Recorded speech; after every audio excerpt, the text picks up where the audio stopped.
Doesn't look like it's directly as long as it's on the screen. It shows that it is one.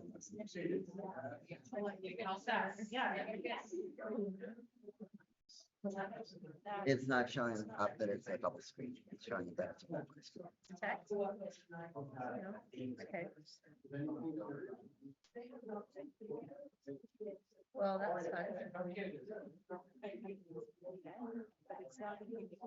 It'll give me percent view up there, but not down there. Yeah, we need that not to happen.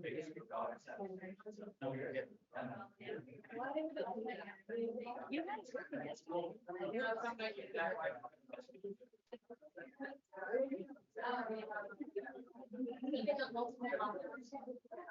You want to separate them, you gotta go down to the bottom. So you want to separate this, go here. What you're gonna do is you're gonna separate one from the other. Right now, you've got it all in as this longer.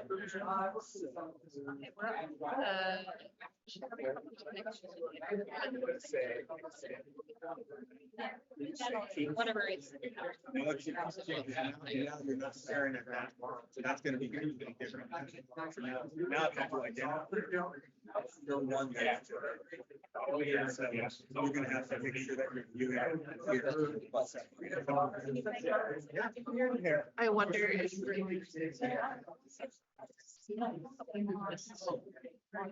Interested in various I feel like some of the people. If you reverse it, make that in this one.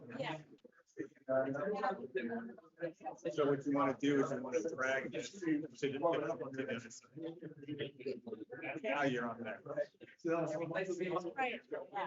might have to actually turn your computer a little bit to drive. It physically wants you to see both sides because it thinks you're staring at the screen. Okay, so it's just. Okay, so if I try to play that presentation, it'll show me just the screen. Doesn't take it on the screen until you turn the No, that's why I do it separately. Oh, okay, gotcha. So they're not gonna see it Now, for if the you, internet. if you want to play this, are you actually just playing, like hitting that 5, you're just playing it? And then it Otherwise, says I could try and one find a note. computer in there. Once you play it. See how it is there?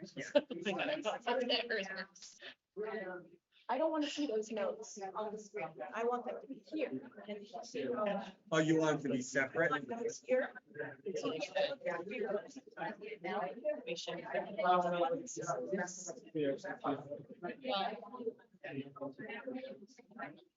You gotta click.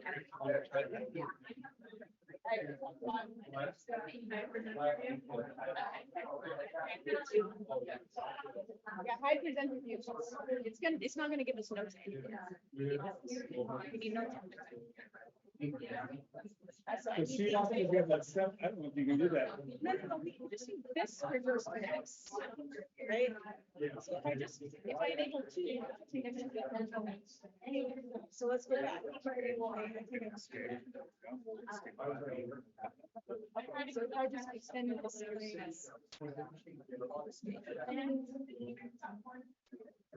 So you want to mirror it again instead of the way you got it? Well, After the one you were displacing. I think she's reversing the.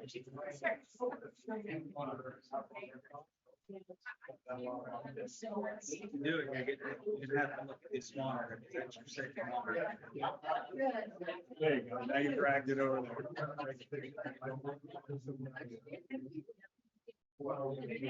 it's still doing that. It's not what we want. I don't know what to do. With that many people. Look on that one.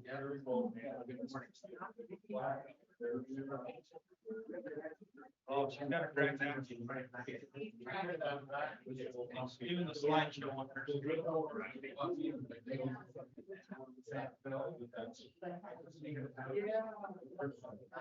Slide back there and see if you can change. There was a notes on the very bottom. But it's not letting it go. These notes on the bottom. Yeah. 20 keep trying. It's just like you got too long.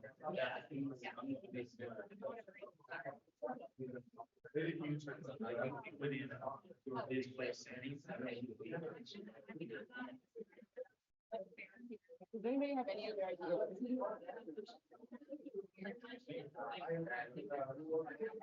only option I can do is to pop this there. That's what no, yeah, so.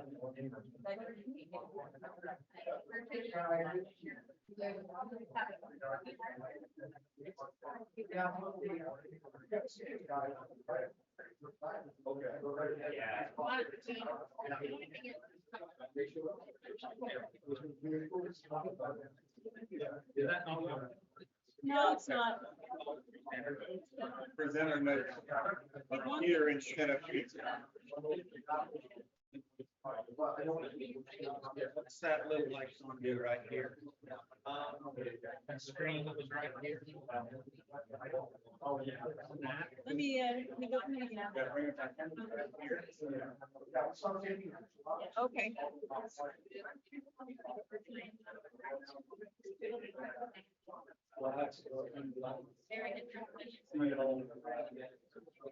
Or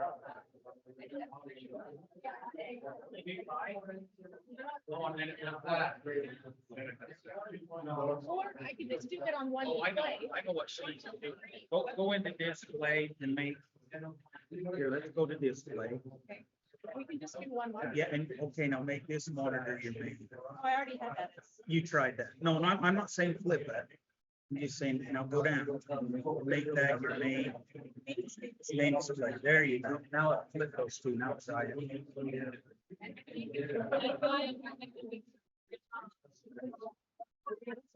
Still there. Okay.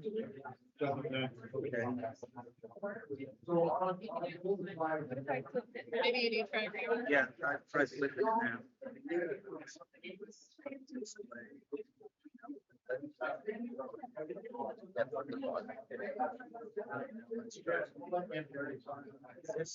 We did make two your name display, right? Notes either way are. Oh, display settings up at the top. You see that? There. Display settings right there. And then go swap. There we go. We got it. It's the 11th. My gosh. Oh. This is why I don't do tech stuff. Well, now I know for this one. Yes. Got it. Wow, what a, because I tested this last night just on my single phone.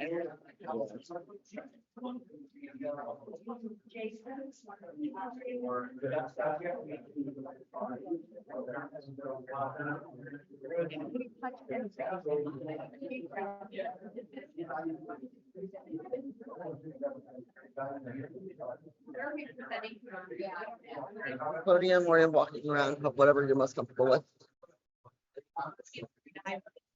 That's why I like it. Plus, when I do public speaking, I'm very fidgety with my hands, so podiums help control that. Now, I'm not gonna go and use that as a reflection, so I'm not, I don't worry about that. I try to get better. About this group and Brett.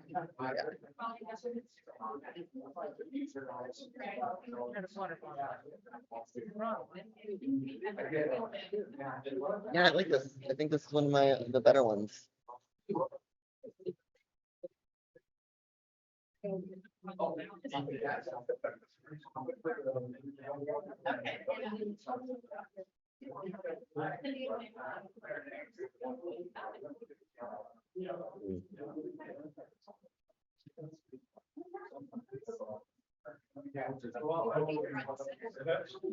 That's the only part I hate about this particular setup, but that's where you get the owl.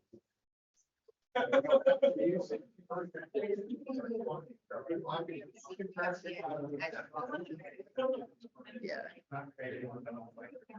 So we'll see. We should have had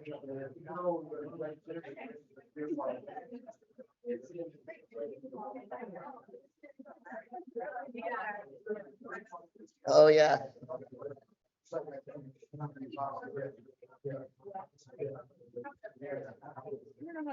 Will I scoot over when these people? Yeah, if they need to read their notes, yeah. Yes. Right. Yeah, but, I'm gonna mention that. Safe drive station.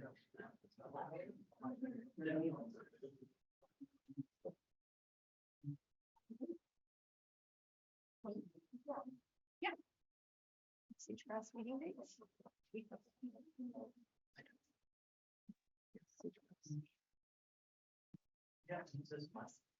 Preferably, yes.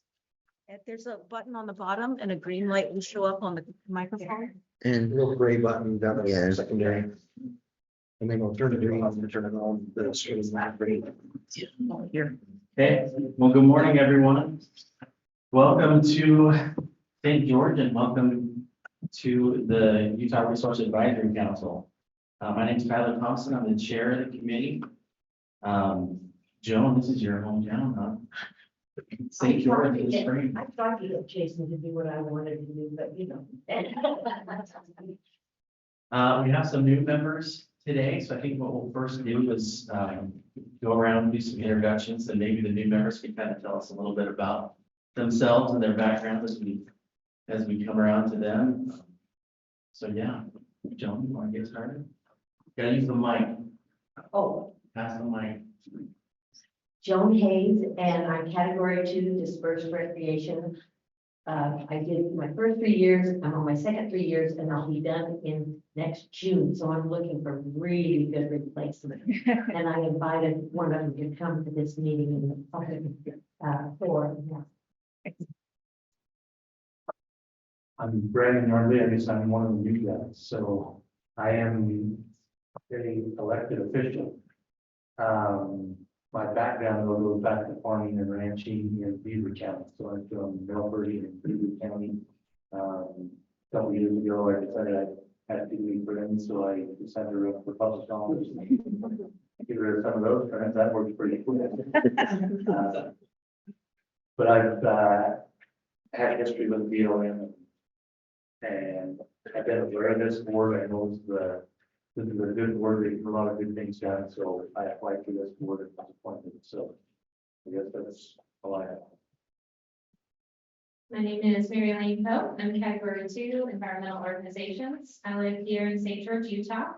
I'm a wildlife biologist and my specialty is the desert tortoise that we have here. I've been in the Utah area since 2013. I'm on the board of directors of the Desert Tortoise Council, as well as the Southern Utah Climbers Alliance. Yeah. Bill Cox, directors from the category one members of transportation and highways. I'm from the Rich County and very northeastern corner of the state. And it's really nice to see some green grass here. I'm Sim Weston, and I represent grazing. I have a cow calf operation up in Rich County. It's good, yeah, as Bill said, it's nice to see the ground and see dirt. False. Not snow. That's. I'm Karen Goodfellow. I'm category 3 public at large. I formerly taught at Utah Tech part-time oceanography in the middle of the desert and environmental science. I grew up in Miami Beach, Florida, so I am very landlocked. But I've lived in Utah since 2002 and out west for the last 40 years, Northern and Southern California. So yeah, I'm part of Conserve Southwest Utah and work on their water team for water conservation. Hi, I'm Neil Clark. I represent environmental organizations. I work for the Southern Utah Wilderness Alliance and I'm based in Moab. I am on my first year and a half on the RAC, so I've got a little bit of time to go on that. So good to see everyone. I'm Christina Fithian. I'm a program analyst here at the Utah State Office in Salt Lake. So I just started that position not long ago. So I've been helping a lot of you guys about travel and stuff, but I'm learning that myself. Hey, good morning. I'm Jeremy. I am your technical support and my day job is social media and website at the state office. Hi, good morning. My name is Jacqueline Russell. I'm the acting field manager in the Cedar City field office. But regularly, I'm the public affairs specialist for the Color Country District out of Cedar City. Good morning, everybody. My name is Jason West. I am the St. Louis Field Manager, and today I'll also be speaking for Donna Fairness Rowley, who is the National Conservation Area Manager for the area.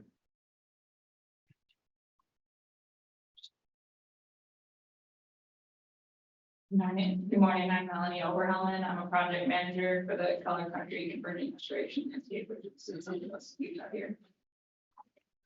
Good morning, everybody. I'm going touch around project manager for Utah State Office. Hi, everyone. I'm Diana Barge. I'm the curator and NAGPRA coordinator for the BLM Utah State Office. Pat Hardy, I'm from Grantsville, Utah, and as the sign says, my slot here is in history and archaeology. I'm actually retired from the Department of Labor. Happy to be here. I'm Cliff Coons, Vice Chair of the RAC and representative for OHVs and developed recreation.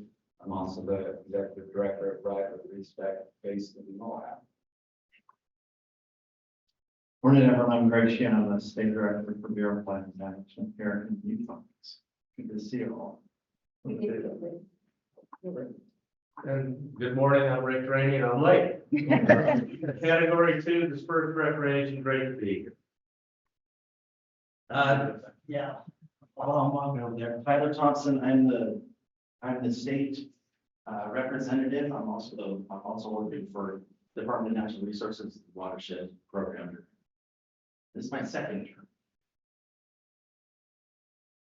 Larry Gillis, and I'm in Congressman Curtis's office, and this is my first term. Good morning, Lauren Campbell with Utah Public Lands Alliance, organizations protecting access roads on all public lands for all users.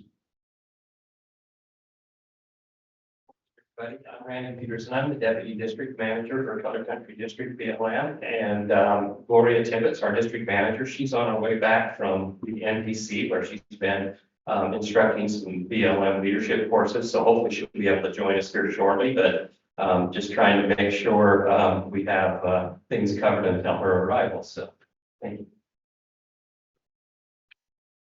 Good morning, everybody. I'm Wendy Nelson. I am the Monument Manager for Grand Staircase Escalade National Monument.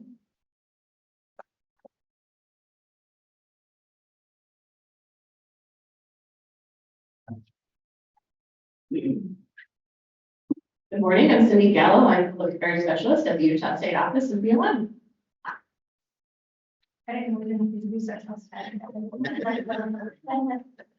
So I'm Nikki Tyler. I'm the Assistant District Manager for Support Services in the Color Country District, and I'm going to take notes today. Okay. Before we get started, looks like today's agenda, we don't have any action items, so it doesn't look like we need a quorum. Before we get started, any questions on the agenda or anything anybody else wants to mention before we move to today? Okay, we'll go to the second agenda item for Greg's Utah projects overview. Thanks, Mr. Chairman. We'll get started. I know we have a video. See, I don't know, Jeremy, you can have that queued up or.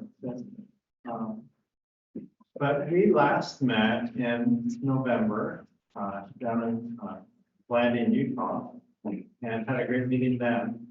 And as they kind of queued up. Oh, Dean's. I apologize for being late. You have a lovely BLM office over on Riverside. Yes, we did.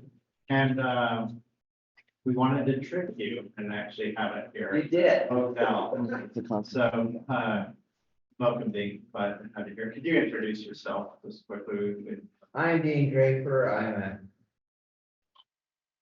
Category 3 at-large member. I was county commissioner in Miller County for 8 years. here to see what we can help with.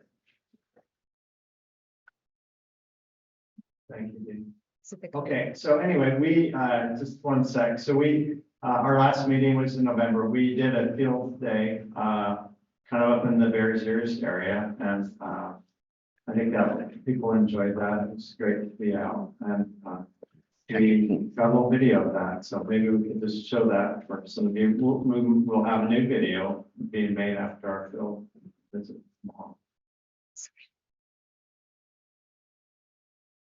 While she's opening that, I'm gonna introduce Jeremy Dyer, who's sitting at the table. It's kind of awkward, you guys kind of sit right in the middle of the room. No, that's where the plugins were. Sorry about that. Jeremy's over our social media, for BLM. We have a couple of pages. I think we have like Bureau of Land Management Utah or something. Is that the proper name? And then we have Utah Public Lands. Yes. Are they both? On like BLM Utah. and Instagram. Instagram is the Utah Public Lands. BLM Utah is Facebook, Flickr, YouTube, and all the Okay, others. yeah, so we have really wonderful social media. I don't know if any of you follow social media or not. I'm not trying to convince you you should if you don't, but if you do follow social media, we have a lot of good informative posts. Some of those are about planning actions and things that are sort of the mechanics of what we do at Bureau of Land Management. Some of them are just fun videos, right? Just kind of what's going on and what's out on our public lands. And I'd encourage you again, if you're interested in social media, to go look those up, and I think you'll find them entertaining. So don't know how that's coming along.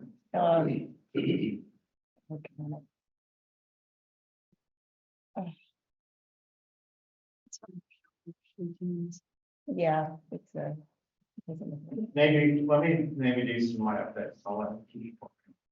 Okay, yes, go ahead. In a few minutes, we'll come back to that. Again, kind of recap. this meeting. Okay, I've got sort of a list of things that are going on here, both BLM Utah and then BLM nationally, to give you some updates on. These meetings, I think hopefully are kind of open conversation type meetings. So if you have a question, we just raise your hand on some of these items and we'll address it right now. So we don't have to try to rewind. This isn't that formal.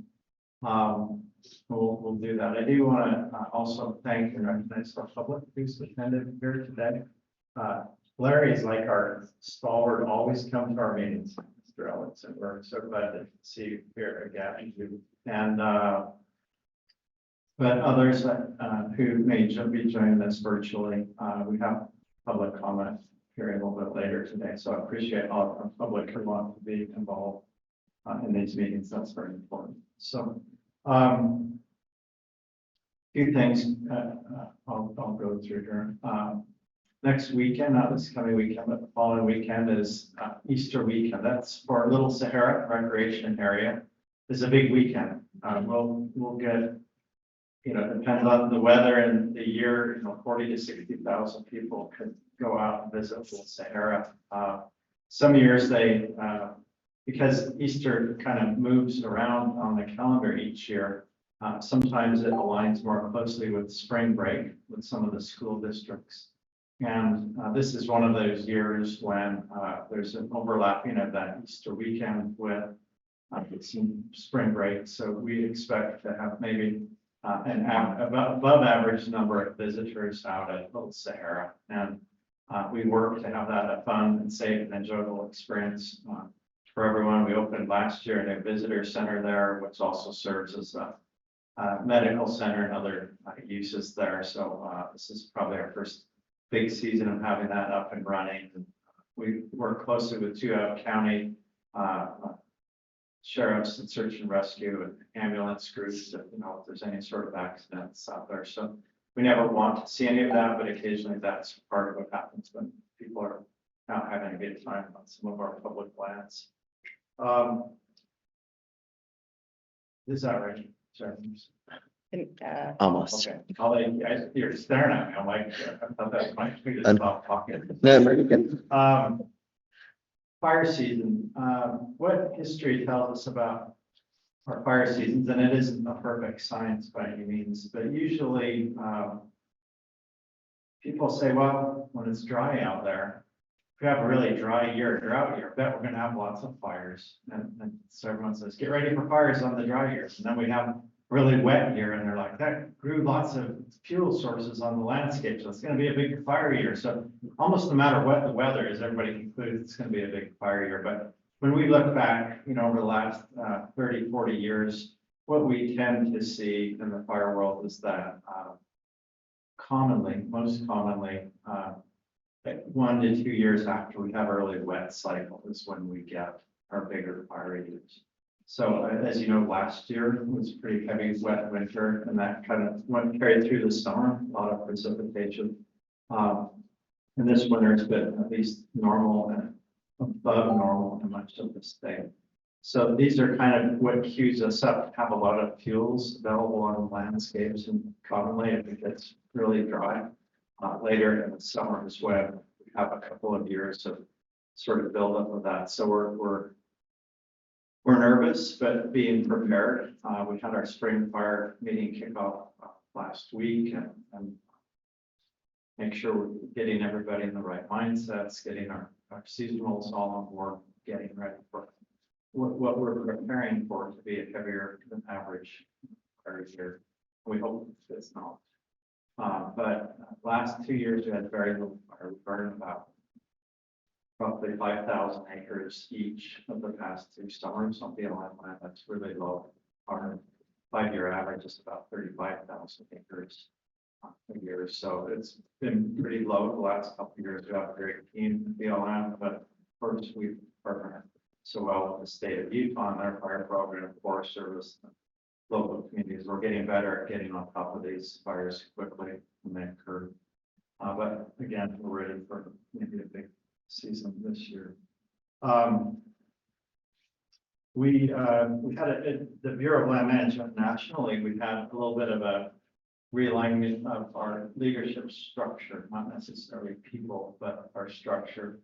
The way we are set up as our director, Tracy Stoneman, is Senate confirmed director, nominated and confirmed director, is still our director. Our principal deputy director is Ms. Nada Culver-Wolf, and she's still in that role. And then and both of those are politically appointed. And then our career deputy director is Mr. Mike Ned. And so he's kind of overseeing operations, if you will.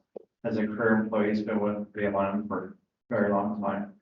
They've added a second career level deputy director. So they kind of divided his oversight rule in half. So he still will oversee the national offices in Washington, D.C. and those programs, some of the administrative as well. And then added in the other deputy director who will oversee the state directors, which is like myself. We have 12 state directors throughout the country. And so that's, they've announced that Karen Kelleher, who's the Idaho State Director, is assuming that role. So I think she begins next week as the new national level deputy director, or my new immediate boss, if you will. Karen's great. She'll be great to work with. She's worked in many states around the West, been with BLM a long time, understands our mission well, and I'm looking forward to working with her in that neighborhood. Congress actually got us a budget, believe it or not too long ago, for Bureau of Land Management. In Congress, the budget bills kind of come in waves. It's not the budget, it's a series of about a dozen budgets that they and ultimately put together. BLM nationally, our budget was reduced by about 8%. When they sort of do that at a high level, at a federal agency, they don't say, here's what happens in Utah. They don't budget down to that level in Congress. And so we know that nationally it's 8%. I don't know what that impact will be for Utah BLM just yet. It takes them usually about a month after Congress gives us our budget to let us know what our actual Utah budget is. And once we get that, we'll hurry and sort it out. What's different, especially for some of the folks who are here with other governments, state government, local government, our budget year started October 1st. So it's always a bit awkward when you don't actually get your budget until 6 months into the year. Along the way, they say, well, you can kind of have the same percent of the budget that you had last year for each passing month. So that's how we're allowed to keep spending money through a continuing resolution. But now that we have it, and we know there'll be some reductions, we have about 6 months to absorb those reductions that come about versus the whole year to figure out how to incorporate those successfully into our budget. But we'll work through it, and I think we'll be okay. We're going to have some conversation about some of the 3 major funding bills that have come our way in the last 5 years. Just as a reminder for some of you, back in 2020, Congress passed the bill called the Great American Outdoors Act. And that provided funding for us to do a couple of different things. Part of it was land, water conservation fund, LWCF. And that's money that most commonly we get to acquire properties that have some specific need or use case. Over time, we've acquired most recently a parcel of property. It's called Cottonwood Creek, I believe. It's the proper name of it, over near Kanab, Utah. That's one that for a number of years has been held by sort of a trust organization. Hopes that one day we would be able to purchase it from them. It has a lot of wildlife values, a lot of cultural and historic values on it. And this is a key piece, kind of an enfolding within the monuments. And so we were able to purchase that with some LWCF money here in St. George. We have very close conservation area that you're going to hear more about today. And it has, and we're going to be doing a part of our field trip there tomorrow. It has quite an amount, large amount of school and institutional trust lands, civil lands, or trust lands administration lands that we call them now within that. So there's a lot of the civil land and then some private lands, private holdings as well. So we get money occasionally to do purchases there.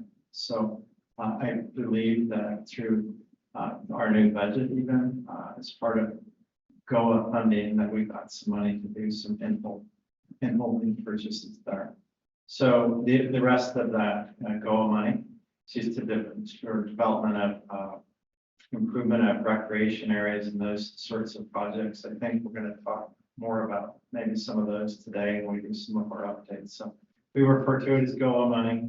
And I think when you hear that, just know that it helps us do, again, a lot of recreation-based things. And it's not for developing new projects, but it's for maintenance and repair and upgrade of existing projects, which is what really has been needed so long for Bureau of Land Management, Park Service, Forest Service, Fish and Wildlife Service, others who were recipients of those funds. And then the other 2 bills, bipartisan infrastructure law, gave us money to address fire and fuels. It gave us money for plugging orphan and abandoned wells and other landscape efforts. So we still are recipients of those dollars and doing on the ground work, landscape scale work with those bill dollars, as we call them. And then the last bill was passed in August of 2022, Inflation Reduction Act. And that gave us dollars for doing restoration work. And again, I think we're going to hear a little bit more about those later, but we continue to have those. We put those dollars essentially in 2 areas of the state. One is up in Rich County area, about $10 million. We got to do work up in Rich County, and about $10 million here in this greater Washington County, a little bit Iron County, North of your area to do restoration work there. Very different landscapes and ecosystems, but both ones where we know we can make a difference, where we have good collaboration with community partners, and can achieve good progress with those dollars. So that's the areas and the reason for those. We're beginning work at Lower Cat Creek Falls. If any of you have been there, if any of you have been there, raise your hand. Yeah. I only asked that because maybe we need to have one of these meetings and can have one of these statewide meetings. And go hike up there or see some other things. As we talked about future locations. But that. Ride a motorcycle? What's that? He said- Hike or ride a motorbike? Or side by side or jeep. I don't know if you can do it up there. We can be It's not up- allowed, but yeah, even if it but- were, I don't think you'd get too far on it. It's not quite that sort of a trail. But but maybe we could work that in while we're over in that neck of the. I can fit in your backpack. It's okay. I'm hearing you. Yeah, we It's a flat walking path. yeah, it's a good little walk. I think it's about 3 miles each direction, but it's not a super aggressive hike. But I bring that up because that area has continued to grow in popularity as people travel here. I know here at the hotel today, there was a large group from Germany, I think, or somewhere similar, right? A lot of folks, and they come in, by the bus loads. And I think historically, a lot of that visitation would be like the predictable, you're going to Zions, you're going to Bryce, then you're maybe going to Moab or somewhere that direction. But there's been a lot of encouragement by the through marketing campaigns of the state, the Park Service and others to say, hey, there's other stuff to go visit while you're here. And some of these locations on our BLM managed areas like Grand Staircase, Escalante National Monument, such as Lower Cat Creek Falls, have a lot of visitation now. And the parking lot area at Lower Cat Creek Falls was not, it has a little bit of camping as well within it. Wasn't really, it was built decades ago, and it was not built with the use case scenarios that we have now, which is hundreds of people coming.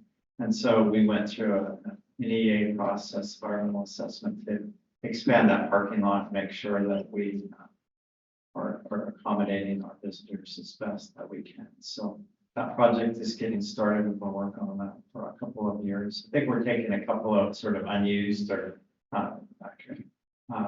it was built a long time ago with things that, people don't expect, a volleyball court, these sorts of things that maybe when they were planned decades ago, felt like really helpful and useful, but that isn't typically the kind of camping and overnight use that we see now. So we try to take some areas, build the parking more responsibly, take areas that maybe aren't best use scenario and try to convert those over. So we look forward to getting that done. Hopefully that will accommodate more use. We've had challenges, that parking lot would fill up and then people would all park up along the highway, along the edge, which isn't allowed in the county. It's a real life safety issue. So when people drive a long ways to go see a thing, they'll go park on the highway. And even if it says no parking, if there's 30 other cars already parked there, people will do it. So we're hoping to get some of the traffic off the highway too for life safety. It is social media too, are going to have. Yeah, well, that's a good point. Thank you, Karen.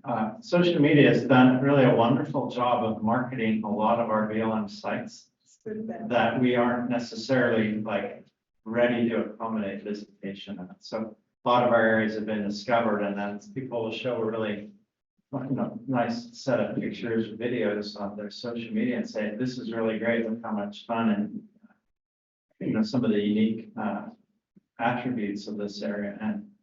And then all of a sudden everybody wants to go there. A lot of these areas do not have anything really developed for our public. There's no parking at all. There's no signage, there's no first restrooms and those sorts of things. But if you post it on social media, they will come. And they've come in large numbers. And that's really been a challenge. Not only from potential resource impacts, where we really have set these areas up. Like, there's really nothing whatsoever that we've done there, other than they exist on the landscape. But it's also in many cases led to a lot more work by our counties who do search and rescue for us. To have to go help find individuals who, you know, because we've not really developed or promoted these, people don't know what to expect out there for, you know, for degree of difficulty. Do they need water? You know, do they get lost? Do they get hurt?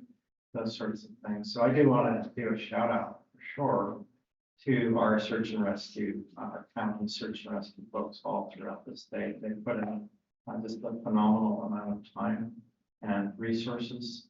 Most of that is volunteers that they, you know, who have other jobs in the communities, and they come to the rescue of so many of our visitors.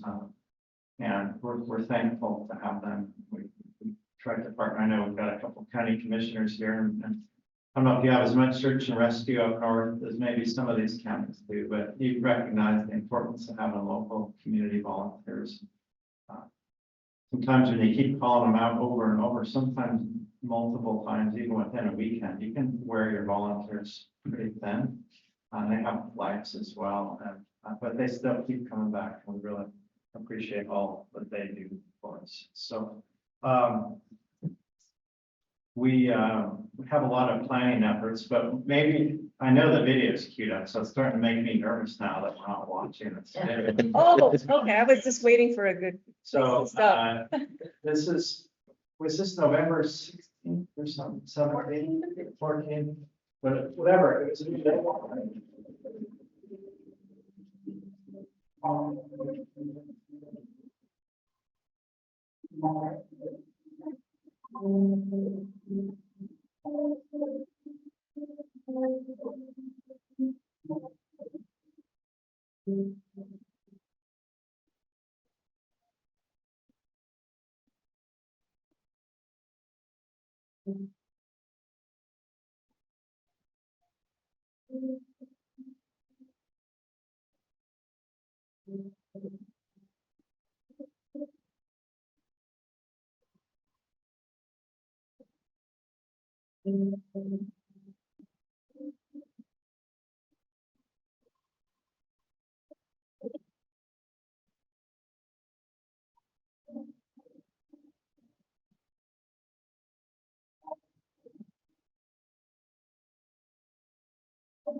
I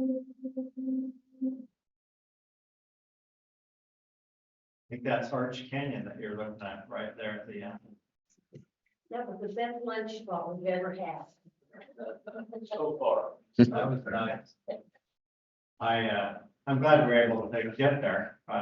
You know, some of these areas aren't highly developed roads or routes. We learn as we get there. Dean, who's our athlete extraordinaire in the Tennis Hall of Fame, right, for Terrebonne. Great. I'm sorry. Rick, that's it. Rick, Dean. Oh, well, Dean did. Rick, sorry. I'll answer it. But we got out of that Arch Canyon overlook, which was at the video, which is basically a big smooth sandstone rock that jettisons right out into a canyon that's 1,000 feet straight down. And so Rick, are you going to be okay getting out there? He's like, listen, I got like a 4x4 chair or something, big knobby tires. He's like, I get out there. We worked with them a little bit, got right out on the cliff, and we're glad, you know, none of us went off the edge of the cliff because there weren't handrails or anything. thing out there. We've got that. But it was beautiful. Team effort, thank you, the team effort. It was great, and I think we got some nice photo opportunities out. I probably need to share some. While we're here, some of them that I just off of my phone, but it was great getting out and seeing some of that Bears Ears there. It's difficult when you just have, sort of this day trip that we did to really go fully understand the enormity of the national monument. It's about 1.3 million acres. We just saw kind of a glimpse of it. We saw from some of the video here that there's really a lot of great resources to see and enjoy out there and get out on some of those areas. Some of those are more developed. Visitor type areas like at Mule Canyon, I think it's the one site that we went to, but some of the sites again were a little bit more outback, a little bit more on your own. We probably, Bears Ears by its nature has really not got tons of structured development on it. I think that's perhaps by design, perhaps by not having the funding over time to have done some of that. Certainly, there's different perspectives, on the tribes and how they see some of that area and wanting to maybe keep some of those more sacred areas, not becoming large sort of tourist meccas and parts of the monument. So maybe while I'm on that topic, we came out last Wednesday, formally in the Federal Register, with the draft management plan for Bears Ears National Monument. Now, that plan will be open for 90 days for public comment. So it'll end on June 11th, I think is the day that's our cutoff date for public comment. So we would encourage anyone either here in the room or online. Do we have folks online? We do. We have 7 people logged in. Okay, for the 7 people online, we would encourage you to look at commenting on this plan or other plans that we have out for public comment or will have out for public comment at some point. We have a number of public meetings set up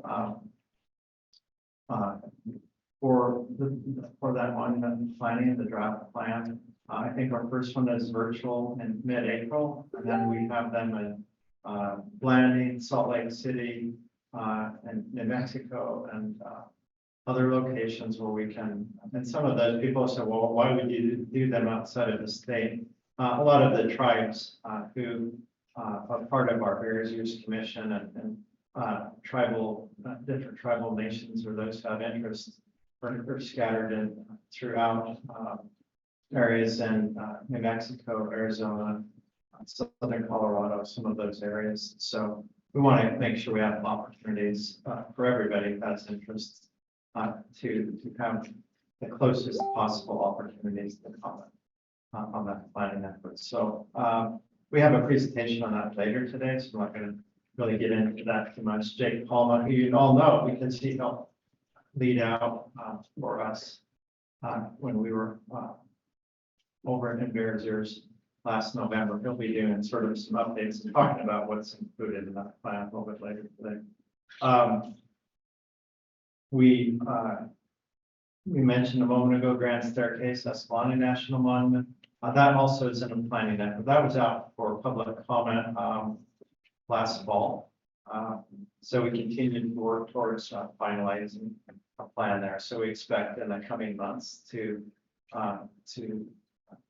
share what that final plan will look like. Again, in the coming months. Travel management planning, that's a function that we undertake as well in the state. We have a plan that right now we've shared as we call pre-draft. And it's San Rafael Swell Travel Management Plan area. So we create, when we do these sorts of environmental assessments, whether or environmental reviews, whether they're an environmental impact statement or an EA, we create ranges of alternatives.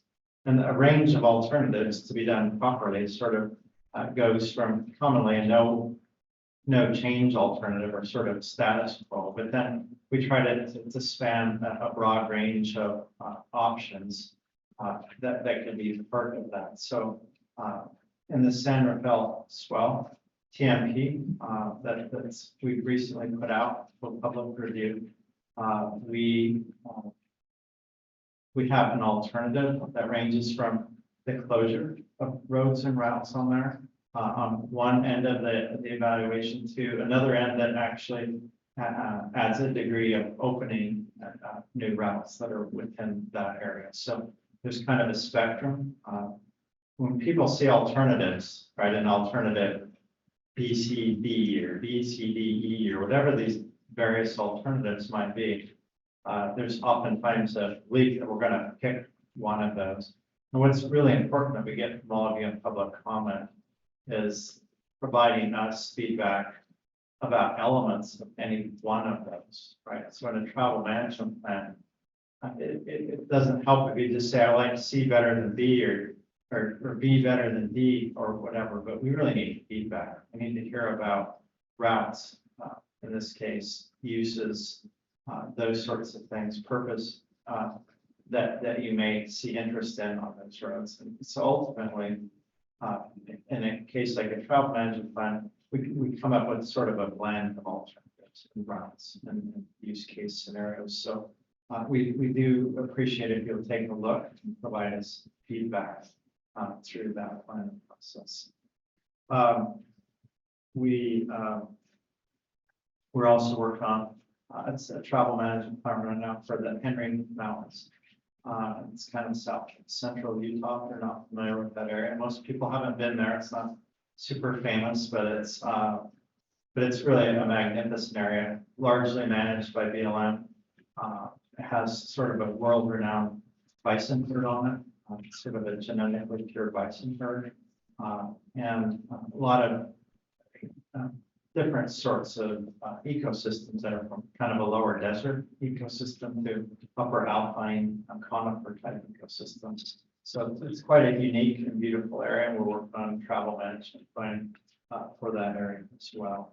We've not got that out on the street for public comment, et cetera, yet, but that will be forthcoming.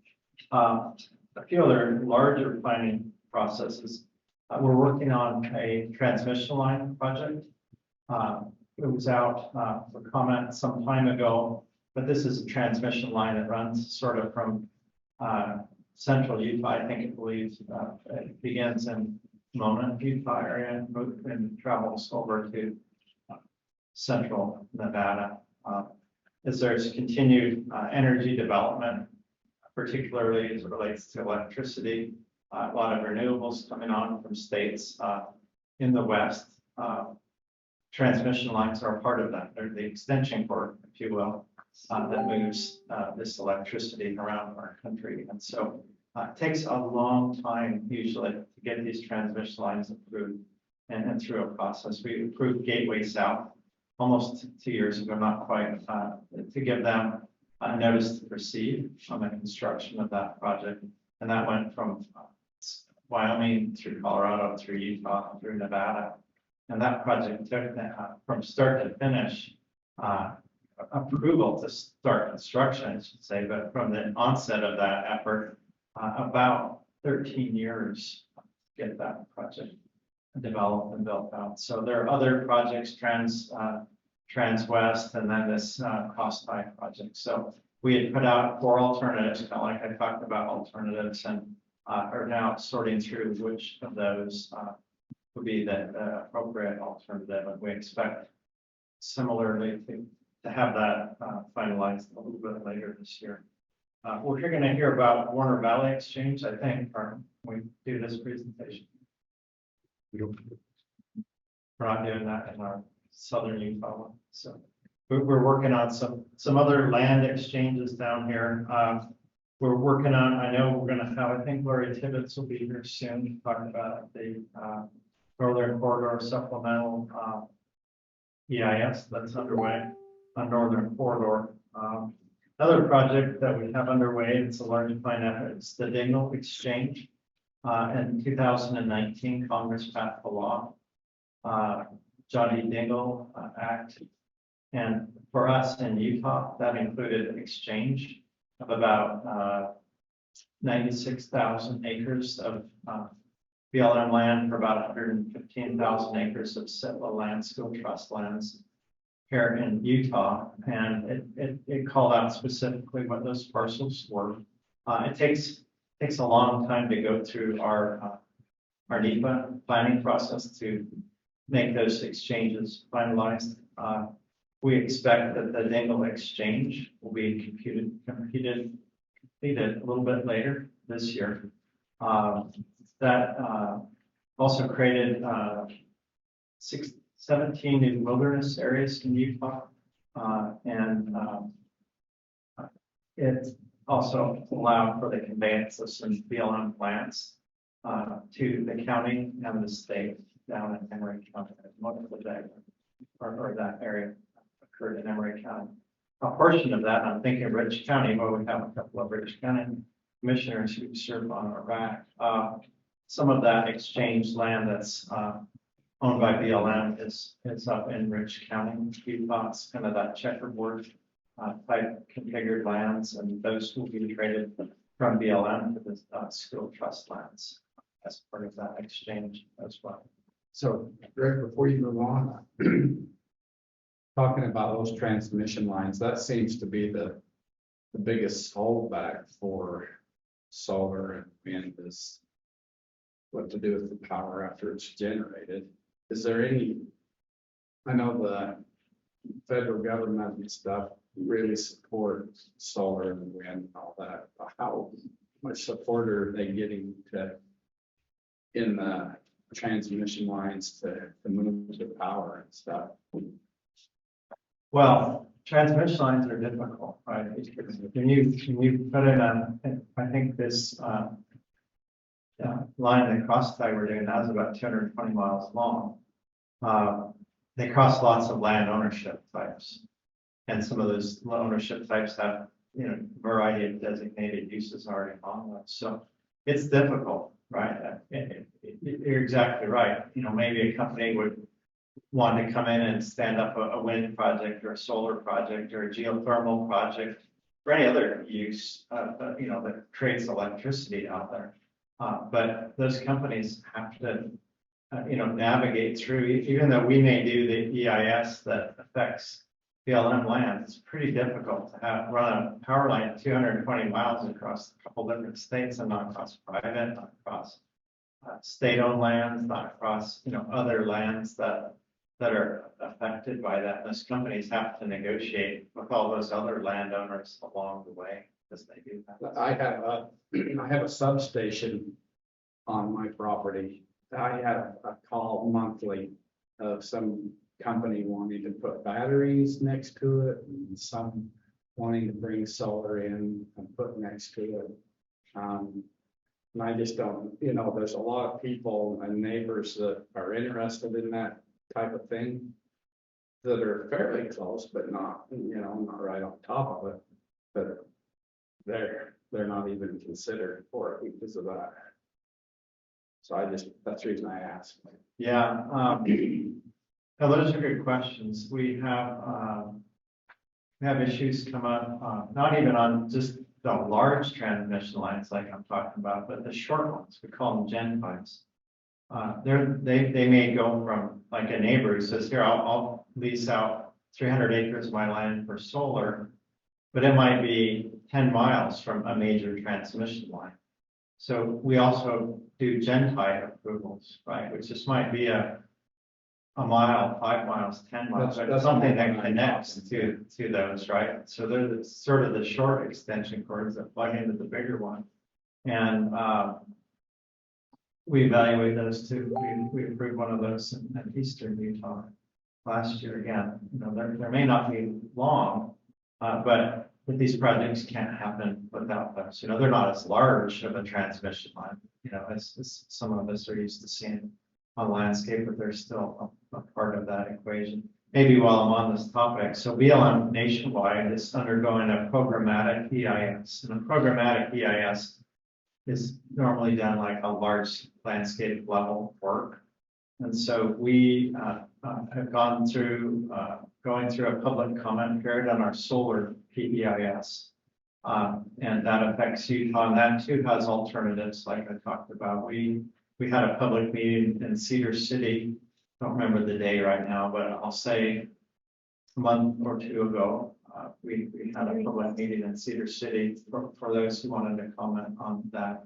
That identified areas that of BLM land that could be potentially leased for solar, and that's what confuses people. It kind of took broad areas and said this area of this landscape might be okay for solar, right? And that might be how many acres, 100,000 acres or something. But it didn't necessarily say every piece of that 100,000 is appropriate. It might just come back and say, okay, we programmatically analyze this area, but then if that's finalized and they say, well, maybe not 100,000, maybe 80,000 when it's all said and done. But it doesn't mean it just approved 80,000 acres of solar. What it means is that if an applicant wants to come in, then we look at a site-specific case analysis and do that localized sort of NEPA work to see if it can make sense in a unique particular area. And one of the priorities as we look at alternatives for those landscapes is which ones of these areas are proximate to these big transmission corridors, we call it 368 corridors types of things, where we kind of try to keep these transmission lines all together, right? So instead of being everywhere around, we try to channel them and get them to flow as much as we can in some of these corridors. And so we have those that run east-west across Utah, and then north and south that take it down through central Utah, or western Utah, I should say. We have a lot of wind and solar throughout western Utah right now. We have for years, and geothermal is it's growing in importance as well. Yeah, there's a lot of questions. I went to the public meeting in Cedar City and met with a local rancher. He came with his wife and said, you know, we're not quite sure what to do. He said, we own private land. It's part of our grazing area and, you know, deeded land. And then we have about 25,000 acres of BLM land. And he said, we get constantly, you know, they're near a transmission corridor. And so, you know, we've been given, you know, lots of really generous offers to lease our private land or deeded land for solar.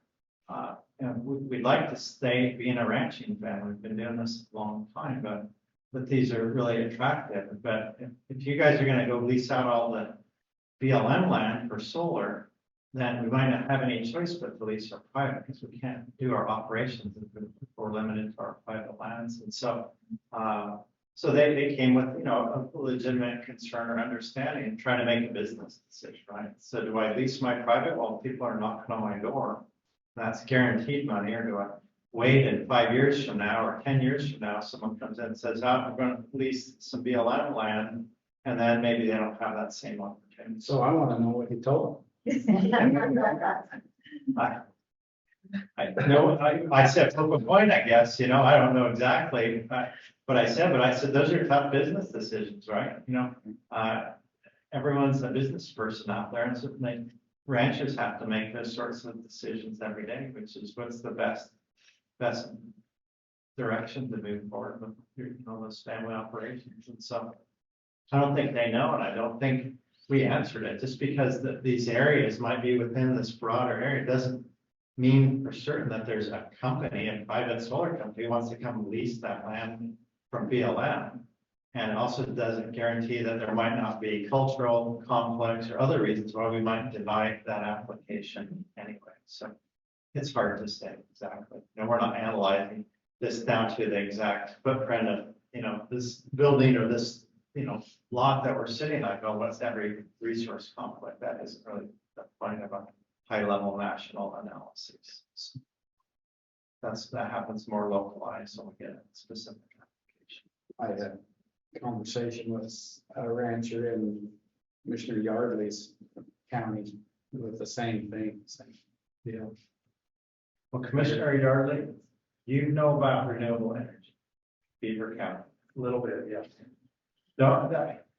Sometimes I think others don't love always saying it, but you say you're the renewable capital in the state of Utah, I think. That's correct. We've got wind, solar, geothermal, hydro. We've had the methane gas as a renewable until the big farm scale back here recently, but it's quite a bit of renewable in Beaver County. Yeah. And we've always been, I guess, proactive towards green energy and allowing green energy.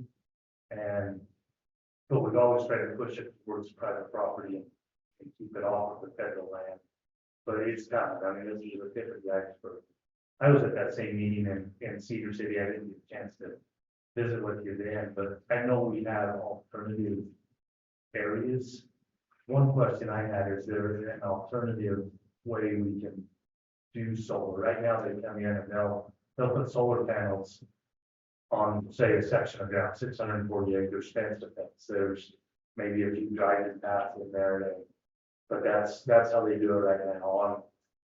On BLM ground, is there a way we can force them to either go higher or spread those out? So we still have multiple use on that land, because when solar comes and they stack them fence to fence. It's pretty all encompassing use of the landscape. Yes, for sure. Yeah, I think we have those kind of questions. Can you move it around? Can you still provide some areas for grazing? You know, maybe it doesn't work for cattle, but maybe it can work for sheep or those sorts of things. And I think we try to think through and work through this as best we can.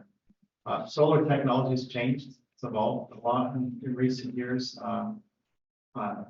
Areas that didn't work as well long ago because of the solar technology that's being used 10 or 15, 20 years ago has improved a lot. I'm surprised in that area. So also ability for these solar providers to have their panels on motors and be able to move with the sun is more common now. So sometimes they couldn't do it because there was a degree, right, a grade. We kind of said 5% could be the maximum grade, because then you're only getting sun a certain amount of the days. Well, now it's more common to have these panels be able to move throughout the day, and then necessarily the topography isn't as big of a deal anymore. Those panels are going to follow the sun.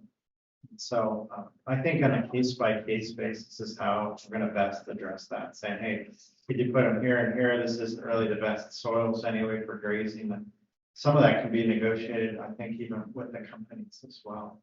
I think they want to try to be good neighbors, you know, to the degree they can. I think clearly they recognize that when you put solar, there's not going to be tons of other multiple use on that, but I think they try to work as best they can. Folks interested. All these extension cord energy entities, when they feed in and hook up to the main line that goes through this state, that state, this state, what percent does Utah get? Not an expert on that, but I don't think very much. So,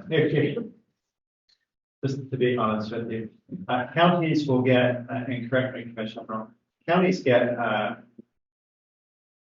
taxes off of the value of, say, a solar field on private property, right? So they come in and say, here, you just put in $5 million of equipment, right? I think you have whatever your tax rate is on that, and maybe you get some percent. 0.5% per year of the value of that, kind of like a home or property taxes from house type of thing, right? So they get that, but I don't think just electricity moving through the state really, to my knowledge, doesn't really pay anything to say the state of Utah or anything. There's a little bit, it comes back to the counties. Is it okay? Yeah. There's no power that comes back to the counties, but there is some tax revenue. It comes back to the county. Same on the solars, but they have to be careful during the negotiation process, because they want some of that tax incentive back to them so they can afford to build the solar panels. And I think we've got a better negotiators going forward. Green energy is not going to go away. It's going to continue. There's going to be always something willing to build those problems. Thanks. It's also shown that when you have vegetation in and around the solar panels, they actually perform better because they don't overheat. So the grazing part of it is actually better for the whole system, right? Yeah, I think it's just what species are out there, right? So cows would probably be pretty tough on solar panels, but I think sheep. They like to scratch their back a little bit, about how tough those panels are. Not very tough. Anyway. They'll allow sheep, but Yeah, I think there's some use of sheep, and I'm sure in some circumstances, they try to do that, vegetation control in other ways. I'm not much of an expert on what happens when these fields are in place, but we're a little bit over time. I'm gonna jump quickly. Maybe one last item. I've mentioned sort of this nationwide planning. So this week we rolled out, or I should say end of last week, our sage grouse planning amendment effort.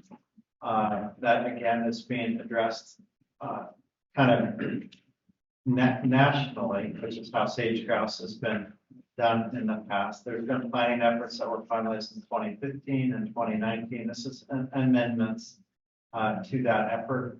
That plan came out again for a public comment period.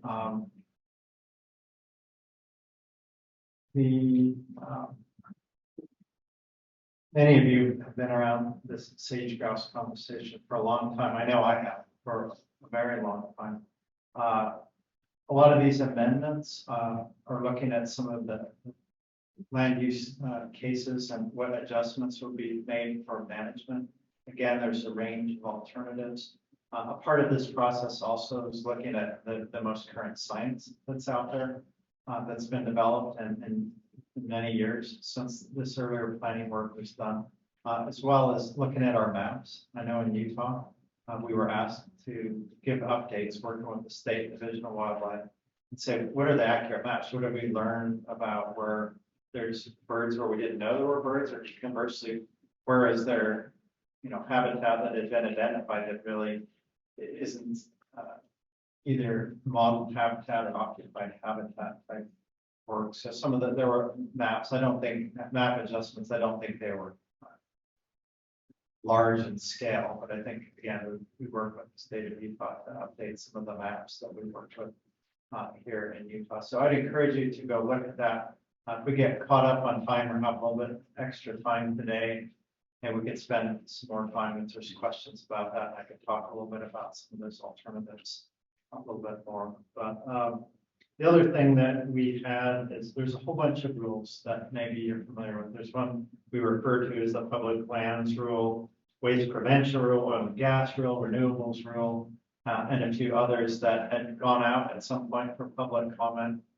We thought maybe by today that some of those would be finalized, and we're going to have that as part of our agenda to talk about those rules. None of those have been finalized yet, so they're not done basically, and there's really nothing to talk so much about on those. That I covered sort of but back when those came out as drafts many months ago, most of them last year.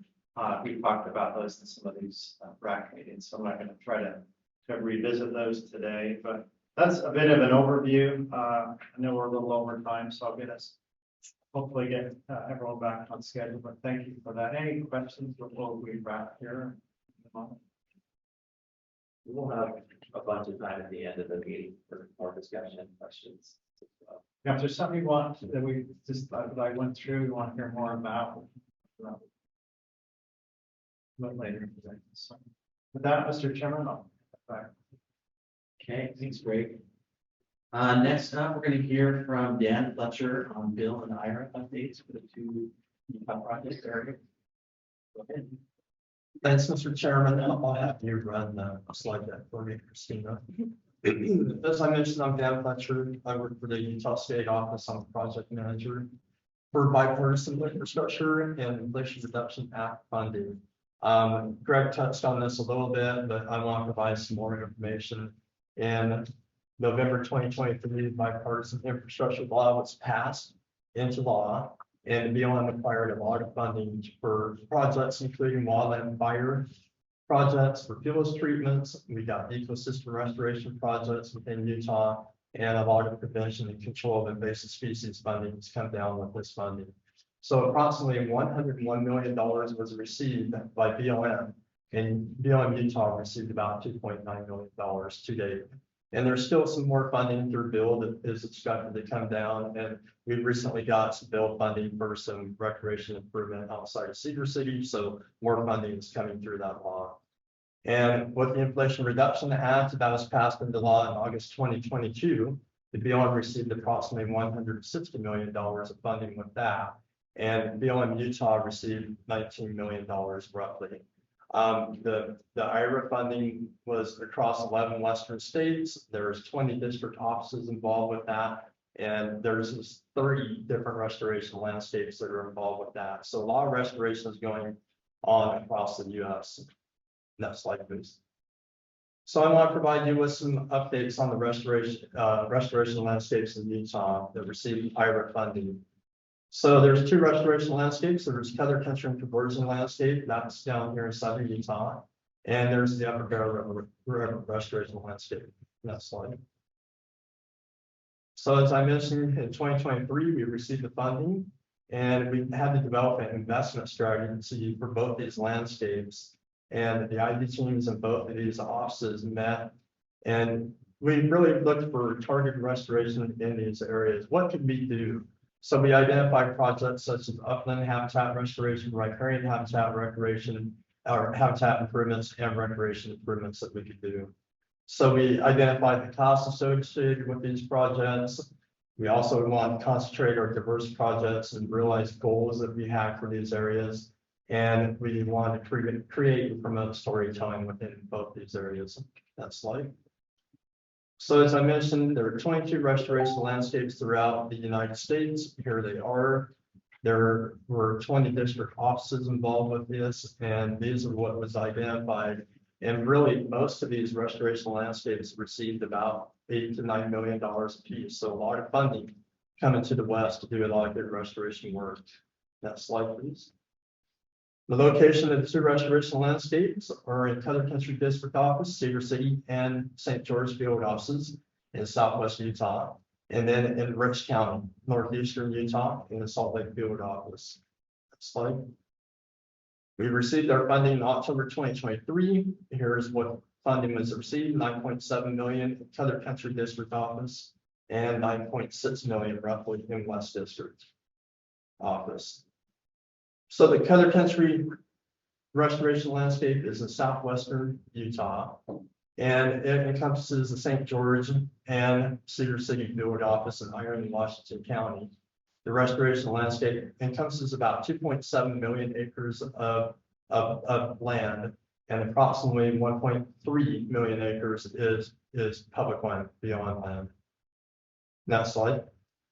There's a wide variety of projects within the area.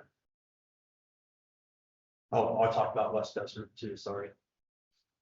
So the Upper Bear or the West Desert was in Rich County, and this encompasses about 2.1 million acres of land, and 171,000 acres of this is administered by the BLM. Next slide.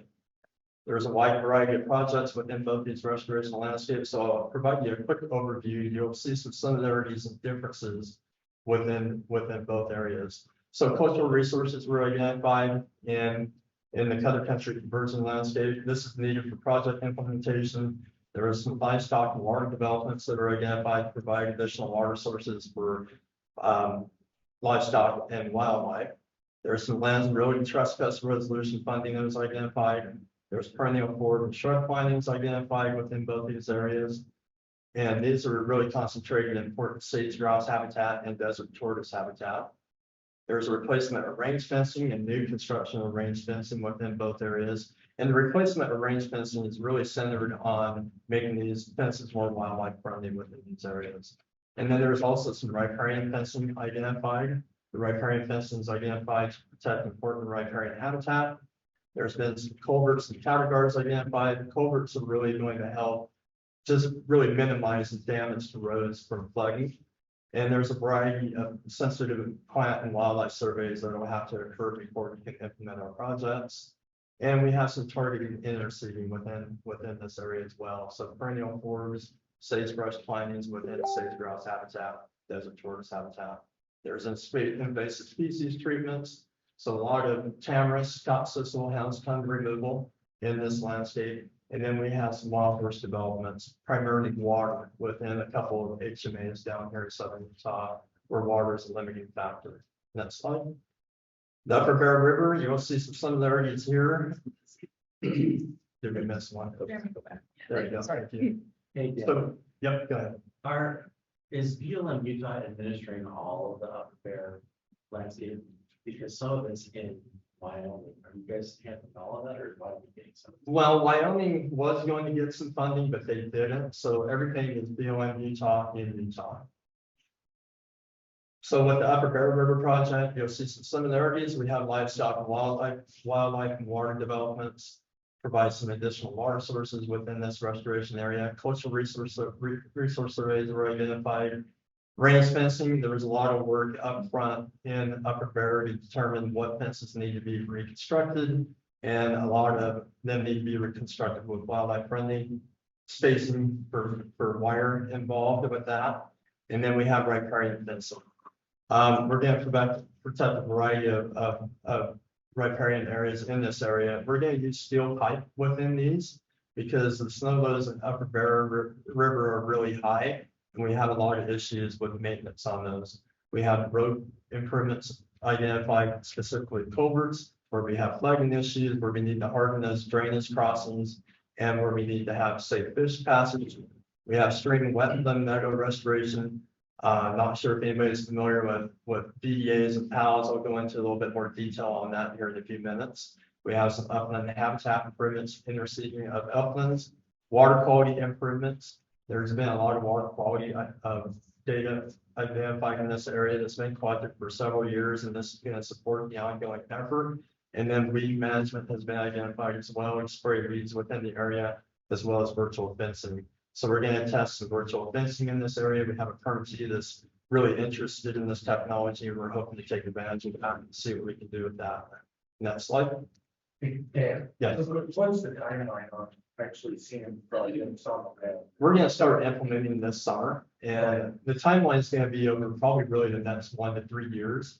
These fencing projects are pretty considerable, and we expect, especially up in Rich County, that they're going to take a couple of years to implement them.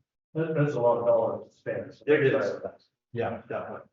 So some of the considerations that we had identified as we went through this process was NEPA. Did we have NEPA on the shelf? Was it done? Did we have decision records to authorize these projects?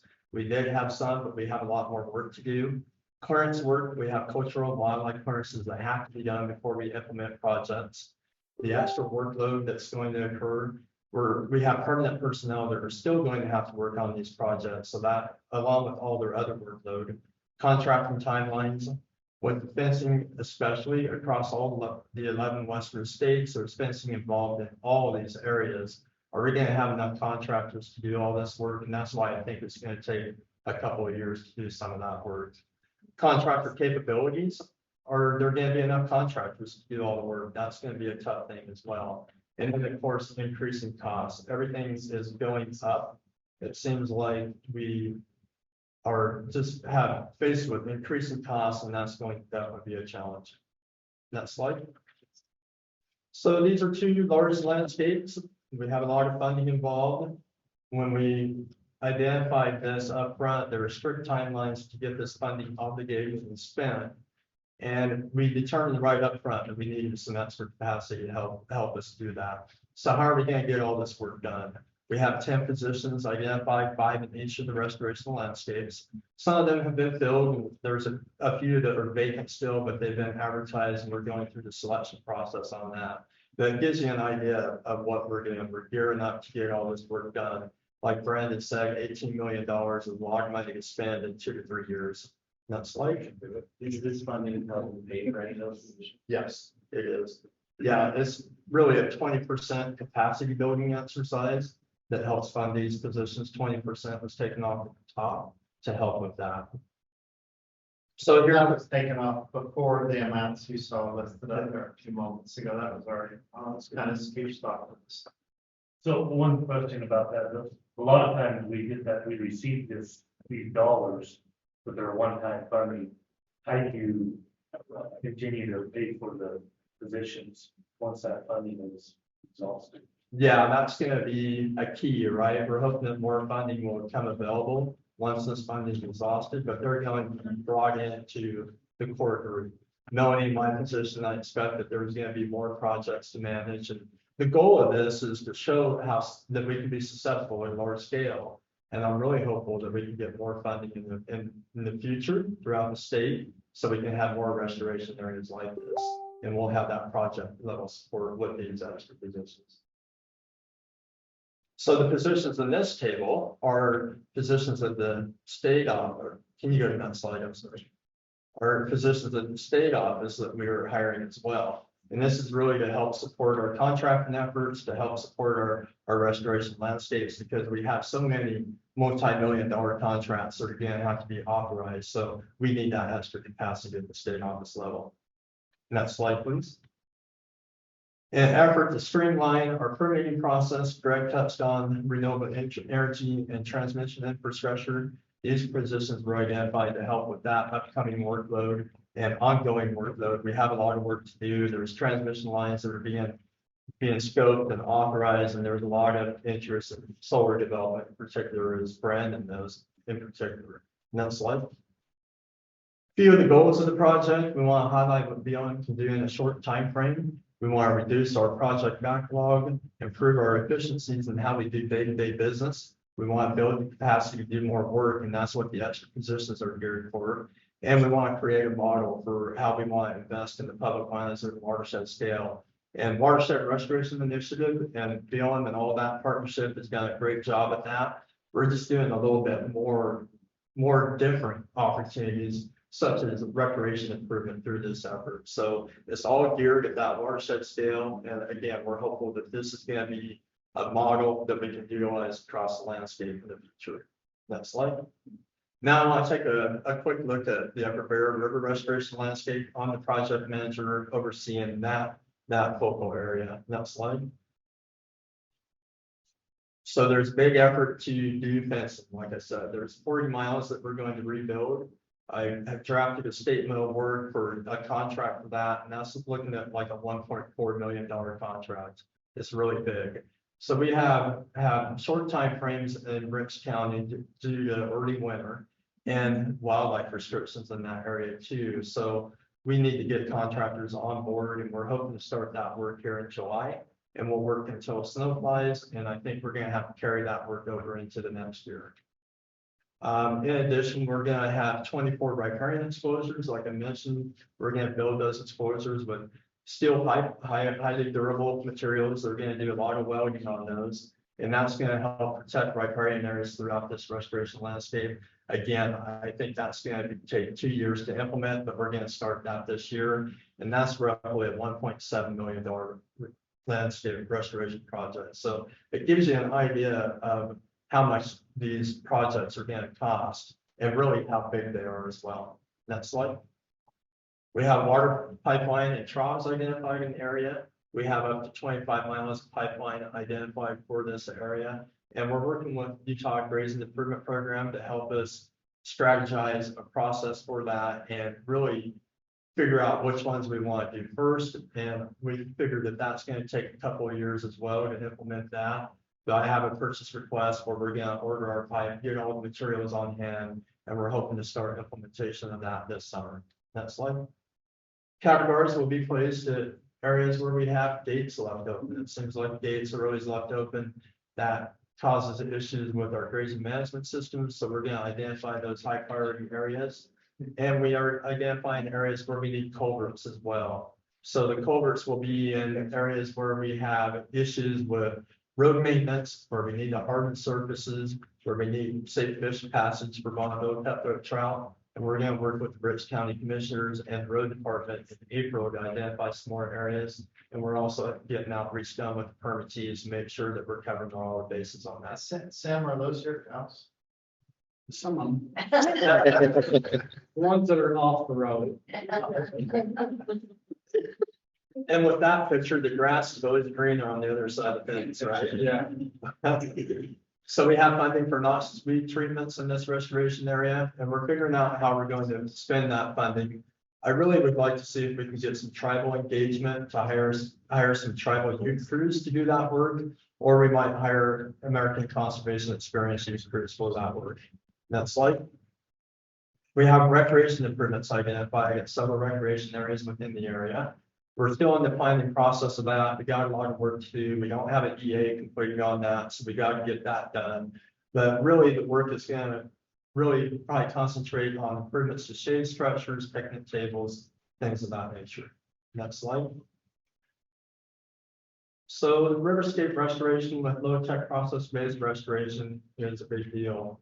We have this identified, and we're talking about beaver dam analogs, which are called BDAs, post-assisted log structures, or PALs, or postless log structures, and zeolite structures, which are made of rock.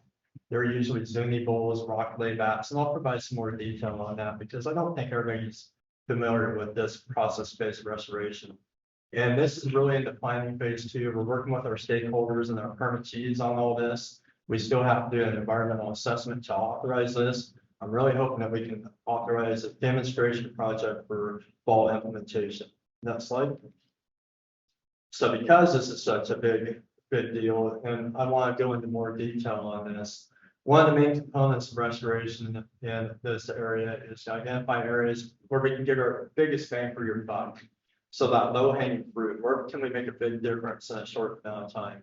We want to identify restoration goals and objectives. We want to know who is available, what personnel are we going to use, staging and logistics and a monitoring component. Next slide.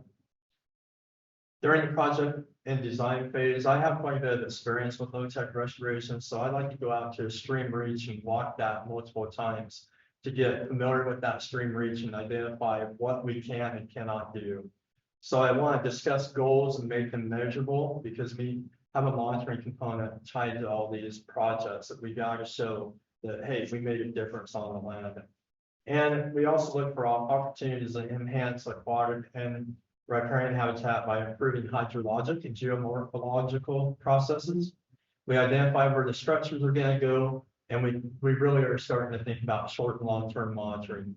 And some of the short and long-term monitoring is going to be stream surveys. We're going to hopefully do some drone flight within this area so we can measure that riparian habitat expansion that we expect to occur. So that's a really big thing for us. Next slide.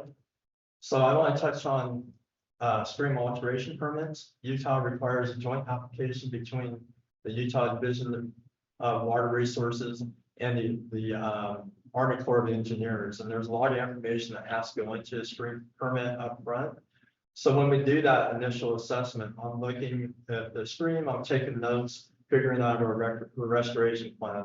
So some of the basic information, of course, you need the project location, stream information. You need to know what equipment you're going to use. And this is hand work that we're going to do. We're not going to use heavy equipment in here. The heaviest equipment that we're going to have is a hydraulic post pounder to pound wood post into the ground. And then the purpose of the project, the linear feet, this impacted acreage of the stream that's going to be affected, the source and type of fill material that we're going to use. So it'll be soil and wood primarily, steps taken to avoid and minimize impacts to the stream, proposed mitigation to offset those impacts, alternative ways, which could be heavy equipment. So what we're proposing to do with hand crews is really going to be a minimal impact compared to what heavy equipment would be. And then do we have our cultural resource surveys done? Do we have our threatened and endangered species surveys done? And is our NEPA completed? Then we have detailed maps of the project, similar to this right here, with plan view and cross-sectional drawings. So there's a lot of time and effort that goes into a stream permit. Next slide. Now I want to talk about the tools. This gives you an idea of a beaver dam analog. We call it a BDA. This structure alters the hydraulics, including depth and velocity, to create a geomorphic response to the stream. The BDA in this photo is designed to create an extensive deep water pool, and you can see that in the back, and provide water to the side channel, which is stream right. Next slide. Here's another example of a deep water pool. This is in Bonneville cutthroat trout habitat. And this stream is 1 meter wide, so 3 feet wide. And that's typical of what most streams in Utah are. But you can see what you can do with a BDA when you put those in.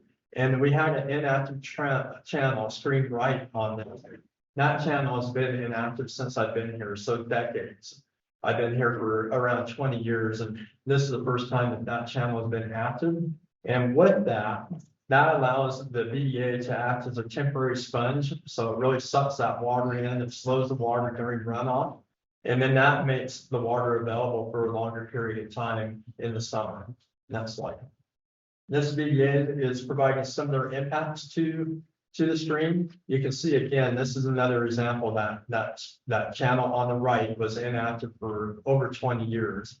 So we have that backwater buildup. The channel on the right is active again, and it's establishing the riparian footprint and stabilizing the stream bank on both sides of this. Next slide. This is a post-assisted log structure, or a PAL. So similar to BDA, it alters hydraulics and depth, velocity, created geomorphic response. PALs rely on high flows to allow for these changes. And you can build them with outposts, you can build them with posts, they can be channel spanning, they can be in the middle of the channel, or they can be on the side of the channel and anchored into the bank. Next slide. So Dan, on that last one, so how does that work over time? What's the long, looks like that's kind of a new thing you've done. What might that look like in 3 years? So the goal of this one was to be a bank blaster. If you want to go to the next slide, this will give you a kind of detail. So this is the goal of what it'll look like. So the bank blaster, you can see that there's incision on that channel. So we actually wanted erosion on that one. So we wanted to force the water into the bank to collapse that stream bank. And then that deposition would go down to another structure below and fill in an incised channel downstream. So with this one, you can see, again, a meter wide stream with this. Look how that has expanded that footprint of that stream. So it's more than probably quadrupled that size of that stream. And as that water dissipates, we're going to have riparian vegetation that's greener for a longer period of time. This is regularly available for a variety of wildlife and livestock. So that's the goal. Okay, next slide, please. So this PAL was constructed in the middle of the channel. So again, a meter wide stream, you can see that riparian extent. That portion of the stream used to be probably six foot of greenness. Now we're out to 24 foot of greenness all the way out there. So it's really improved that footprint, it's stabilized some of the bank, and we're making good progress on that one. Next slide. So how about Z-dike structures? So Z-dike structures are made with rock. This is a head cut, this is meter deep. You can see all the rock within that area.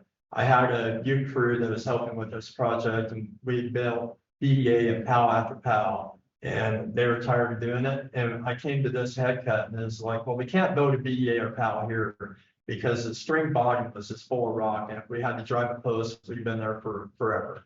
So I thought, all right, let's use a Z-dike structure.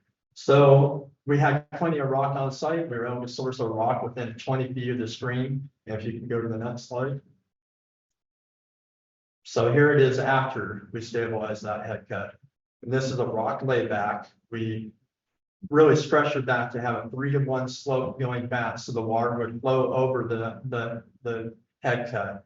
We laid that back, we eliminated the head cut. I'm really looking forward to going out in high flow here in a few weeks to see how this is responding.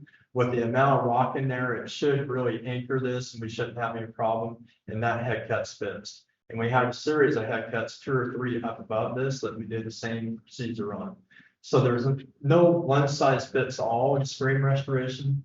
You can use your BDA, your PALs, or you can use rock through these Z-dike structures. Next slide. So back to the BDAs. Here is a result of one BDA. This kind of puts it in perspective. So this BDA forced water over bank where water used to occupy a historic channel. So where all that blue was a historic channel, inactive for decades. Again, it hadn't been active. And it allowed us to inundate a significant portion of the floodplain, resulting in increased surface water availability, expansion of riparian vegetation, and greenness of the riparian habitat within that area. So downstream, about 150 meters where the star is, that is where we had a groundwater storage and subsurface flow from this one BDA. We had subsurface flow coming back out. So these observations are suggesting to me that we can provide temporary storage of water that will aid flow attenuation and it will make water available for a longer period of time, which is really great because this stream actually downstream about a half mile dries up in the late summer. And the past year was really good, right? We had a good runoff, but that stream ran all year. So I'm hoping when we have some of these drier years, as the riparian area acts as a sponge, it builds its water up, that holding capacity, that we're going to have water flow throughout the summer and dry years as well. Next slide. Now I want to talk about wetland meadow restoration. So this is back to the zeolite structures, work with rock, one rock laybacks, one rock dams, zuni bowls, just like stream restoration. We're in the initial stages of working through this, and we're going to work with our partners pretty heavily to identify areas where we want to do this type of work. Next slide. So this is a one rock dam. They're really easy to build. The hardest thing about building a one rock dam, especially in a site like this, is sourcing rock and getting it to the site. This head cut was 2 feet in height, so pretty deep. We laid that head cut back at a 3-to-1 slope, so we could have a gentle, you can see how the water would flow down that in high flow, where it's really gentle. And then we have a splash pad at the bottom of that one rock dam. So as it comes off, it's going to hit rock and that's going to dissipate the energy of the water coming off that. And you also want a uniform surface on these two. I'm laying on the ground looking up at the one rock dam because you don't want to have any rocks that look like a shark tooth. Because if you have rock or water come through, it's going to propel over that shark tooth rock if it's sticking up, and you're going to have erosion downstream. So you want really good reflectment. Next slide. You can build multiple structures and combinations for the slow water flow. Next slide. And we are looking to make a really quick positive impact. This is a project that I had in Super City Field Office. Cottonwood Meadow encompasses about 34 acres of riparian habitat. Really important for a wide variety of wildlife. We identified head cuts within this area. We stabilized over 20 head cuts with beyond personnel in 2023. And the project went really well and is a good low-hanging fruit project. Next slide. So the following slides are going to showcase some of those zeolite structures that we did in Cottonwood Meadow. My recommendation again is select that low-hanging fruit. This isn't a terribly deep head cut, but it is actively eroding. How are we going to fix this? So this is what a typical head cut looked like in that area. A crew could come in for a couple of days, make a really quick impact and a positive impact. Next slide. This is a rock layback structure that we utilize to stabilize that head cut. Next slide.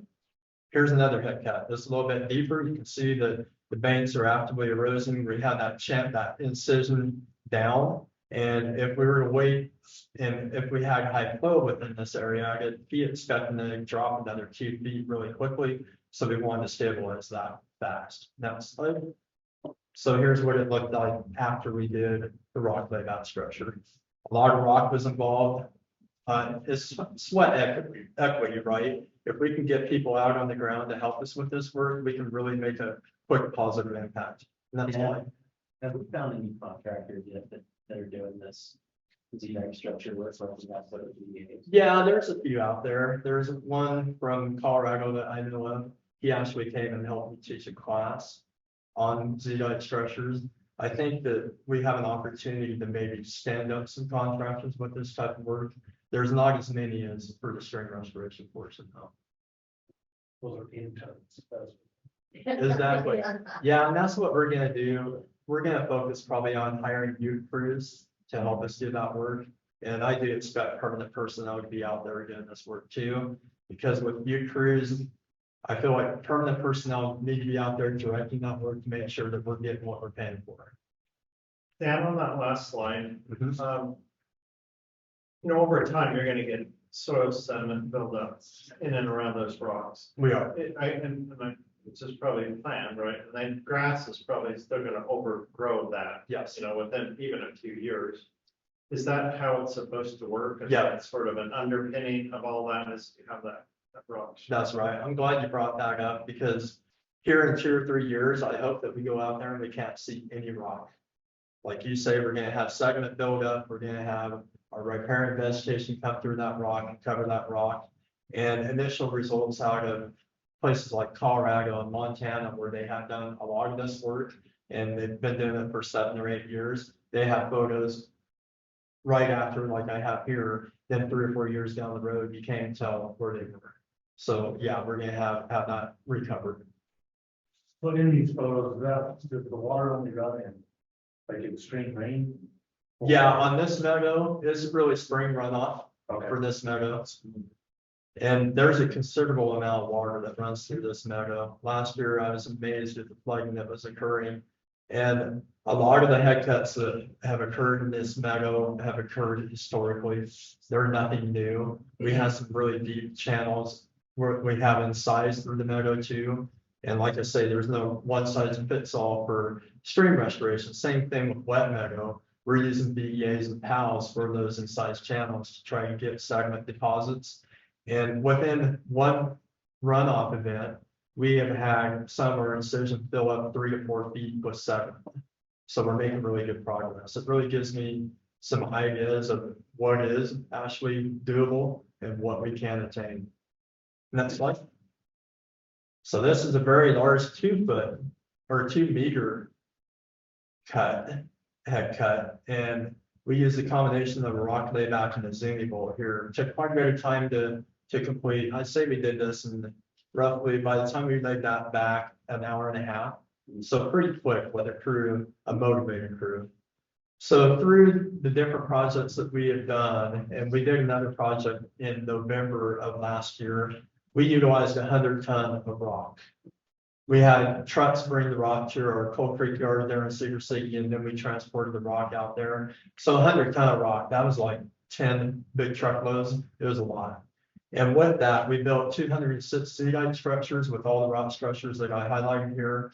And then we constructed 20 BEAs and PALs and some of those channel incisions I discussed. And we also completed maintenance on another 20 BEA and PALs that we did in 2020. And we did that in 4.5 days. We had about 15 and sometimes up to 20 people involved. We had 1 youth crew involved with that. And within 4.5 days, I figured that our youth crew cost us about $10,000. And youth crews are really going to be key to successful projects like this, just because we need those extra hands and for that sweat equity on the ground. Next slide. So to conclude on Upper Bear River, we have a story map that we have put together, and this is going to be posted on the Salt Lake Field Office Beyond website here in the next few days. This was completed about a week ago. Really highlights the projects that we're going to do within the area, gives some background on this too. And then you can also search online for story map, overall story map for all the restoration landscapes. And that'll provide you information of the projects that are occurring throughout BLM within all of the 11 Western states. Next slide. So how are we going to get all this work done? Partnerships is going to be key. We have a lot of work to do within both the landscapes, and Melanie's going to touch on the other country, but I wanted to highlight some of the partnerships that we have that we're going to be depending on to get work done in Rich County. The livestock permittees, Rich County Commissioners, Rich County Cooperative Resource Management, Trout Unlimited, Utah Division of Wildlife Resources, Utah State University, and Utah State University Extension, Working Lands Conservation, the Grazing Improvement Program, Watershed Restoration Initiative, and then our youth corps that we have, such as American Conservation Experience and Utah Conservation Corps. We're going to continue to look for opportunities to form partnerships throughout the process because we want to be successful. We want to work and engage all our partners on the ground and make sure everybody's comfortable with what we're doing up front. So with that, I want to go ahead and turn it over to Melanie, and she's going to talk about the Cutter Country convergent landscape down here in southern Utah. So you said you're running the Upper Bear? I am, yeah, I'm doing double duty. This fun, That's some travel. yeah. He has so much help north of us.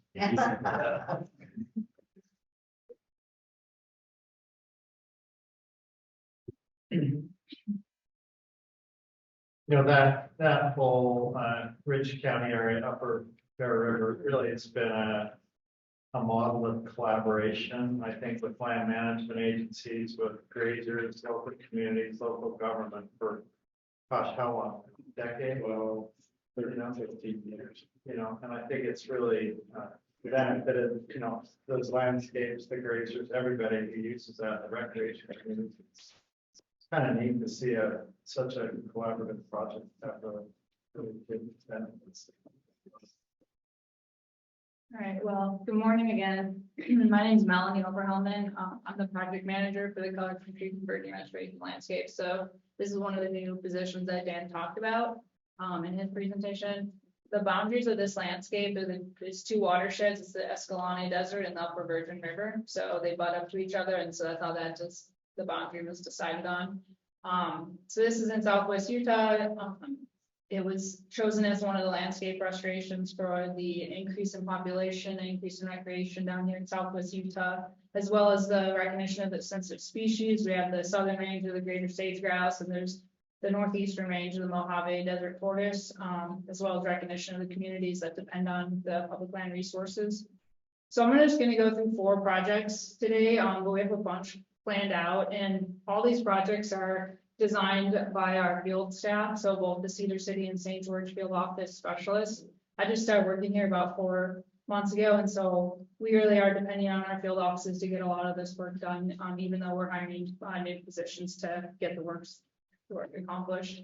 And then I also want to put a plug in that most of our projects are we are utilizing our partners, so I'll talk about that today. So next slide. So our first project is the Virgin River Restoration Project. There's a couple of key partners in it. One is the Virgin River Program, and like I said, Stephanie Taylor, she's in play a short video here for you on the Virgin River Program, and she's kind of our point of contact with them. Wildlife biologist for the St. George field office. My restoration landscapes project is increasing BLM presence and involvement in the Virgin River program. The program is a collaborative partnership between local, state, federal, and private entities, including the Washington County Water Conservancy District, UDWR, the National Park Service, U.S. Fish and Wildlife Service, the Nature Conservancy, and the Ship Band of Pines.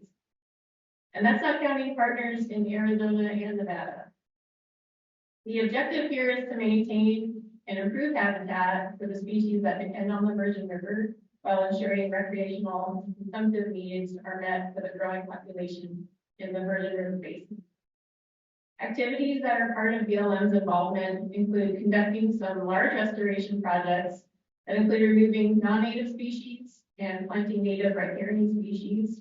We actually have an event occurring tomorrow involved with restoration. And we also do monitoring and recovery actions of the conservation agreement strategy species, Virgin Spine Days, 3 federally listed species, and several BLM and state sensitive species. Thank you.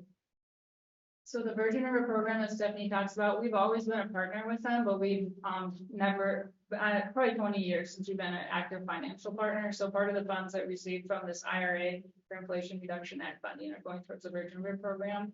Another big partner is the National Park Service Lake Mead Interregional Invasive Plant Management Team.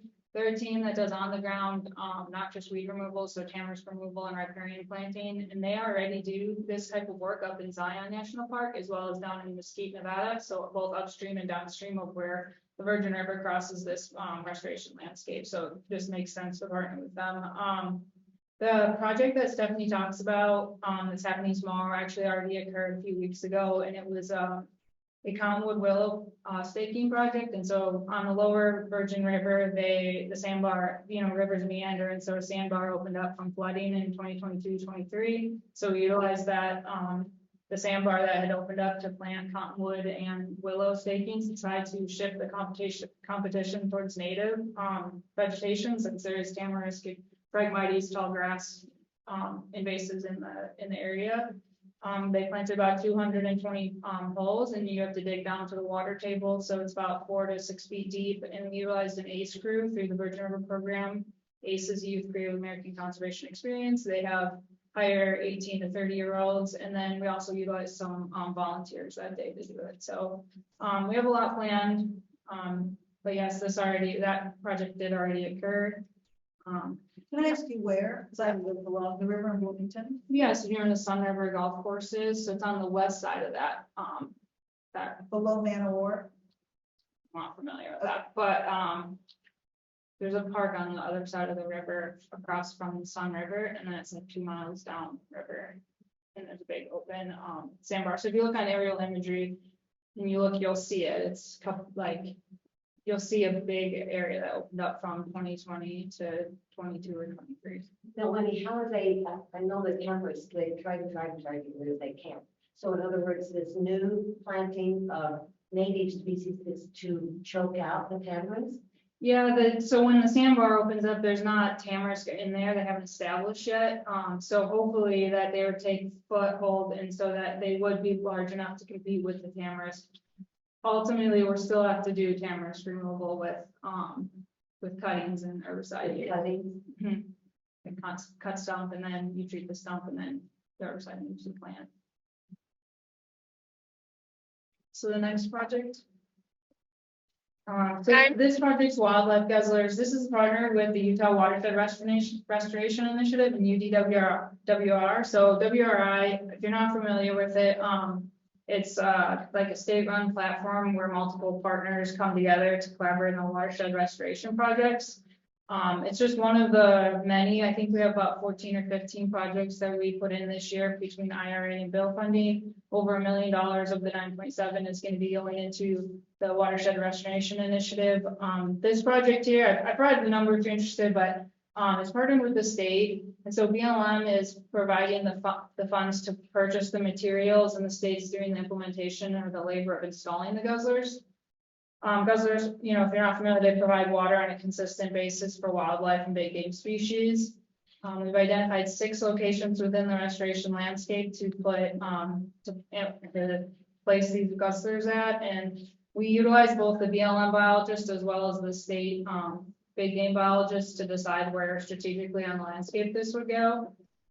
One area here in Washington County, it'll be going up kind of by the Dalton Wash, if you're familiar with the Dalton Wash or the Guacamole Trail. It was decided that location is a couple reasons why it was decided is that the mule deer are crossing Highway 9, which is the busiest highway, or the only route to Zion, and so they're getting hit. So they're crossing to get to the Virgin River. So it reduces vehicle impacts and deer mortality, as well as there's NRCS and a private landowner up on top that's doing, this guy is just retired and he's creating wildlife habitat. So he's drilling a well as well as putting in a guzzler of his own, but it's not enough to hold the elk herd up there. So by putting this one up on top with private landowners investments, it'll be enough to hold the elk herd up there.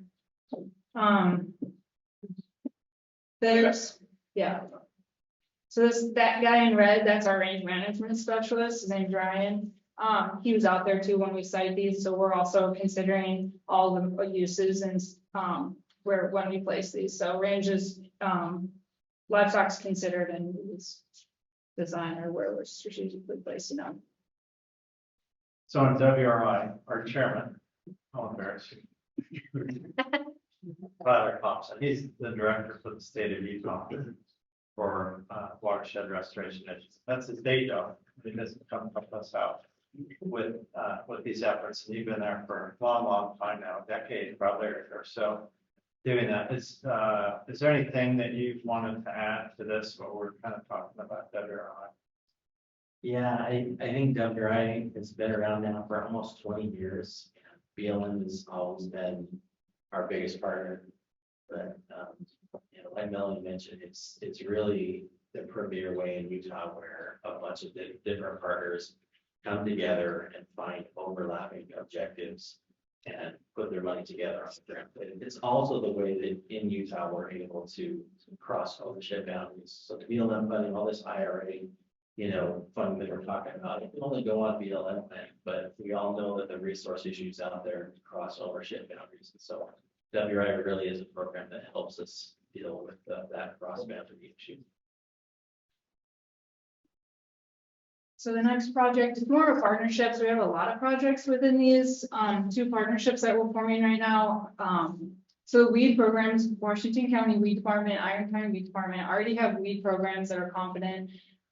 They're knowledgeable, they already do this type of work, and so, we're just hoping to partner with them to leverage their expertise and, experiences, and so we have a lot of smaller projects with them, but we're starting these financial agreement partnerships and we're providing them 60,000 for 4 years. And so we're encouraged to give them the money up front too from our headquarters. So that's like combined $500,000 going to our county weed programs. The guy I showed you on the previous slide, Ryan Reese, he's our range specialist, but also collateral duties is our weeds guy. So we don't have like a full weeds program. So by supporting them, we can benefit the public lands. And so working with both these counties, they both have 6 month seasonals that they hire for, that they can only fund for 20 hours a week. So by doing some of the projects on BLM, we can help fund that position for 40 hours. And so you get better candidates when you can offer a position for 6 months, full time or 40 hours a week. And Iron County just this year is struggling. They can't fill their seasonal. So these will be in place around, by the time, right now they're open on the grants.gov, it's a grant basically, or an agreement, BLM has substantial involvement. So by June, so we're really looking at fall and spring of 2025 projects. But this is already a partnership. So like Ryan already meets with the Washington County weed guy, Brad Winder, they already do projects together. So like they already know where like the weed infestation projects are that they want to work on as a partnership for financially helping out. The Malta Star Thistle is one that's here in Washington County. It's a high priority class 1A. It's an early detection rapid response species for the state of Utah. What that means is it's not known to be found in the state of Utah. So they identified it a few years ago. In reality, it's probably been here for 10 years. But the infestation's on state land and private land, and then also on BLM. And so the county actually came to us. So they're already doing this EDRR on BLM lands. They came to us and told us we had this infestation around 50 to 90 acres. I'm not really sure how big it was. So we're providing them funds to help us treat those. And so we have treated the infestation in the past. Ryan and his seasonals, he gets 2 seasonals a year, but it just hasn't been enough to treat the whole infestation. And then the efforts that the county has done on the Sitwell land, they've gotten down to where they're really rarely finding any rosettes. So the time that they can, they want to go on and work. They want to do this work on BLM lands. Another thing is we are also finding that with fence contractors, it's difficult. Same thing with weed vendors, like getting contractors to do weed work on the landscape. It's way different than your like landscaping in town type work. So there's not enough vendors to get weed work done. So that's just another way we're leveraging our counties. With this partnership, we can pay for outreach and education materials. And so pretty much it benefits both. It's a win-win, both the federal government and the public lands, as well as the counties. So then the last project I have is a resilient recreation project. The International Mountain Bicycling Association, also a lot of people say IMBA. I didn't know what it meant when I first got here. Our recreation specialists already have a really good relationship with them. They're a nonprofit, and some of their core values is sustainable trail building, as well as responsible riding. And so with the sustainable trail development, we provided them funds to build this Breaks Trail. It's in red. It's kind of hard to see up there, but it's 3.7 miles. The construction will occur this summer, and we're just seeing an increase in recreation in this area down in Southwest Utah. So by giving people a place to ride, they're going to reduce the impacts to creating their own trails and grading. And so another thing on the funding, we received the recreation funds a little later. So we just got those at the end of January. So we don't have too many of them planned out. But this is one that is coming this summer. Melanie, where's that location? Oh, sorry, just outside of Cedar City, just southeast. That's Cedar Breaks. The Pyramid Ridge Campground, it's just south. Oh. Yeah. Yeah, it's south of downtown. Yeah. Cedar City. Next year we'll do that right. It's a RAC. I think there's beginner level. Okay, so next slide. This is the last. So that was 4 projects.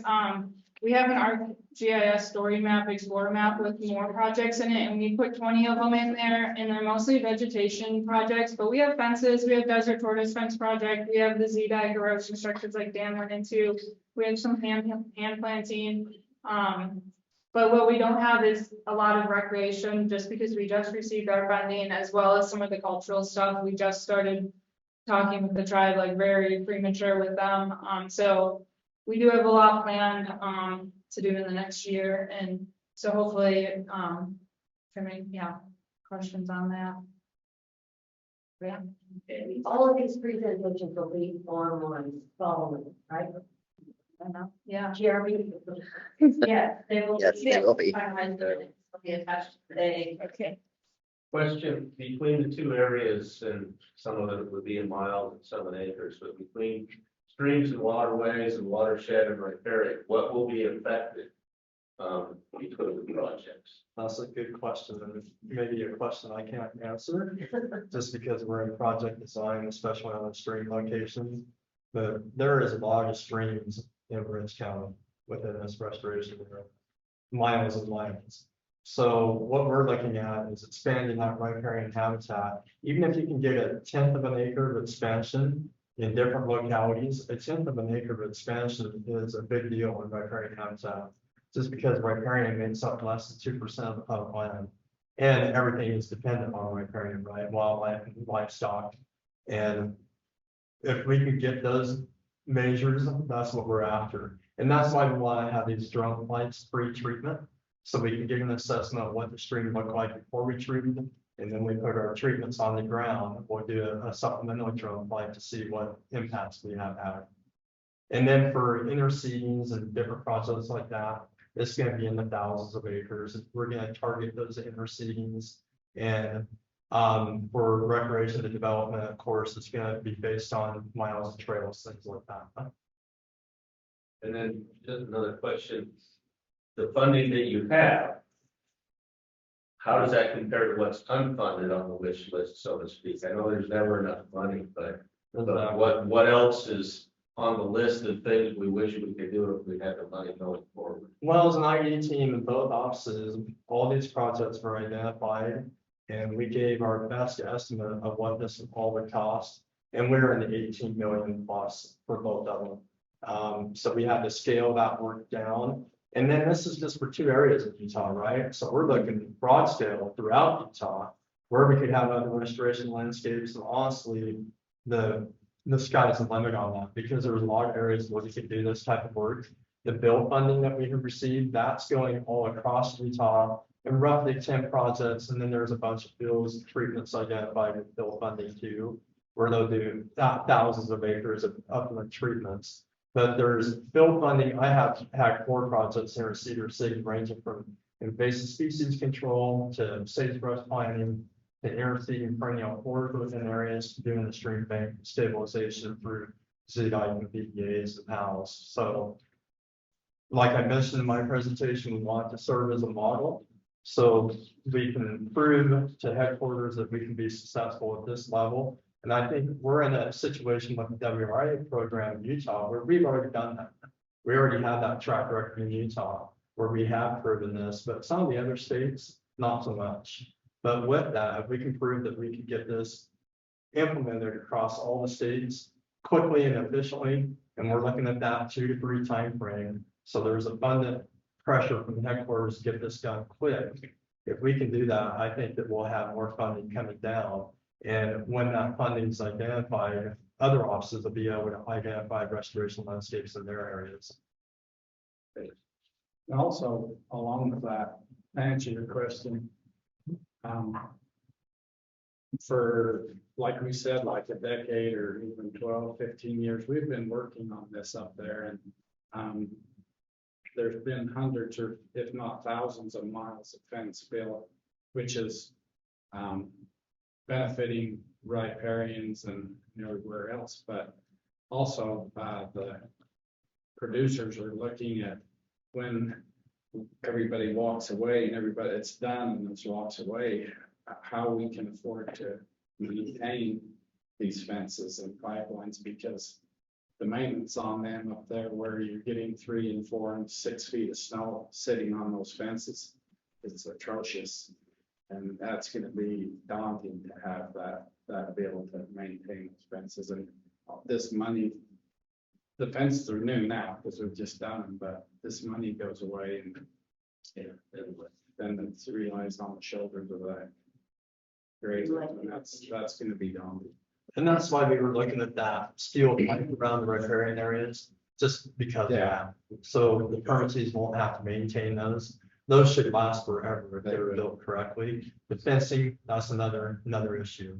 And we've talked about, everybody knows what a fence stay is, taking the stays out of the fences to eliminate those fences getting dropped down by heavy snow or elk crossing those fences. So we're looking at all opportunities because we want to leave a long lasting legacy here. We don't want to just walk away from the project and everything just goes backwards in the next 20 years. We want it to be durable for hopefully multiple generations. Yeah, some of those fences that have been identified there in the Ricks County area. Some of those fences were built by CCC crews and all storage document. And they're all cedar posts. There was no, at that point in time, there was no steel posts, and they literally, there's just miles and miles and miles of these older cedar posts that was built by the CCC crews. And they're still, some of the places, the posts are still standing, but the wire has got to the point where it's so brittle that if it breaks, when you try to splice the wire just continues to break. And so you have those issues, and then in your management plans, when those cows, when a fence has a problem, particularly, the cows get from one pasture to the other, and so some of that maintenance is just for good management to keep, wildlife, the cows away from areas that are arrested for wildlife winter range and those kind of things. But it totally amazes me, some of those fences that are still there. I don't know what year that was, but they were CCC projects. And you can't even count a steel post, and those guys, postal after postal after postal. This is amazing to me, They work harder than we do. Okay, we probably better move on after about 20 minutes or so behind, so let's. Okay, let's take a break and try to get back by 10:20. And get started on the next agenda. The bathrooms are here. Okay, thank you.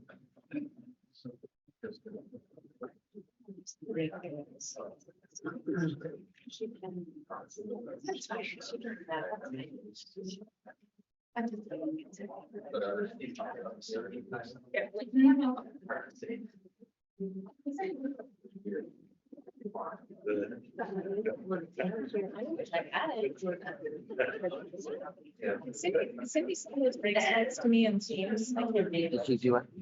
Cindy sent it, or she sent it to me via email. I figured that for the slides. If not, that's fine. She said Yeah. said she didn't. So she was using it. No, this is for. Oh, yeah. Yeah. You're like, yes, please. Yes, like that. I don't have another port though. Don't worry about it. You're okay. Cindy, did you send the break slides via email? So what? Did you send me the break slides via email? No, sorry, they're still on. Yeah.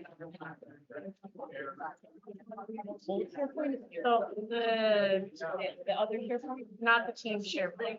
Oh, okay. Want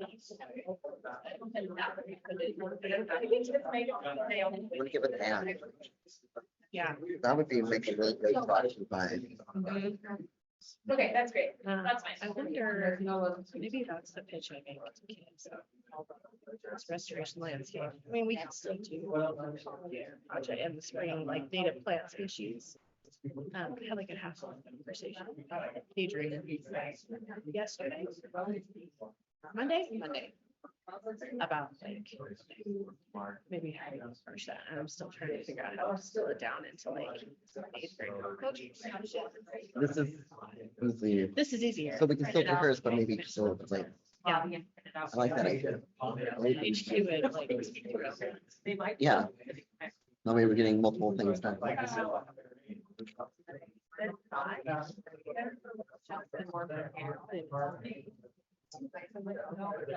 think it's funny. I guess maybe. You know, really, I gotta do that. Oh, or I can. Yes, or use the concept. Wi-Fi, yes. So we're not against. We're not against. No. I should say, yeah, he's leaving a while, but no.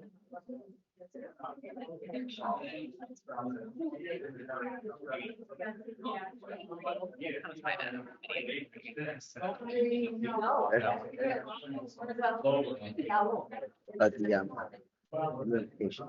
I'm sorry.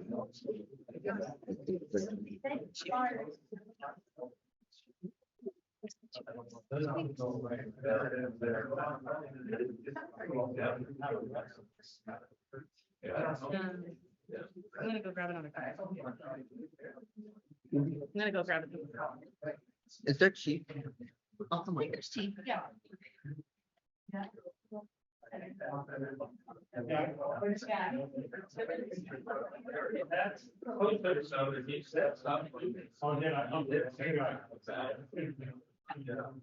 That's its goal for all that. You don't know. How's it going? A little tired. For some reason I was there. That doesn't usually happen to me. Can I have to do especially if I'm not. I think. Sources can see, but I haven't. Oh, yeah. But we've got some air. Okay. Biggest section. Yeah, I clearly missed the memo on. So, it's fine.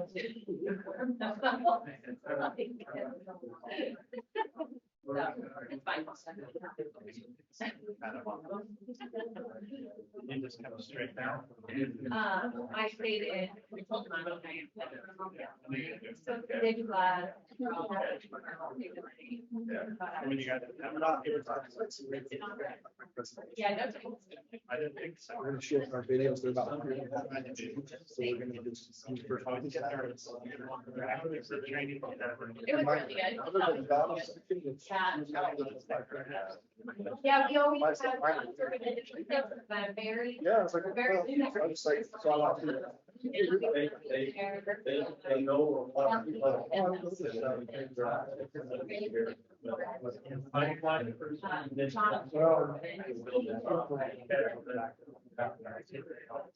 Oh, yeah. That's all right. Yeah. You'll just shoot tomorrow. Somebody tell you whatever you might have. Yeah, we've only had 4 reports that have even been in person. So one of them was during.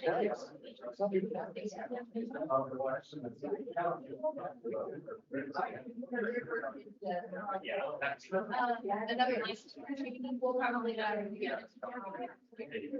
So, it was sort of determined that January, March. Well, they've done, well, since they. When you get it through. Because we're having. Well, there's a lot of them in. There's just a lot of people coming up there. So that it should be the way that people who got retired. You know, that would make sense. Yeah, it's always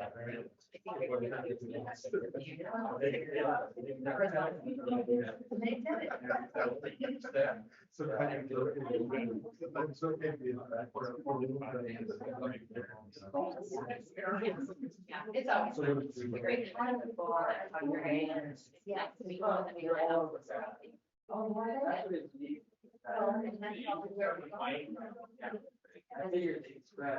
You have, and they don't, and they don't.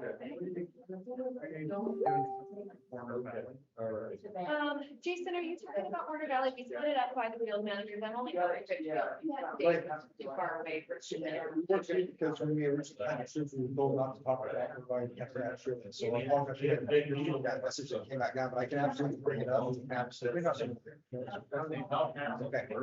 So we're gonna talk about Anasazi Trail, we're gonna talk about Revenant Trail, and we're gonna talk about the new building, and we're gonna go into the dam portion of the down. We have that, so 4 elements from Central. And we're gonna take some time back to kind of videos, and we're short about 4 minutes. So, yeah. Well, they're great. So you work on other people's lives. Yeah. Right. It's gonna be very forgiving. I'm going over until I get started. We've got an hour and a half. I know my section on Rich. I mentioned them. The Henry Mountain. Okay, yeah, that's in this presentation. Just a brief. Yeah. Thank you for being presented, you know, and active. You guys all got the email on the renaming the ground. Yes. Yeah, we're well on the way. We've already identified the stickers that need to be done. Personalized. And we've identified some of the websites already. We've got the latest websites ready to go. The car tax is get ordered. We should have them in the next 2 weeks. You get some stickers, put them on a card. Yeah, so we already have that. Send me a picture. Absolutely. Yep. And then any kiosk or website, we'll send screenshots of that as well. Okay. You guys didn't have the worst name. I know. But you know, it's funny. It was like, haha, junior high humor, funny. So there were some trails I did think there. Right. I didn't feel.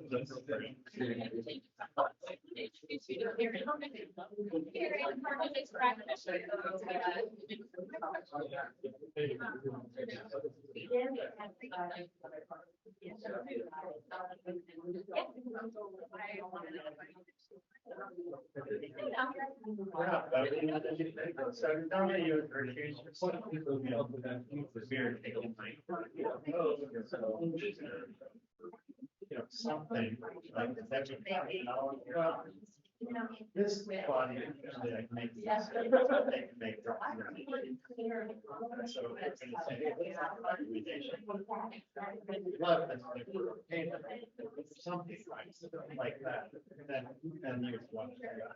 No, it's all.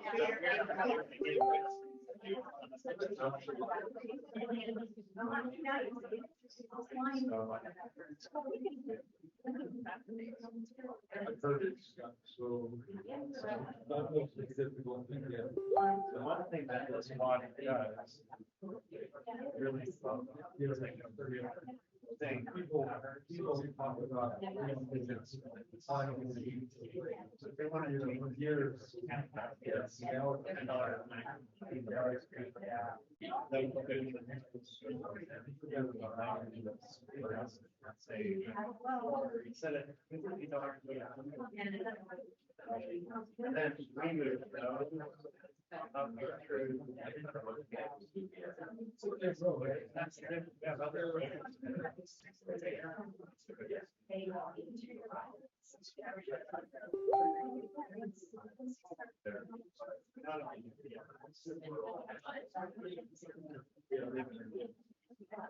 Yeah. Joan has talked about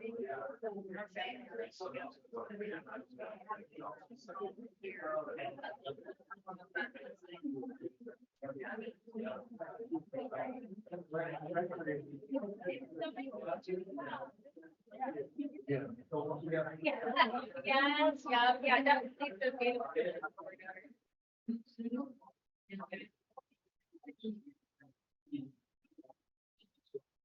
Oh, of course.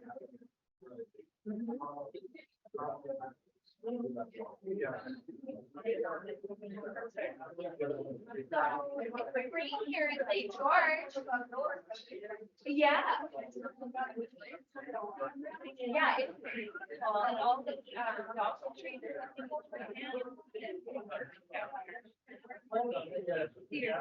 it's still, I mean, I think I've been gone for the past week, but yeah, so.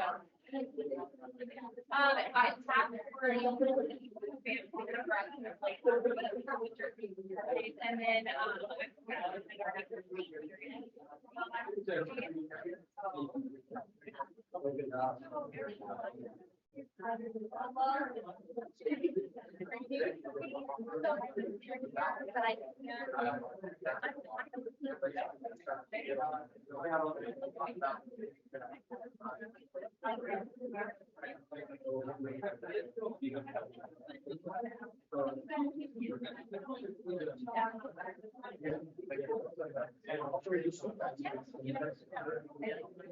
sounds amazing.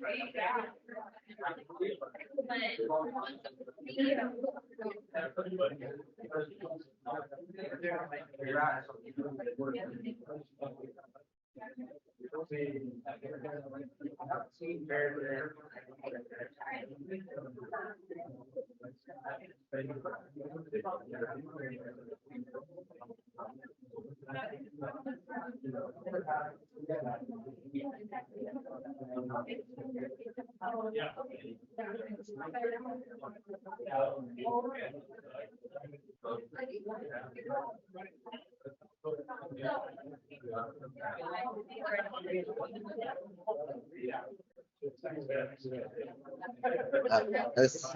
Cindy and I were just talking, this was a really good location. Oh, good, I'm happy. Maybe we could do it again here sometime. That's what I was thinking. This is, I think, should go.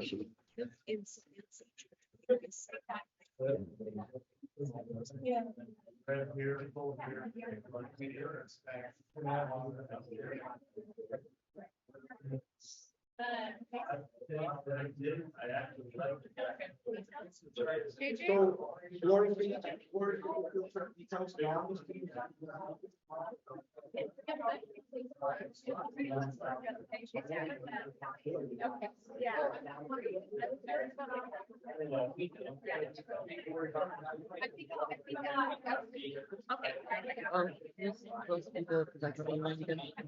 Online is Jake. Paloma? He's get his last name. He's on at 1:30.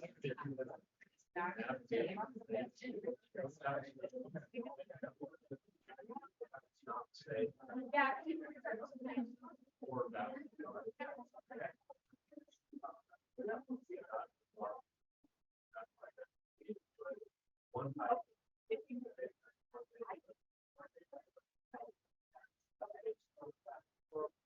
Jake's son. Correct. Okay, everybody, let's get started again. I am. Let's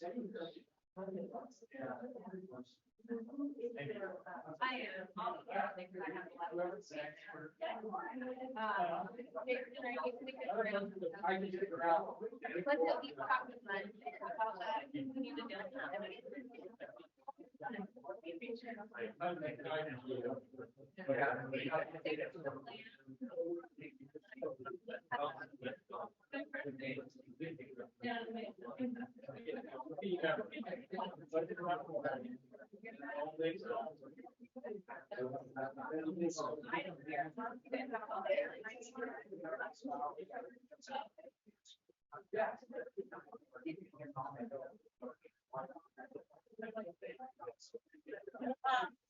Tyler. Question for you. Are we? Wherever you want. Oh, here? I don't know. I thought we were gonna be there for friends. Yeah. And she didn't go over here.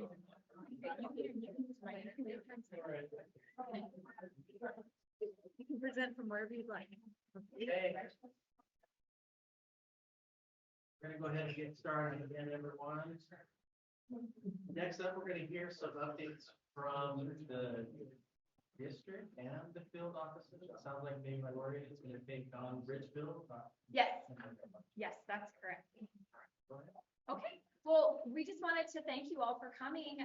It's a great benefit for us to be able to host the RAC meeting, invite you all to St. George. And so we wanted to give you a little overview of some of the things that are happening within the Color Country District here. So if you can go to the next slide, Jacqueline, our public affairs specialist, has actually prepared a short video. So if you could cue that up, please, we'll start with that.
So as you can see from the many beautiful photos in that presentation, the landscapes and the resources that we manage across the Color Country District are incredibly diverse and amazing. And so we're going to just walk from east to west here. I'll cover a little bit about our Richfield field office. And you know what, I apologize, I missed introductions this morning. I have been on the road for the last week. I drove in from Phoenix last night and this morning, so my apologies for coming in late.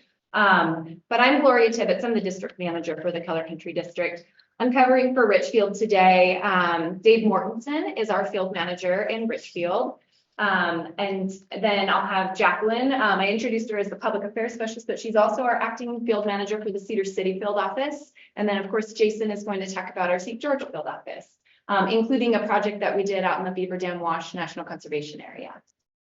Let's go to the next slide. We keep going.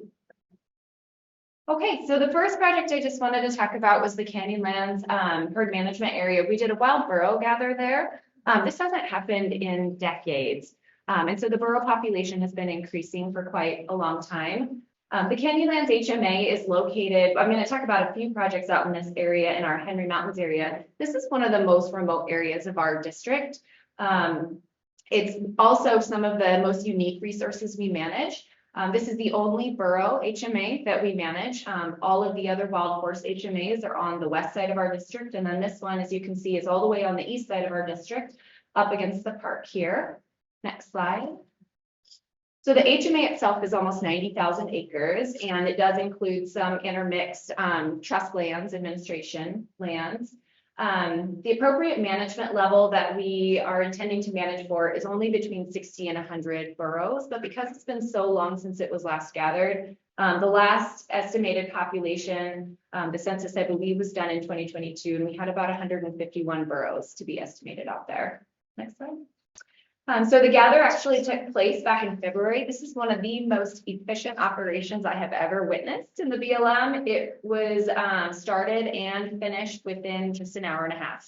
So the borough's surprisingly incredibly cooperative, right? You wouldn't expect that. But our target was to gather at least 40 animals. We were able to gather 46. You can see it was 29 Jacks and 17 Jennies.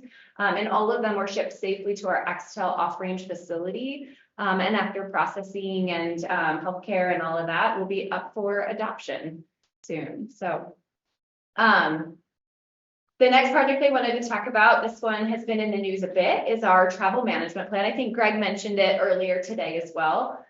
We are at the somewhat early stages of it. Our team has been working really hard on reevaluation of the routes. So this is a plan, I don't know how much Greg went into detail, but this is a plan that was actually finalized in 2008. It was challenged, and we were requested to go back and conduct additional cultural surveys and some additional information gathering, and then to reconsider many of the routes in that area. And so it actually covers 2 of our travel management areas. You can see the large one on the east side is that Henry Mountains travel management area. And then that smaller one is our Fremont Gorge travel management area. They're combined into a single plan that we're working on. Next slide. So that area in total is almost 1.5 million acres. It's very large. And it covers portions of both Garfield and Wayne County. And then we have over 2,000 routes that are under consideration.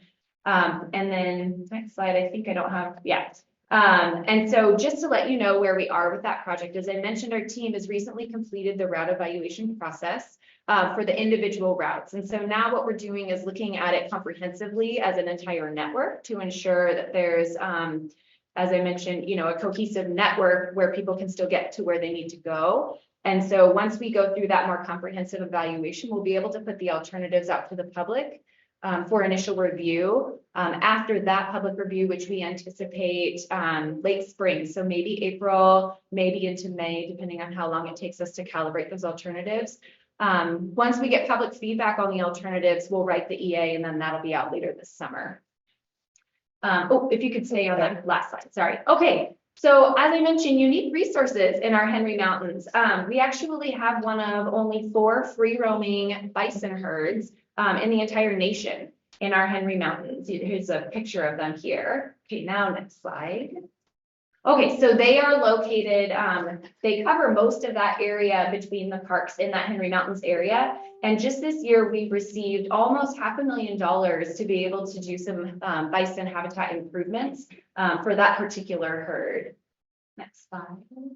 I included this was just an interesting map of where it comes from UDWR out of their bison habitat management plan from a couple years ago, but it shows where most of the bison are actually spending most of their time as they track them and manage them. And so just a lot of usage in those areas. And in order to expand their habitat and make sure that we're spreading out that use as much as possible so they're not overusing certain areas, we'll be installing some guzzlers. One of them will be a mega guzzler in that Applebrush Stevens Mason area and then along the Eagle Benches. And then we're looking at some smaller guzzlers.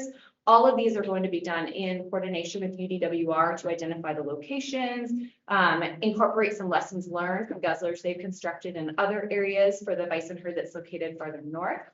And so we will hopefully be able to have great partnership on that and identify the locations that are going to be the most effective for managing that herd. We're also looking at some metal exposure fencing around some of the spring areas. A lot of that is replacement of existing metal fencing or existing fencing to upgrade it to that metal exposure just to be more effective. And if you go to the next slide, there's a couple pictures. Yeah, they found in terms of those lessons learned that metal fencing is much more durable to stand up to bison than some of our other fencing designs. And then these mega guzzlers, the 3-tank design, 5 tanks is a little bit too big. It gets them to hang out a little too long and beat up the area around it. 2 or a single tank is too small. And so 3 seems to be that sweet spot for those mega guzzler designs that we'll be working on with them. Lori, do you know how many gallons that mega guzzler is? I don't, but I could find out. You sent me an email after this meeting.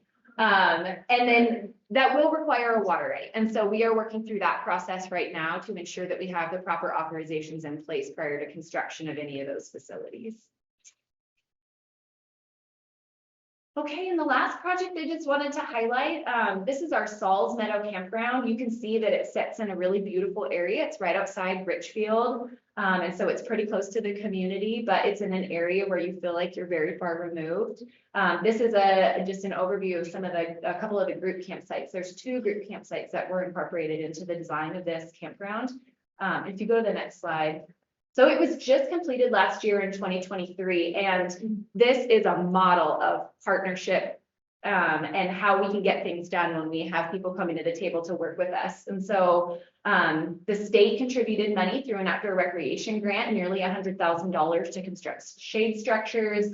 We competed for and received bipartisan infrastructure law funding, $60,000 to incorporate some of the other improvements.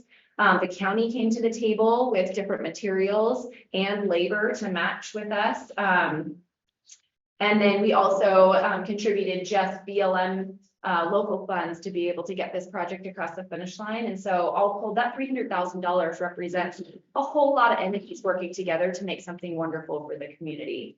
So I have a couple pictures to share. So that labor, the BLM labor and the county labor, that means our own employees were doing quite a bit of the work out there. This is a couple of our interns this past summer, just finalizing some of the improvements out there. Explain exactly where that is. So it's just east of Richfield. I want to say maybe 20-ish miles. It's not far outside of Richfield. So you're going up towards Fishler. I mean, it's like crossing. I think so. Yes, sir. If you go through Annabelle and just Yes. follow the dirt road around like you're going to Cold Mountain, you'll go right past. Okay. Thank you. Some of the contributed items from the county here and the access road heading into the site.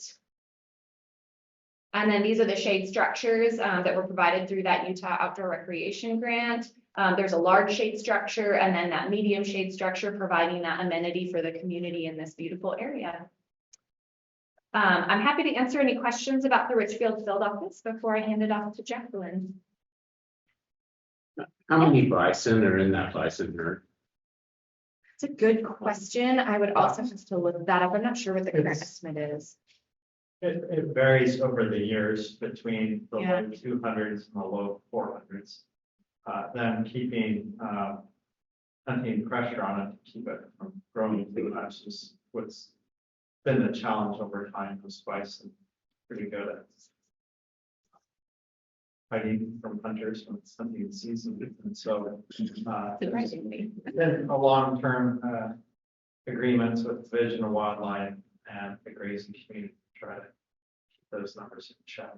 But I think the target number, and I don't remember or know exactly what it is right now, I'm not involved with PWR at the moment, but I think it's in the low 200s. So I was wondering if, what the management number, is trying to maintain. You know.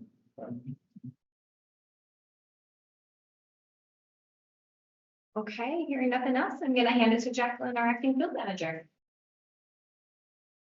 I'm just gonna share some topics, some improvements in recreation access. If you go to the next slide. The upcoming sulfur wild horse gather, some renewable energy update, and the planned Tinker Bay's renovation.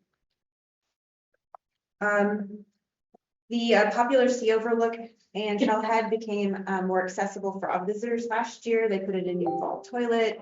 The sidewalk and overlook are now paved and are much more accessible. That was one of the recreation updates. Next slide. Also, Spring Creek, with the help of Iron County, received a new vault toilet at the Spring Creek Trailhead in fall of 23. And then the Hanging Rock Recreation Site had several updates, which transformed it from a day use site to a campground. The updates included consolidating all the access points. There had been several ways to get into the area and into one, which improves safety. The updates included site road repairs and the creation of new 6 of 6 new campsites, including that include fire rings and picnic tables. And 4 of those campsites got shade shelters. That was funded from the Great American Outdoors Act, which was discussed earlier. In addition, last year, the Iron Hills Trail System achieved the distinction of becoming a national recreation trail. Last year, it was the only BLM trail designated, and the only one in Utah that was designated. In addition, it is usually national recreation trails are a single point-to-point trail, but this designation is the entire system, which means that all future trails that are added will be included in that designation. And I added a video. Pyramid Ridge Campground, and from your campsite, you have access to over 30 miles of purpose-built mountain bike trail. We have a crew on site as we speak, constructing a trail just right outside of this trailhead and campground, and they'll be completing about 2 miles of trail before the snow comes. Well, this lower loop especially, I think, is going to be real important for people that come to the Pyramid Ridge Campground. They're going to have families, they're going to have small kids. This will give those littler kids, I mean, even down on a strider bike, something that they can go out and ride. And the great thing is that you have something for everybody. That's been the cool thing with IMBA is that we've done a couple trails that have both options or all 3 options incorporated into one trail. So I can take my kids and I can go off the black option and my kids can go down the blue and green, but we're still riding the same trail. The Trail Master Plan is about 100 miles worth of trail. And each year we just take on a chunk of the master plan. The BLM can continue to find funding and put miles of trail on the ground without having the worry of whether these trails will be maintained. Iron Trailcraft and our local group have been trained by IMBA staff, and so we never have to worry about quality of work or trails being missed. That's the big thing I think that most communities benefit from, is coming up with a plan that you can work off of. One big change I've seen in the last few years has been the increase in individuals riding to the trails rather than driving. And I think a lot of that is just the access and how easy it is to get to these trails. And I think that's what's so special and so amazing about this location. Like, we can hit a trail in the morning before work. I could get one during lunch. I can bring my bike and stop by a trailhead on the way home. See a lot of people coming in from out of town, out of state, out of country, and run into people from several different countries in Europe that were over here riding. They heard these were really cool trails in Cedar when they were, in Salt Lake. They decided to come down and ride our trail. Have around 30 miles implemented and on the ground. And so we still have a lot to do here, which is really exciting. And we're hoping to have our next round of on the ground design happening within the next year.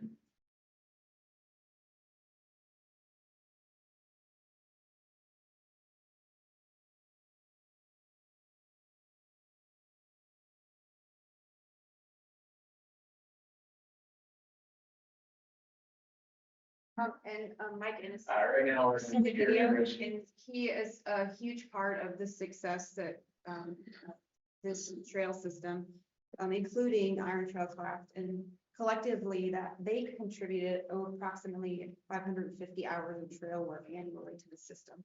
So it's been a huge success. It was designated in part because of that partnership, but also the exceptional quality and the proximity to the community. And Melanie touched on the Breaks Trail earlier. This is a IRA project as well. It's a collective effort with IMBA and Iron Trailcraft. The trail is one of the is meeting the growing demand of recreation in the area. It's about 300,000 from IRA funding. And if you go to the next slide. I know she already shared this, but the construction's set to start in June, and it's about 3.7 miles of non-motorized trail within the Iron Hills Trail System. Finally, round 3 of the bipartisan infrastructure law funding was awarded to the Pyramid Ridge Campground expansion, which includes updates and upgrades of new toilet and 15 additional campsites. And the the Pyramid Ridge Campground is an access point for the Iron Hills Trail System as well. Recently, the NEPA for the Coal Creek Day Use site, it was a proposed site located about 5 miles east of Cedar City, would provide a 55-acre day use site for the popular Cedar Canyon. The NEPA was out for public comment and closed February 24th. And the project is largely supported by the local community, including the Iron County Sheriff's Department. The project would introduce facilities like picnic tables, a trailhead, vault toilets, fire rings, informational kiosks, and include environmental restoration. In addition, a proposed overnight camping restriction of approximately 12,000 acres of nearby BLM managed land would address wildfire risks and hopefully help prevent some illegal activities. In August of this year, there's the Sulphur Wild Horse Gather planned. The Sulphur Wild Horse Management Area is the second largest herd management area with appropriate management levels, by appropriate management levels in the state. So it's the second biggest population. The AML for horses is about 250 to 160 for that area. In 2003, it was estimated there was about 473 horses there. And this year it's estimated to be about 606 horses, which is about 242% of the established AML. The HMA encompasses 230,000 acres managed by the BLM and extends to a total of 265,000. The plan is to gather about 420 animals and to remove about 360. And together, the Cedar City Field Office and the Ridgefield Field Office have approximately 44% of the state's wild horse and burros. Where will they be sent, the ones that are gathered? I'm not certain, but I can find out. So, we have a few holding facilities in the state. And our goal, when we remove any of these horses or burros off the range, is to have them adopted by individuals, families, or groups who are interested in continuing to raise and care for them. So we have many adoption events throughout the year. The first ones we do here, we've had them in St. George in the past, and other locations throughout the state. We have online for online adoption events. We the ones who aren't readily adopted, we have access to 3 facilities in the state, off-range corral facilities. We have 2 in Delta and 1 in Maxville and Ridgeville, where we hold those. And now we have range. Some of those could be shipped to what we call pasture areas, like open range pastures that are more in the Midwest, where we hold. But our goal is to get them all. The burros are super easy. Ones we did that talked about earlier, that they likely will be adopted.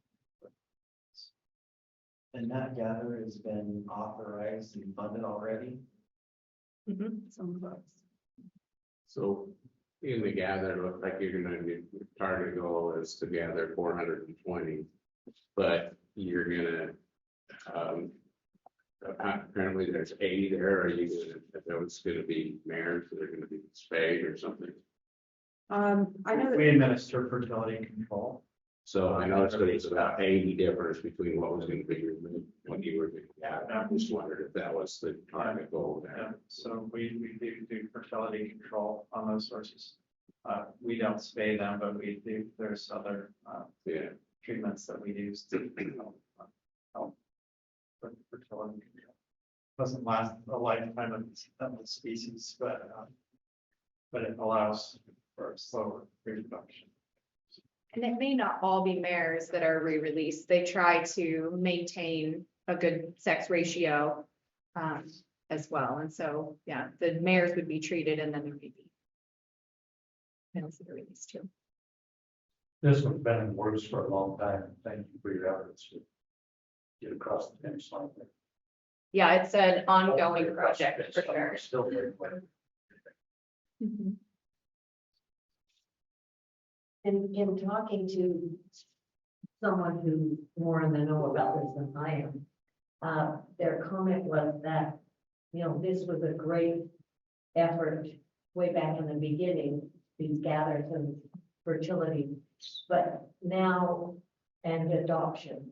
But now the adoption is less desirable, at least for this person and her group, because there's too much inbreeding in these horses out through the years. I mean, have you discussed that or researched that? Or do you have an opinion on? You do have some of that, but, you know, we hopefully adopt these for horses that are interested in being cared for by, you know, family, individual, or whomever. And that they're not looking necessarily for breeding types of stuff or those sorts of things, right? Certainly horses that are more attractive to individuals because of coloration or conformation get maybe adopted more quickly. The ones that aren't have the physical attributes that make them as desirable to adopt, but we try to get as many of them as we can. My opinion is the adoptions are not working because people found out it's expensive in the backyard. 12 months out. The majority of our horses are adopted back in the southeastern part of the east. So, yeah, a lot of the horses that we pull off the ranges aren't necessarily adopted here locally. So there's already a lot of horses or interest of those who've already maybe adopted one, but we continue to work heavily to move those to the east coast. There's a lot more interest. That's where the majority of our horses are being adopted. I wonder how they like the humidity back. Well, sometimes the adverse of humidity is the dryness. And some of these ranges are pretty dry up there.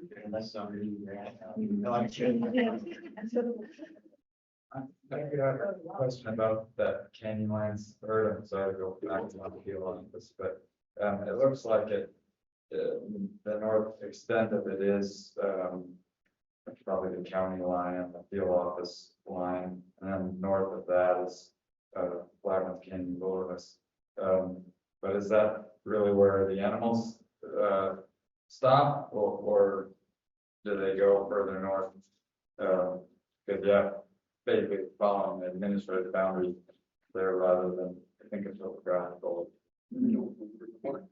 Yeah, they're primarily concentrated within the HMA, but it's my understanding through the census flights that the population had grown to the point where they were expanding outside the boundaries of the HMA. Through this gather, the intent is to pull or to lessen that burden within the HMA to allow them to go back to primarily being within those boundaries. You're right, the boundaries themselves were drawn along administrative lines, but they generally, it's my understanding through the census information that they provided, stick to that area. Burros, I guess, tend to have high site fidelity. They don't like to leave where they're from unless they're forced to by lack of resources.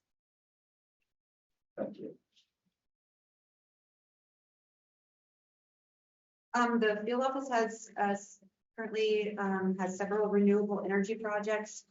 We're working on environmental analysis for wind testing approximately 8 miles west of Minersville. We have a solar project that's just starting the variance process, that's Iron Creek. And then another solar project, Star Range, which is currently in the NEPA public scoping period. In addition, there's the Cedar City field office has 3 solar energy zones that are included in the solar programmatic EIS. And those are the Wawa Valley, Escalante Valley, and Milford Flat South. In addition, we're working on an expansion request from Fervo Energy, Cape Modern geothermal exploration.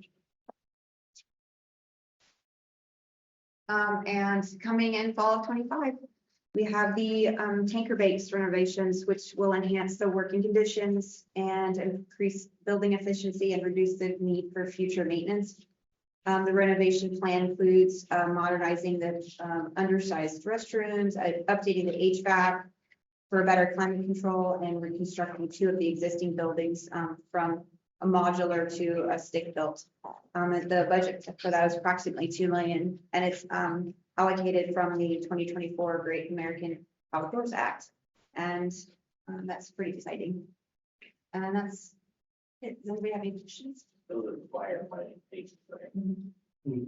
Yeah, and I just want to add to that, that's kind of a big deal because that tanker base services such a large area, and not just public lands, of course. We partner with state and other federal agencies, and this is a resource that accomplishes an awful lot. I mean, millions of gallons of retardant gets loaded through this facility. And so having the upgrades necessary for the staff that are on site, we host. There's sometimes when you go out on the tarmac and there's not an open space because we've got so many planes stationed there if we have a busy fire season. And so having the facilities available for the pilots, the crews, our own staff to be able to have a great facility means better response time and better operations here within this area when we see wildfire on the ground. So it's kind of a big deal and it's a really great investment. Where is that one located and what are the other ones in the state? So this is at the Cedar City Airport. It's a partnership we have with the city there, and it's wonderful. And I don't know where we have them elsewhere in the state. I know we have one at Tuella. And is that all? Just the two? Other than just some small seat there. Yeah. That's the two big. Where we have facilities where people can sleep and, where we keep pilots, just the two. And was it Coal Creek they use campground? What are the recreational assets in that area that's bringing that online for? It's going to be a day use site, and it's going to have a trailhead and vault toilet and picnic tables and other sites for people to. And that's up Cedar Canyon. Wondering about the long-term effect of the mountain bikes on those recreation trails. I know when you get the motorbikes on the mountain trails, pretty soon you have nothing but a little piece of rocks. How long they until those trails stand up to the amount of use they get? It's all non-motorized.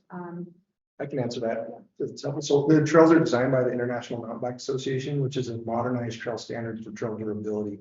They look at components from the degree of angle of slope to the soil compaction and the materials that they use. And what we're trying to really do is design purpose-built trails that will support mountain bikes instead of adopting historic trails that were designed by just riding them in. So what we've seen with IMBA's influence is trails that last and that don't blow out, that they can handle watershed, they can handle the high amount of use from mountain bikes. So. Could I ask the trail design is a huge factor, a larger factor in the type of vehicle using the trail. And so with good design, you can even get a motorcycle trail that's not a gully. IMBA brought that to a new level with the trail design. But then the group NOVAC, National Highway Vehicle Conservation Council, produced a similar guidebook on trail design specific to motorized trails. And I actually have copies of those.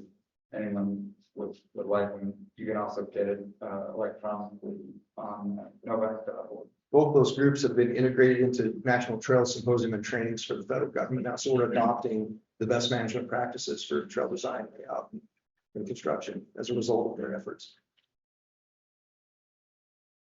So, go ahead. Now you first. Sorry, I just had to step out, but one of the questions I have is on these proposed trails and so do they have to go through a full NEPA process completely? So from beginning to end, I mean, some of these trails that you plan on, there's a new one coming. How long has that been in a planning process? Well, the NEPA's been completed. Do you know when that was done? 2013. So it varies by office staff availability and availability for funds for NEPA, but the NEPA process generally takes under a year for a trailhead layout design for a trail system, which can include multiple trails, and then it's available to contracting funds. A lot of the projects that are bigger are done in phases, and we generally have on the ground miles in the first year, and then we have it phased out depending on the size of the trail system. Good question. What's the current status of the Pine Valley Water Project? I was going to say I can speak to that. So we've been requested by the applicant to pause that process. They've implemented quite a few additional conservation measures through just their operations. And so it was my understanding that they want to see the effect of that before they move forward with this particular project. And so we're in a holding pattern until the applicant requests for us to move forward with that again. So are they doing new models? I don't know what they're working on right now while we're in pause mode. But when we do pick it back up, if they do request that, we would require them to provide updated information based on current conditions. So does that mean that you start from scratch or you incorporate things that were already done? Certainly pick up where we left off and then update what would be necessary should we move forward. Reason I ask is while I was on the Millard County Commission, we never received formal notification regarding Pine and Wawa. Both of those valleys, about 50% of them lie in Millard County.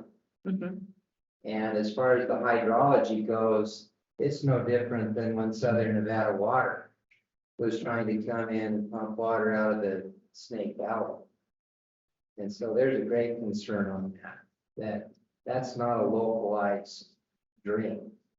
Mm-hmm. Yes, there's quite a bit of connection in that area. Mm-hmm. So just curious where it was at. Mm-hmm. Absolutely. Yeah.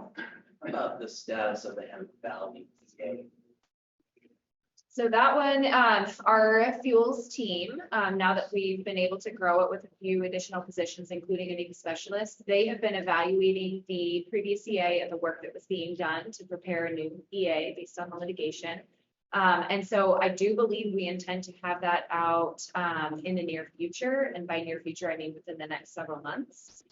We had a maternity leave in there. We've had a couple other projects bump up the priority list to ensure that we had NEPA on the shelf for funding that we knew we were receiving. But Hamlin Valley is still on that to-do list and we intend to be moving forward with that. Mm-hmm.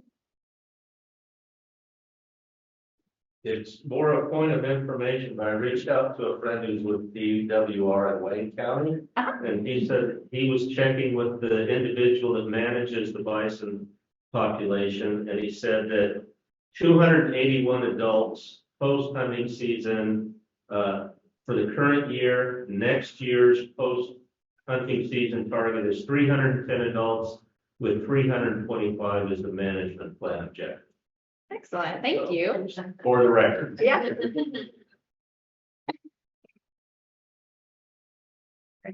Yep, I'm ready. We'll try and gain some time back for you guys. We have a couple of videos that we're going to cut a little short that'll be in the presentation and the notes or all that. So welcome to St. George. We're happy that you're here. The first project I want to talk about is the Revenant Trail System. This is a user created logo by our local Trail Alliance of Southern Utah graphic arts designer. It's a project that was originally started a number of years ago and was shelved due to lack of funding. The BLM had about $1 million in recreation fees in the St. George office. And with grants from the state of Utah, this is about an $800,000 mountain bike trail project that will be multi-use for hiking as well. This is some of the terrain that you'll see the trail go through. And if we could just, the same video that she played, if you just put Revenant Trail System instead of iron, this is basically the same video with the same partnerships involved. Next slide. And a lot of engineering goes into a downhill mountain bike trail. This is a specific user group that will identify family use for green level trails all the way up to black diamond trails. It's about a 12-mile total trail system that starts at Hell's Hole Pass. Next slide, please. And the climbing trail that allows you to if you want to keep riding back and doing the downhill loops is all being hand built. And then the downhill trail is all being machine built. But all the climbing trail is being built by volunteers from the Trail Alliance of Southern Utah, and they turn out every weekend to put in miles and miles of trail on the ground. Next slide, please. And so this is flyable. We'll just do about 20 seconds of this. And this is in the very early phases of the trail when the heavy equipment's out on the ground.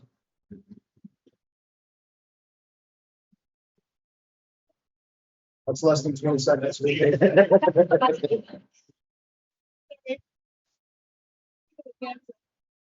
Yeah. This is a strong YouTube video, so appreciate the music. For what it is. You didn't make this? No, I didn't. Put it down.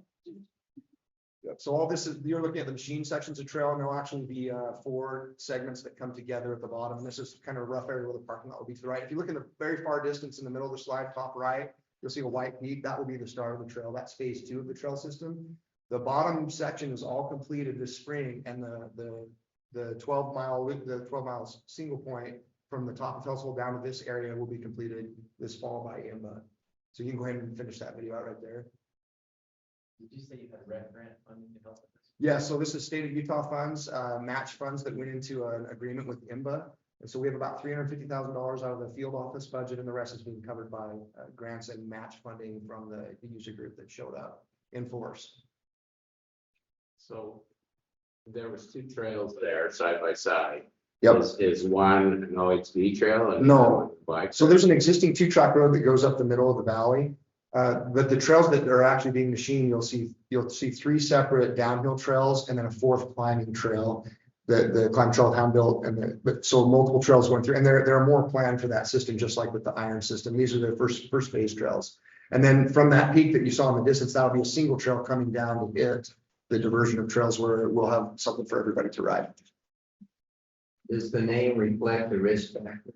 It does not. So the story there, the Revenant Trail System was designed by previous rec planners about 10 years ago, and it was shelved. And so the idea is that it's been resurrected and come back from the dead with new vigorance, with the mountain bike community pushing forward and the state of Utah supporting it. So it's back from the dead and it's being built. Okay.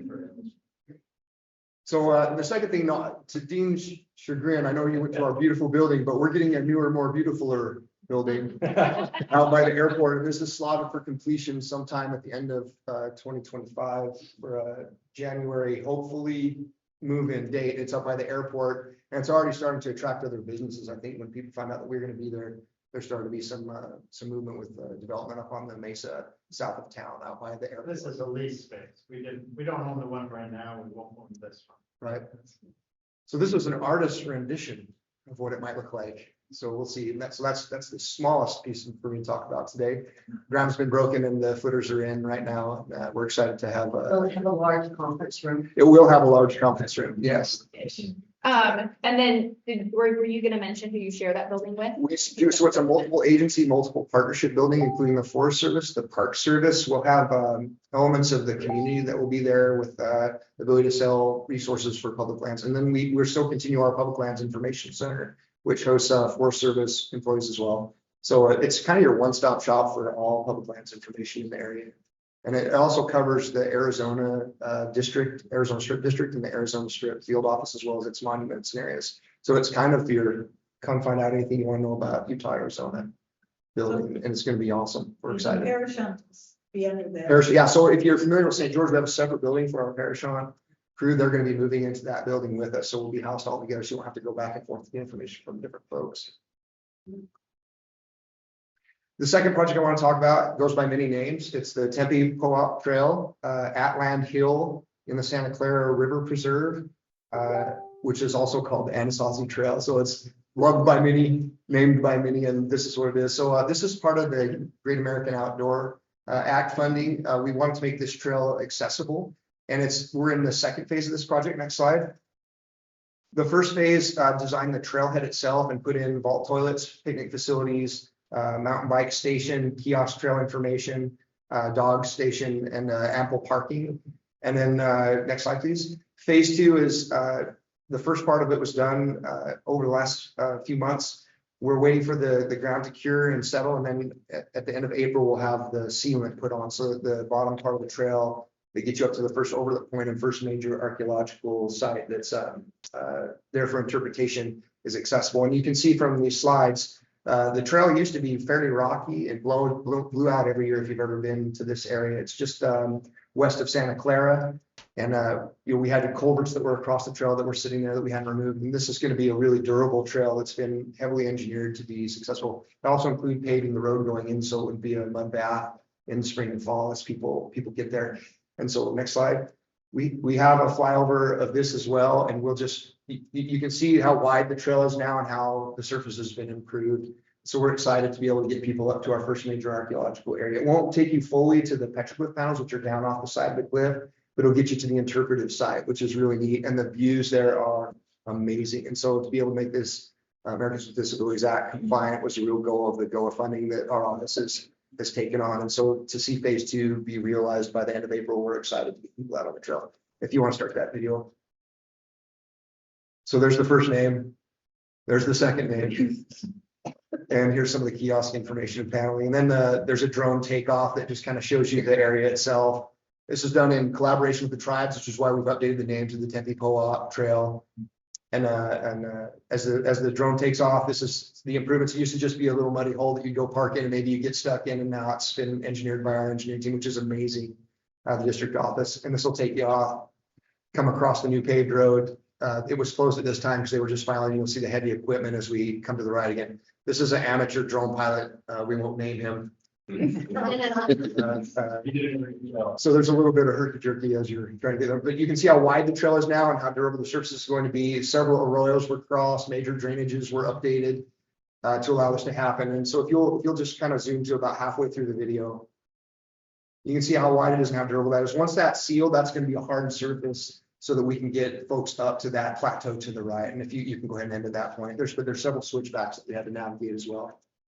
What material are you gonna use to seal it with? So I don't know the answer to that, but I've been told it's very good material. I don't know if it's mag chloride or what, but I do you have any? No, I was gonna ask Vicky, do you happen to know the name of that material? I don't. I know they went down last week to get some test material for it. And it's mixed kind of on top and it's kind of rubbery. They said it has a bit of a rubber surface to it. Mike? Josh told me yesterday, it's not mag chloride, it's eco-friendly mixed material stuff.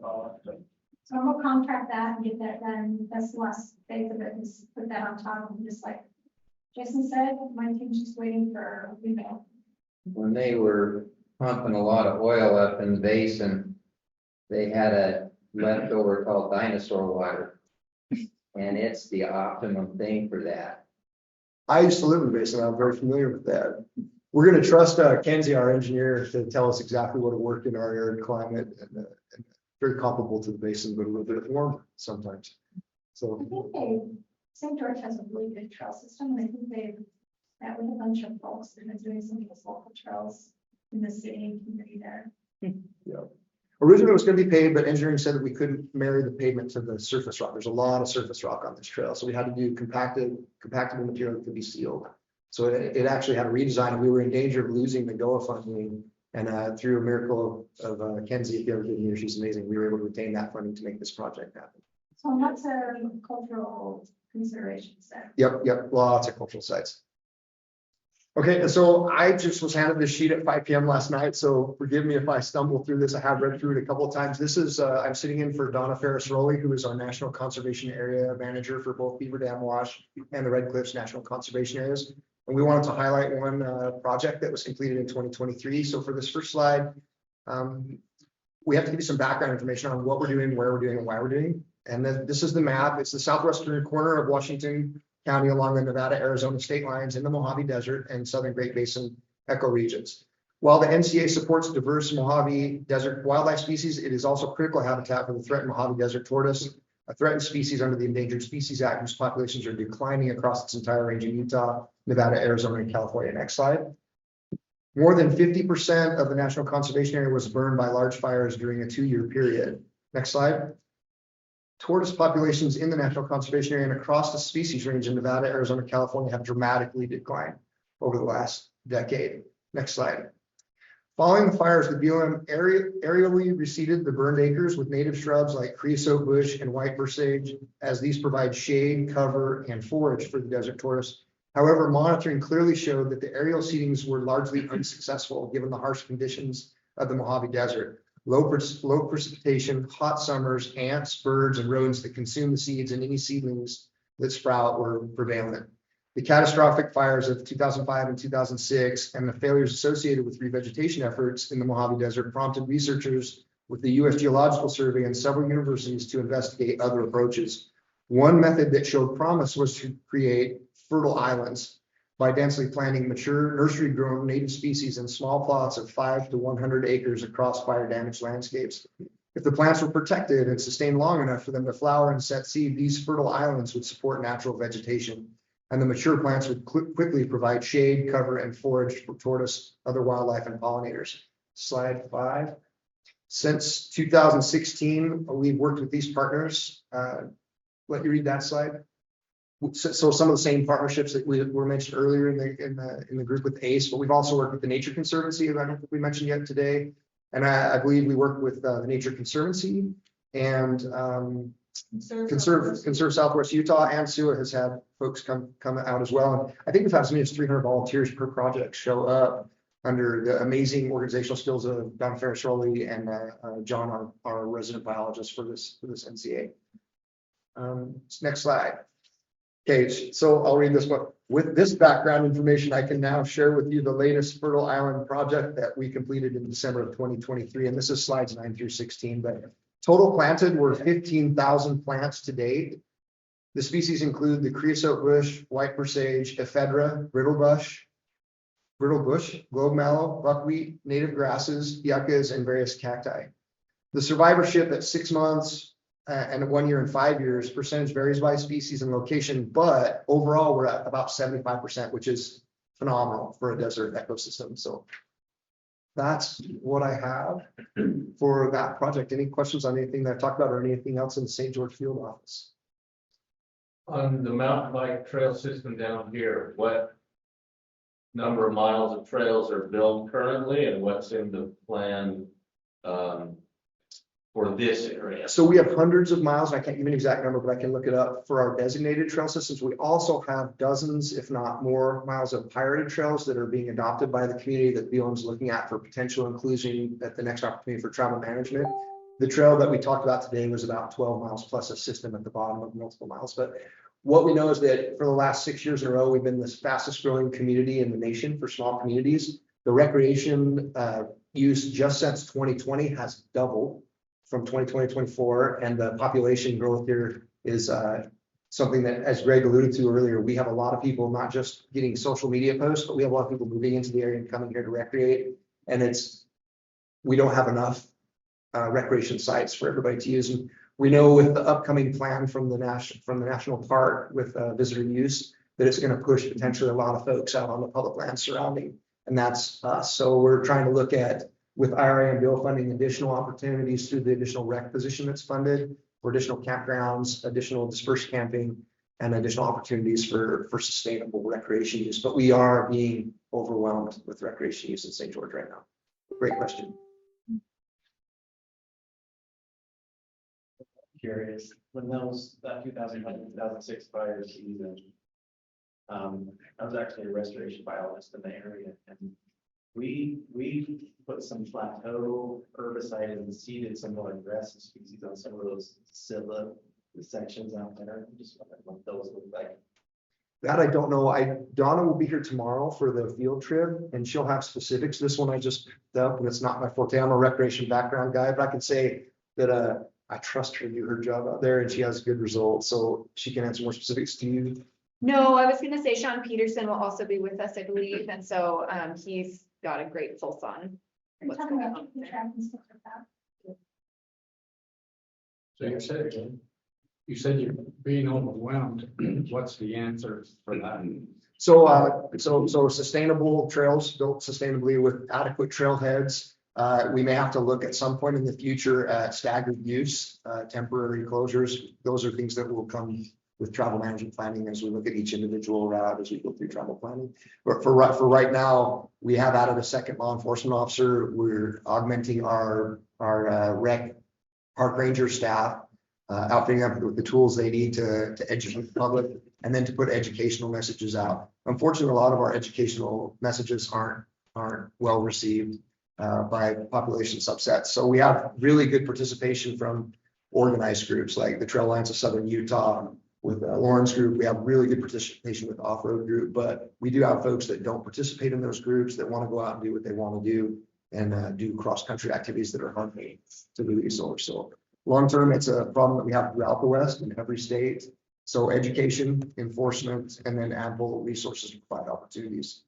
That's kind of our story up at Bear Lake, so that's reason.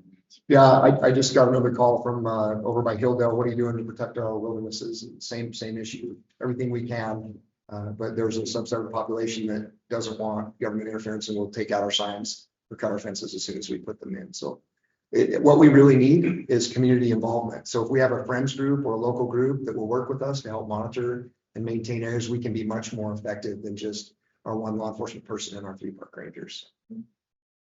So would that mean like more trail docents or things like that?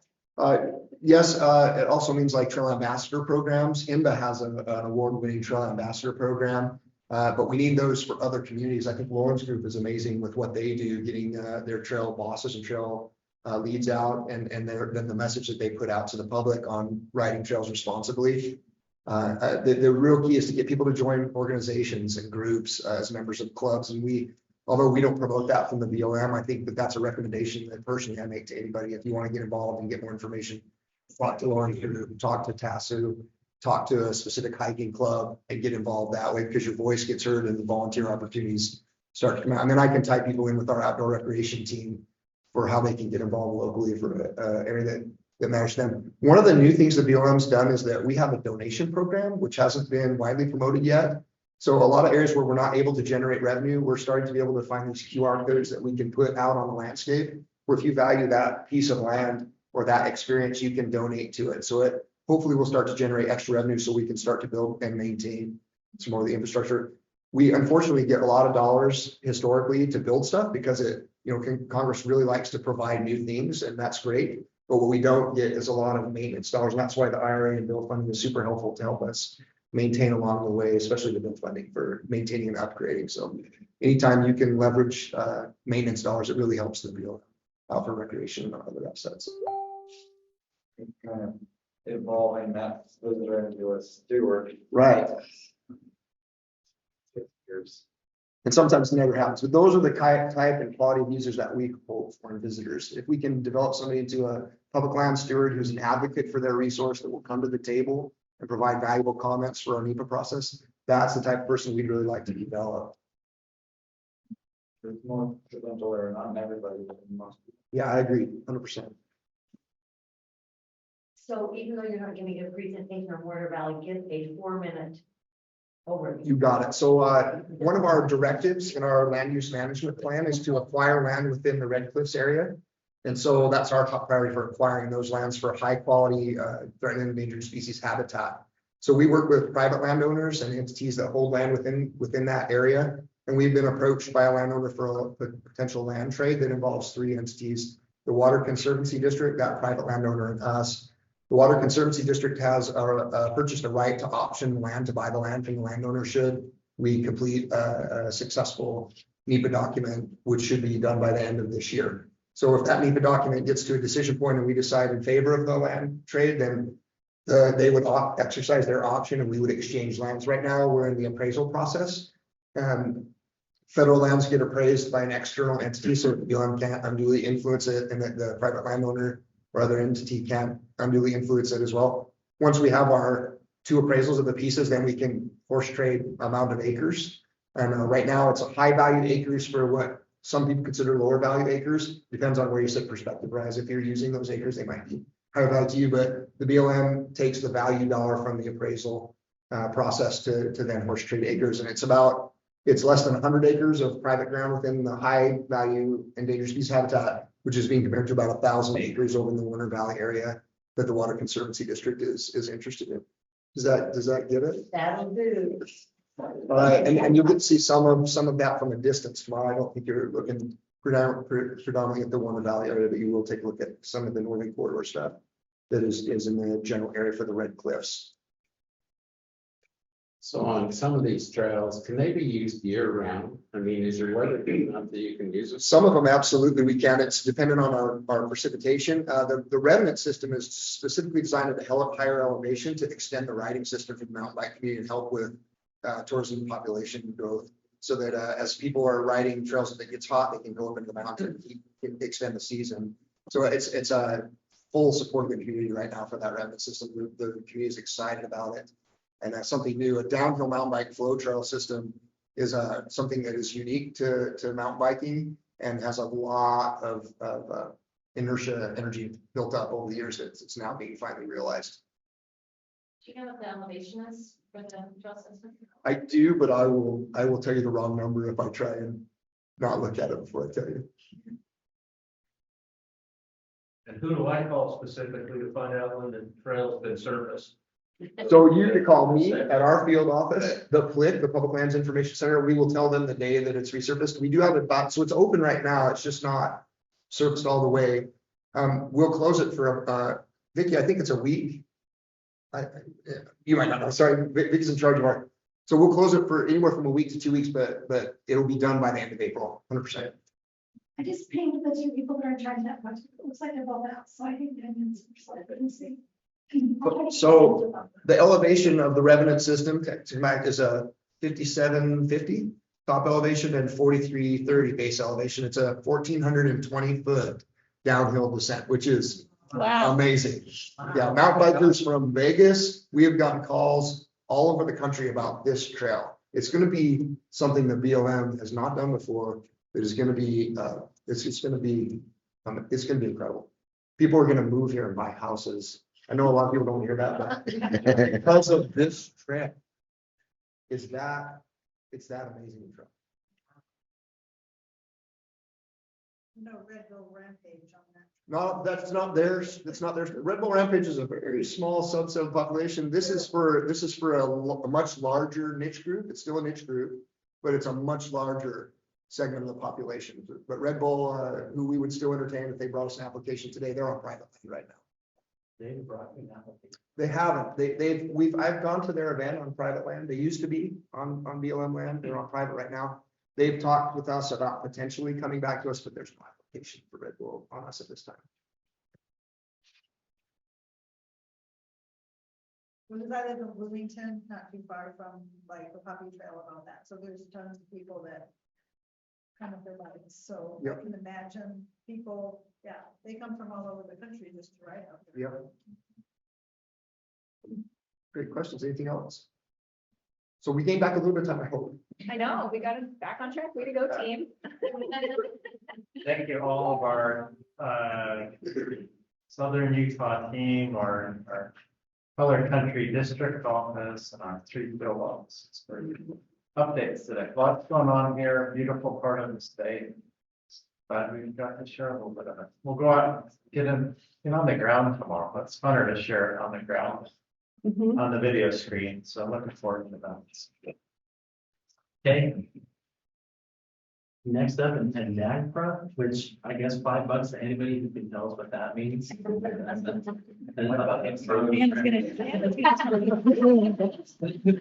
Look at that. So Diane, what? Yeah, so yeah, I'm Diana Barnes. I'm an archaeologist up at our state office, and my focus is curation and NAGPRA, the Native American Graves Protection and Repatriation Act, which basically dictates that human remains, ancestral human remains of Native American ancestry and cultural items should be returned to tribes and protected. So this presentation is going to be a little bit of like background and primer. I mean, a lot of people maybe haven't heard of this law, and just some background on our museum collections as well. So yeah, there's a bit of background here. So generally museum collections are assemblages of museum objects such as pottery and baskets and fossils that are acquired according to a documented plan, and they're preserved, studied, and interpreted for public benefit. Collections consist of those that meet a bureau or unit mission, are collected during research, resources management, or exploration, are from federal land, are associated with a significant event, resource, or person, are rare or unique, or are significant due to age. Okay, thank you. So a lot of federal bureaus or units run their own repositories. Most national parks have their own repositories, and other bureaus may only have a handful. In the BLM across the nation, we have 3 repositories. They're the Canyons of the Ancients Visitor Center and Museum in Dolores, Colorado. They house archaeological materials from Southwest Colorado. And then there's the Billings Curation Center, and that they house archaeological and paleontological collections from Montana and North Dakota and South Dakota. And then in Oregon, we have the National Historic Oregon Trail Interpretive Center And they focus on interpreting the Oregon Trail, the Frontier West, and the history of the BLM and house related collections. The federal government also has some specialized repositories, such as the USGS Ice Core Lab and Research Center. That's at our Denver Federal Center. We got a tour of that during a training one. Very cool. It was, but we got to go in the freezer. It was pretty cool, but very quickly, so we didn't raise. And then, for example, the Fish and Wildlife Service have their National Wildlife Property Repository where they have forfeited or abandoned wildlife property that's recovered by law enforcement or wildlife inspectors. The federal government also works really closely with non-federal partner repositories, and they curate collections on behalf of the federal government. So partner repositories are located across the U.S. and range from university and state museums to tribal museums to local museums. BLM as a whole works with almost 200 partner repositories that help curate and manage BLM's museum collections. And in BLM Utah, we work with 16 partner repositories. And they include the Natural History Museum of Utah up in Salt Lake City, the Edge of the Cedars State Park in Blanding, FUU, Southern Utah University in Cedar City, the Denver Museum of Nature and Science, among others. The partner repositories must be capable of providing long-term care of the museum collections and also make the collection available for education and scientific study and public interpretation. And then all the collections accessioned at these repositories remain federal property. So as of 2014, the Department of the Interior owned and managed 193 million museum objects and archives. And this number has been growing since then. Almost all DOI bureaus and offices own and manage collections.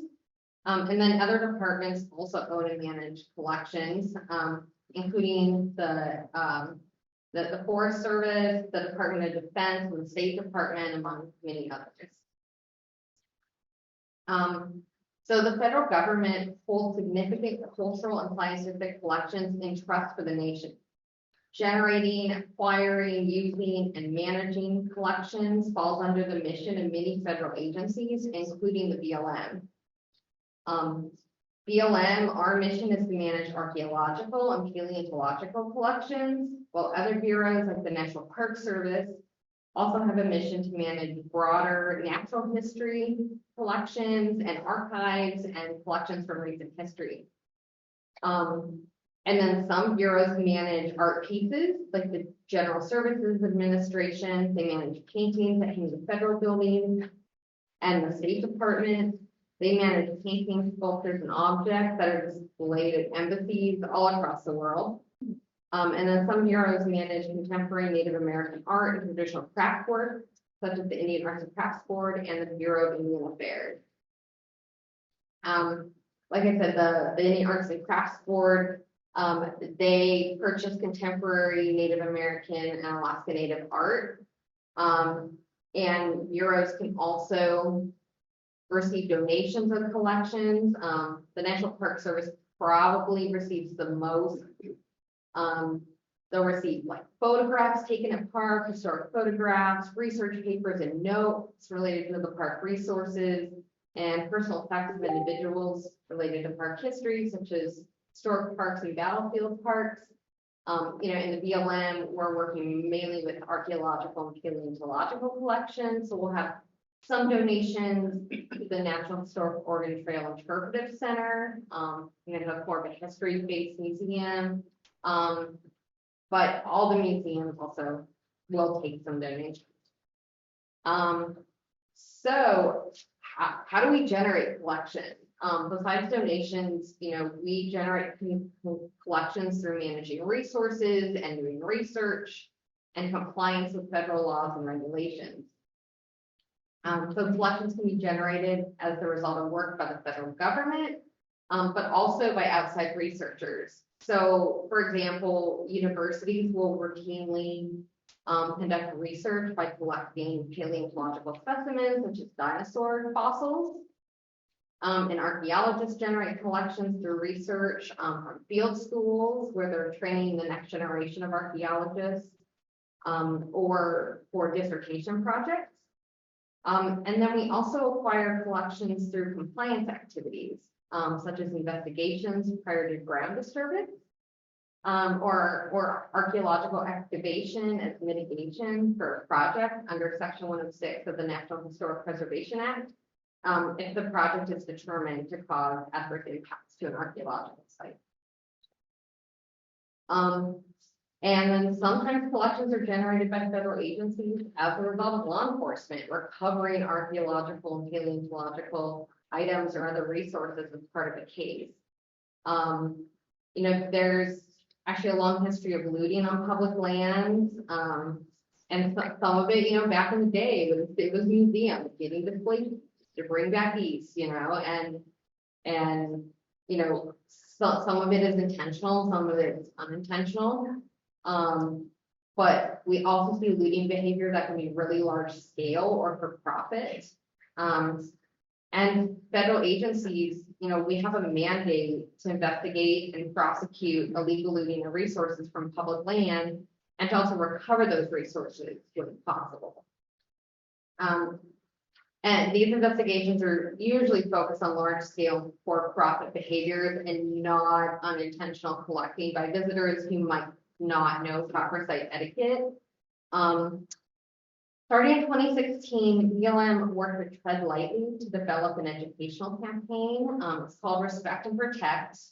And it's to help educate the public about proper etiquette when they encounter archaeological or paleontological materials when recreating on public land. And then we also use the leave no trace messaging and materials when informing the public about outdoor ethics.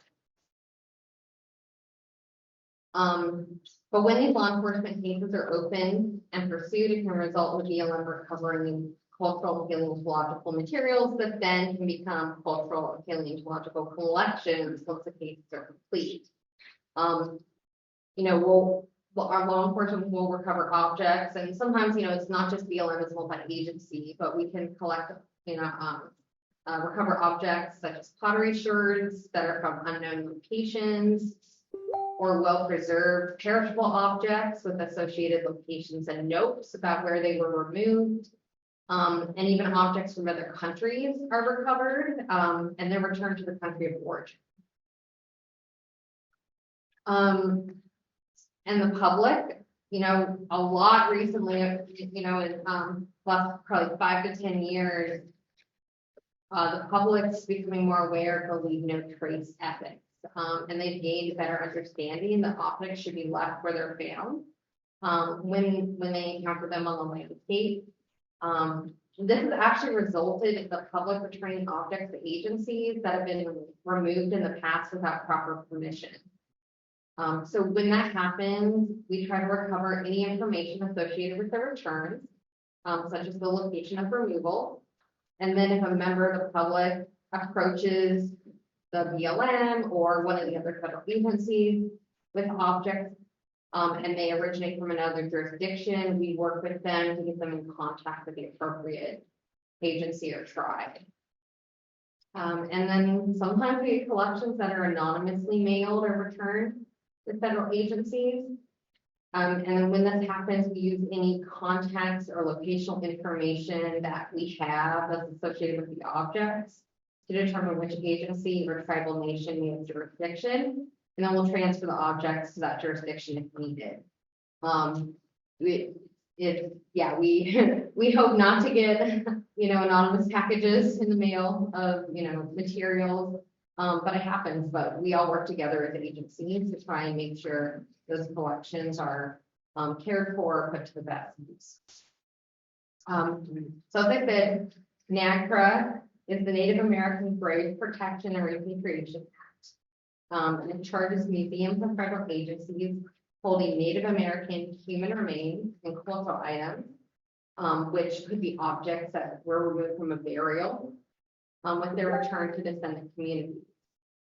It also provides protection for Native American human remains and cultural items on the landscape, through development of, plans of action, they're called. We put them in place before projects that have the potential to encounter human remains and cultural items, or in the event of a discovery of human remains or cultural items that was unexpected.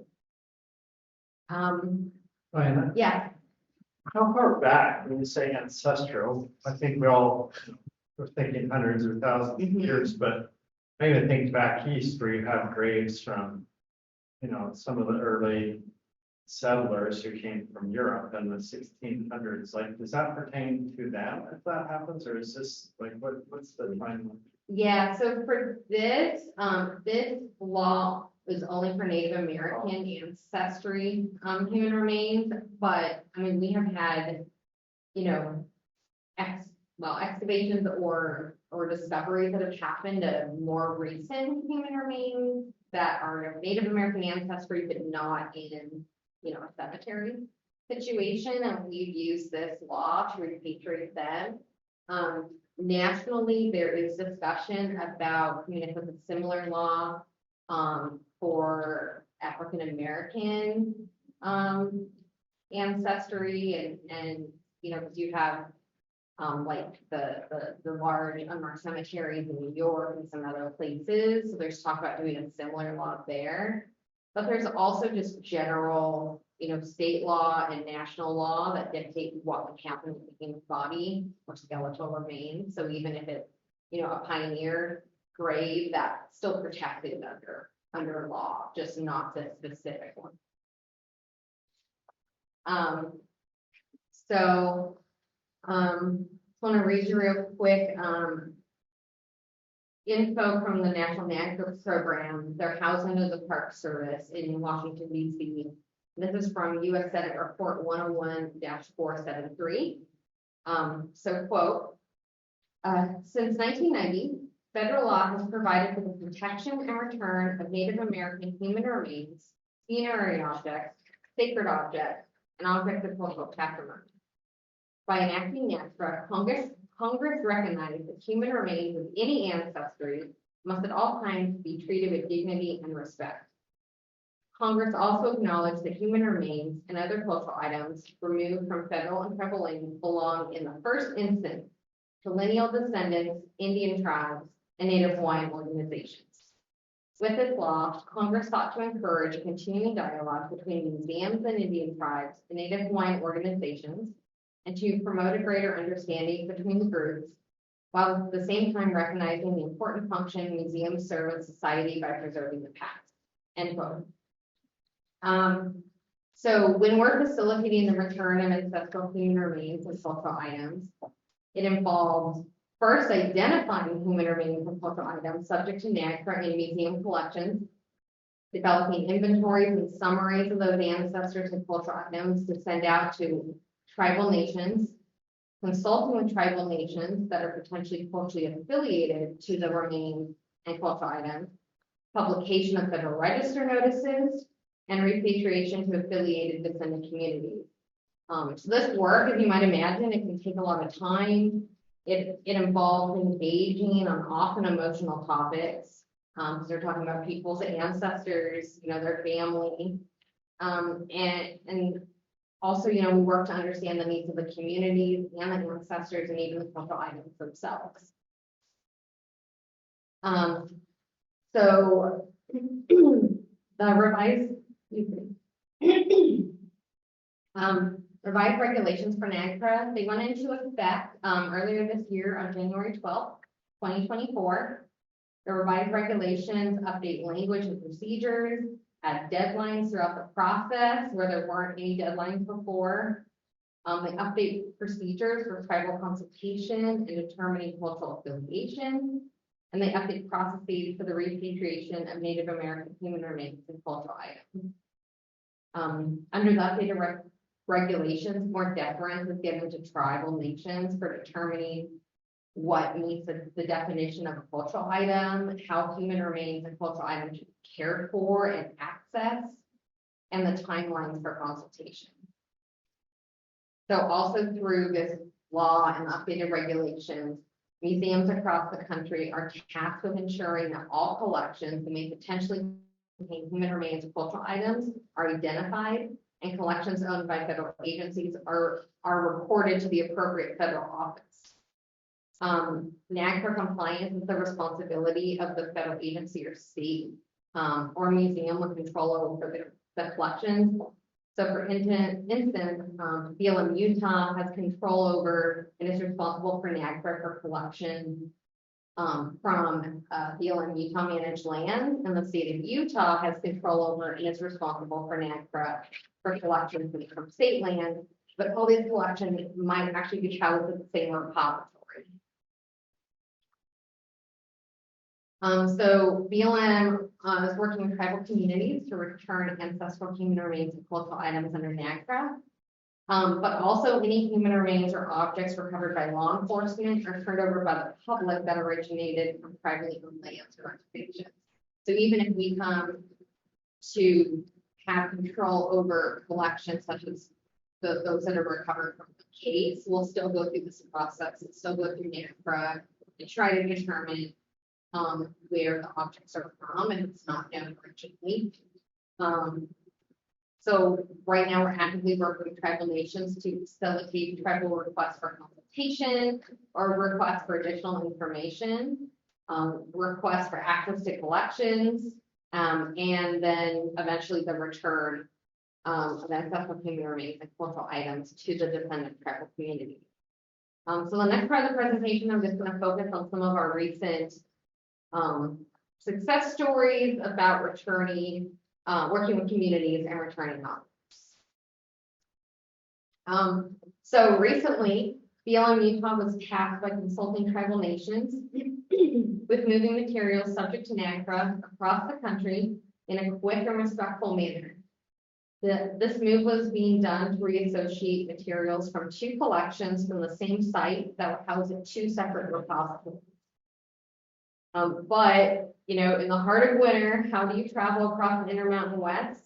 How do you travel between small towns without direct commercial flights? And also when there's significant mechanical issues plaguing the commercial airline industry that were impacting service to these small towns we needed to go to. Well, we reached out to the BLM Fire and National Aviation Office and we asked for support. So our tribal liaison for BLM Utah, she reached out through a network of BLM Fire and National Aviation Office staff to see if there was a way to assist in transporting the NAGPRA materials. We didn't know if this ask could even be entertained, but you know, we wanted to ask. After some careful project vetting, an administrative flight was assigned and the logistical planning began. Careful consideration was given to weather conditions at each location, and flight times were calculated to comply with Federal Aviation Administration regulations and departmental policies. We did outreach and coordination with tribal nations before the transport to make sure everyone was on board, and also to gain additional information about how to care for the NAGPRA materials during the transport. And then tribal cultural leaders near the location of the collection being moved also assisted with preparing materials for transport in a culturally appropriate way. So in one day, we successfully transported the NAGPRA materials across the Intermountain West to a repository that held other NAGPRA materials from the same site. The materials are currently being added to a museum NAGPRA inventory of BLM Utah collections held by this repository, and will eventually be repatriated to the descendant community. Sometimes when we recover objects, such as through law enforcement cases, we recover objects that originated from tribal reservations. We've recovered objects from several reservations in the greater Southwest. The collectors who had removed these items from the reservations identified where they were removed, and this actually allowed us to return them to the appropriate tribal nations. You know, some of these objects were from sacred areas or the landscape, but they were traditionally used as part of ceremonies and shouldn't have been alienated from their tribes. because the objects had originated from reservation, federal law allowed us to return the objects to those tribes. Federal law dictates that the objects that are from within the external boundaries of the reservation belong or are owned by that tribe. So over the last 3 years, we have returned 10 objects to 5 different tribal nations. And last July, BLM Utah hosted an in-person tribal consultation with representatives of the tribal nation. They wanted to see a number of objects, but they identified a bowl that was made in a style that was more recent and not made for the consumer market. One of the tribal representatives working with us actually identified this bowl as being in the style of their family, and that it would have been made for personal family use or for use just within the community. The bowl was forfeited with other objects during a law enforcement case, and after consultation, we determined that this bowl was less than 100 years old. Because BLM doesn't curate recently made art or cultural items as part of our museum collections like other agencies might, we were able to transfer the bowl back to this tribe in November 2023. So it was a mix of its more recent age and the fact that it wasn't like a commercially sold object that maybe would have been bought by a tourist 100 years ago. And that allowed us to move forward with that transfer. So since 2016, BLM Utah completed the repatriation of 18 ancestors and 1,014 funerary objects to tribal community. And these are just the numbers for the ancestors and cultural items in museums that were excavated or recovered in some way before 1990. Anything ancestors and cultural items after 1990 are handled by our field offices, so they aren't included in the accounts. 2 ancestors and 35 cultural items were repatriated in 2016, and 16 ancestors and 979 cultural items were repatriated in 2019. And for the 2019 repatriation, we also helped by transporting the human remains and cultural items across the state, and we assisted with the reburial. And we're actively working towards additional repatriation and helping facilitate for burials when they're requested.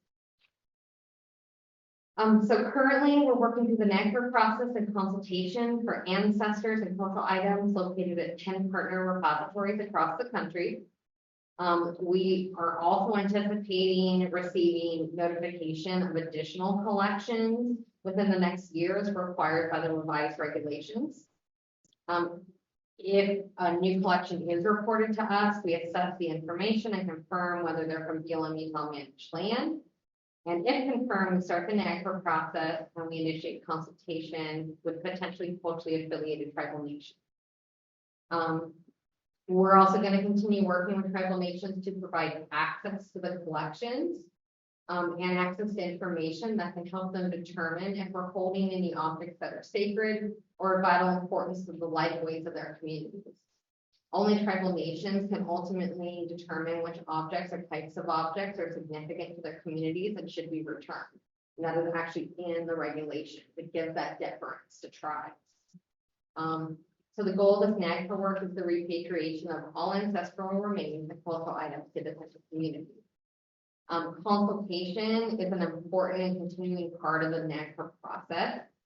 We've developed stronger relationships with tribal nations through this work, and we've learned about culturally appropriate ways to care for ancestors and their belongings. These relationships extend beyond NAGPRA, and they provide opportunities to learn from, support, and collaborate with tribal nations into the future. So any questions? I know that was like a quick primer on the NAGPRA and museum collection. So on the things that, so the ancestors were reburied. So the objects that were returned, what happens with them? Are they put back out on the land? Are they buried? What happens to those that are returned? It depends on the type of object. A lot of them are reburied, especially if they were from a burial that the ancestors were from. But also in museum collections, there's a lot of sacred objects or objects that tribes had traditionally used for ceremonies or still use. So a lot of times those are brought back into the community and they're actually re-put back into ceremonies. Some of these objects are considered living objects and need to be cared for appropriately by the community. So it depends, but a lot of the objects that are in museums are from, excavations 30, 40, 50 plus years ago, and are probably burial items. So we're, at least out of Utah, we're seeing more of that. There's some national museums in the country that might have a lot of sacred objects, like a traditional headdress or a mask or something, but we don't really have that kind of stuff in our collections. There's some of those things been very on the island. Yes, they have, we have a policy that allows for reburial on BLM land if requested. And so we go through a whole process to do that. We complete Section 106 and NEPA and get permission from the state director. But it depends on the tribal nation. Some tribal nations wouldn't even work with us on repatriation until we allow reburial because they just don't feel comfortable bringing the ancestors back to the reservation. But then there's certain tribes that have their own cemeteries and rebury there on their own land. So it really just depends. And we work very specifically with each tribe to determine what they want to do. But we don't, but we only do the reburial or work through the process to see if it's possible, if it's required. Some cases, maybe can't be sure exactly where it came from. Sometimes, I mean, if it's from an excavation or, a collection that was done in the past, from like a formal excavation, then we, occasionally we don't, but we have a good idea. Like sometimes we'll get collections returned from the public and they know it's from on a certain trail or from a certain canyon. But we definitely work with other agencies, including the state, to make sure we're being as as much as we can tell, we know where it's from. And we've also returned some objects to state trust lands as well that we recovered during law enforcement. In that case, it wasn't lunar maze, it wasn't going to the tribe, but the jurisdiction was state, so we transferred it back to the state. My last question that comes to mind is always return to a spot that's an existing cultural site of some kind, prior to the repairing. That depends as well. Not always. A lot of the tribal nations like to have the reburial happen as close to the original location it was removed from as possible. We wouldn't go back into a site and dig up a site to bury something, but we go right next to it. But then we also have some areas where we do reburials because sometimes the site is on land that wouldn't be appropriate for reburial, such as if it's a site near a trail or like we don't want to dig a hole in the ground and rebury. Yeah, or so that kind of it's all case by case, and we work with them to find an appropriate spot. Well, it's nice to you can't perfectly undo what's done, but you can try to do the best thing under the circumstance. Yeah, but that's what we're trying to do. We're trying to work with our tribal partners and do everything we can to make sure these ancestors aren't sitting on museum shelves and are reburied. Yeah. Are the tribes at all inclined to make these repatriated materials available to archaeologists for research? Not usually. The intent is really to rebury. One now. I mean, and the intent is that, these are, where people last resting places and they shouldn't have been removed in the first place, but science is different, we studied all sorts of things we don't study now, 100 years ago, 200 years ago, so, the intent is just to rebury them, but there are, certain tribes have sacred objects that have been repatriated, and they'll actually keep them, like, work with the museum to keep them at the museum, and still have them on exhibit. I believe it's there's a museum in Denver that has a war club that's on display. The tribes made this display with the museum, and they take it out once a year, and they use it to commemorate a massacre site, and then they put it back on display. So, You ever run into conflicts amongst tribes or bands as to who that object should go? a lot of the tribes really, in behind the scenes, are talking to each other. A lot of the tribes will defer to another one, or one will take the lead. We've even had cases where we consulted and every tribe was like, oh, that belongs to this tribe, go talk to them. So, there is a process in the regulations where if you have competing claims or something, but a lot of tribes will either, decide and let us know someone's gonna be the lead, or they'll put in a joint claim together, and we'll have multiple tribes requesting something back. And once BLM transfers it to the tribe, like finishes the process we legally have to do and transfer it, BLM no longer has any control over it, responsibility, we don't even need to know what anyone's gonna do with it, we're just giving it back.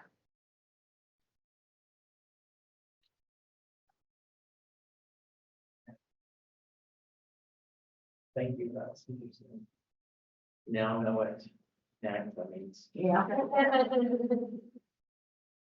Okay, we're gonna go ahead and break for lunch, and you can be back here at 1, so lunch is on your own. 1 p.m. is time certain for our public comment period. Get back here now. So we can be in quickly about like. Yeah. So we're just gonna stick to the plan and you have it all set. No,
Yeah, that's like, create the protein.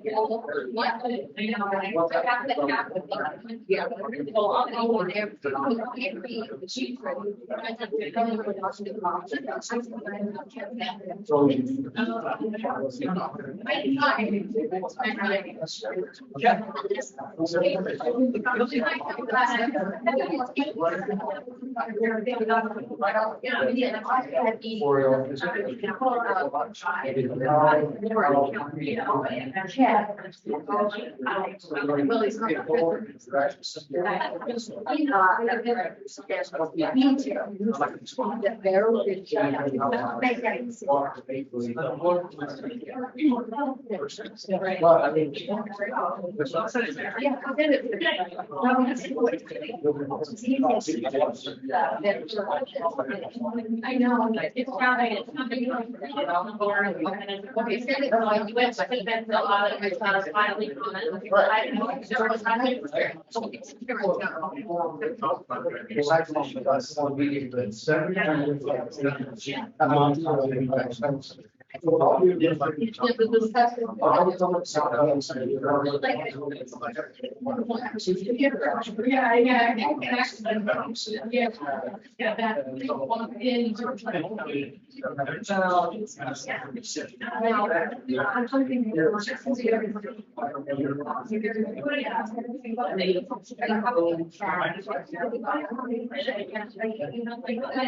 It says I'm already on there. As who? Is he under you? Maybe he's under me. Yeah, because I'm not logged in. Yeah, that's why I was really confused. All right, no, that's fine. Okay. That's totally fine. Yeah, that's why I'm like, but okay. I just assumed you did that to your testing out something. Okay. You know, no, that's fine. When he speaks, I'll make sure to spotlight him. We're good.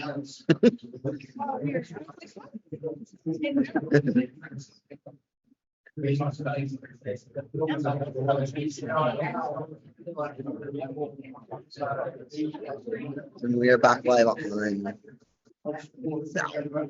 We're back.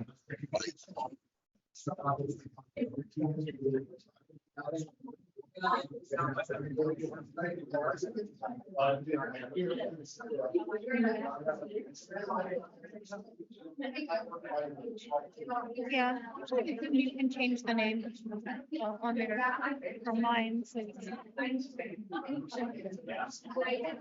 He'll have to do that himself. oh, yeah, he will. On his own.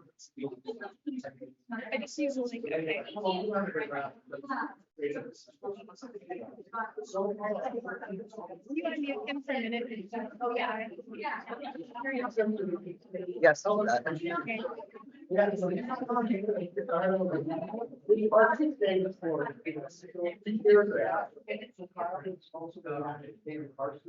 It looks like he's unmuted.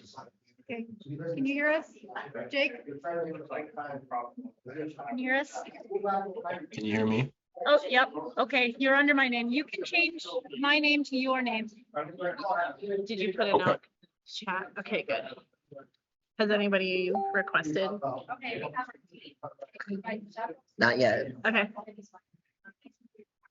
So I'll just monitor it and as soon as something comes up, I'll raise my hand. Okay, sounds good.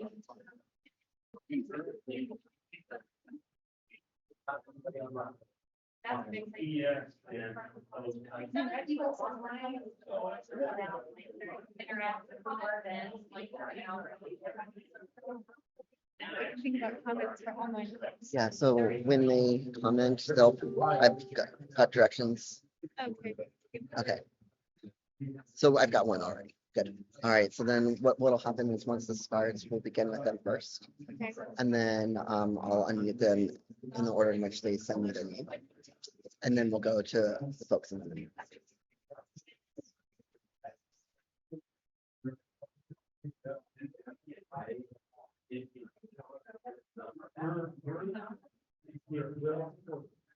That's before we started. So now we've actually been about. You know.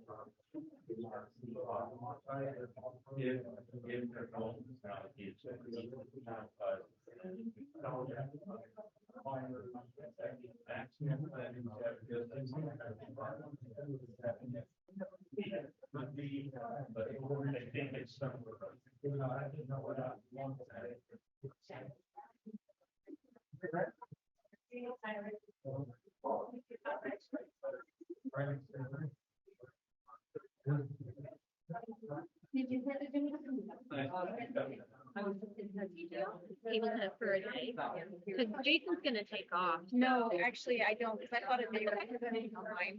Oh, gotcha. That's okay. I might have her come sit up here, unless I don't know if you want her standing. It looks like everybody was doing sitting. Yeah, she can sit. That's Oh, okay. We'll have her sit where Jason is. Yeah. I just.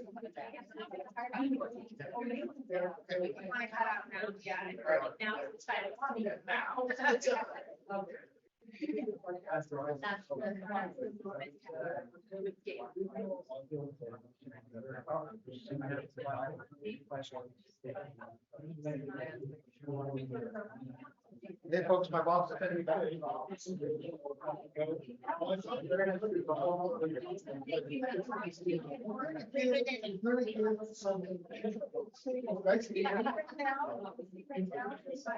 I will.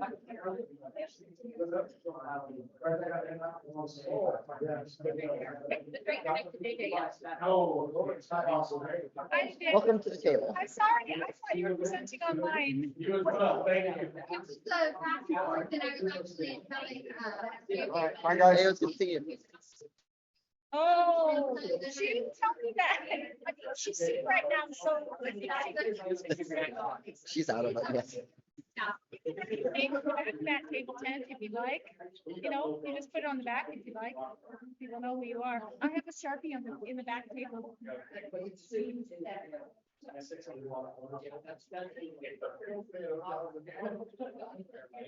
And there's another table tent with a logo right there too.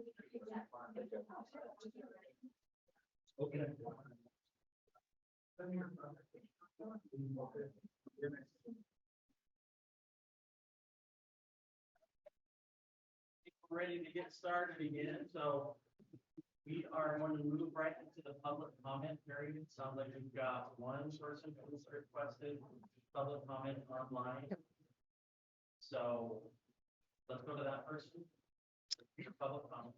Okay, the person first Barber and now Hi, my name is Teresa Barber. Can you hear me okay?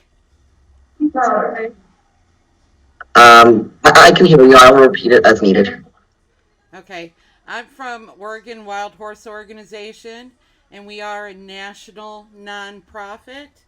And I just wanted to say that according to the BLM statistics, data shows that most of the public lands within wild horse and burro HMAs is meeting health standards.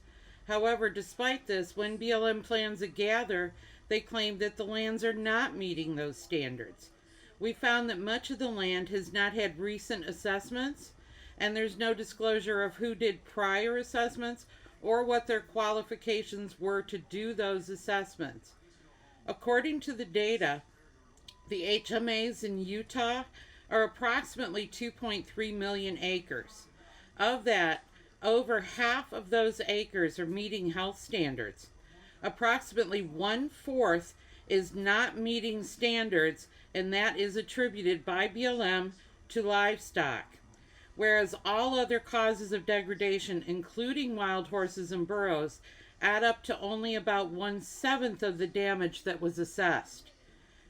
Given Secretarial Order 3399 and Executive Orders 13990 and 14008 that all direct the Bureau to consider the impact of all decisions made specifically on climate change and more specifically greenhouse gases. We encourage this council to recommend that BLM catch up and get those assessments done where they've not been done in the past 10 years, and that they address the issues like the increasing livestock numbers and their contribution to greenhouse gases. I'm really encouraged to see that there are water improvement projects being done. However, I'd like to see more of that being done in the Wild Horse and Burro HMAs. I'm glad to see that there are some happening in southern Utah, and I appreciate your efforts in that, and I hope that more funds are expended to do that rather than removing the animals from their lands. Thank you so much. Thank you. Teresa Barber. Okay, any others online who'd like to enter public comment? Okay, any from the folks in the room? Larry? I don't know where you want me to comment from. Can you hear me when I do it from here? Now you'll be able to, right? I appreciate the opportunity of being here with you, and I appreciate you and the work that you do here on the RAC. I've heard a lot of discussion today, good discussion relative to all the non-motorized trail systems that you're all working on. That's very valuable work. I would just request that you not forget those of us who choose to recreate on motorized vehicles.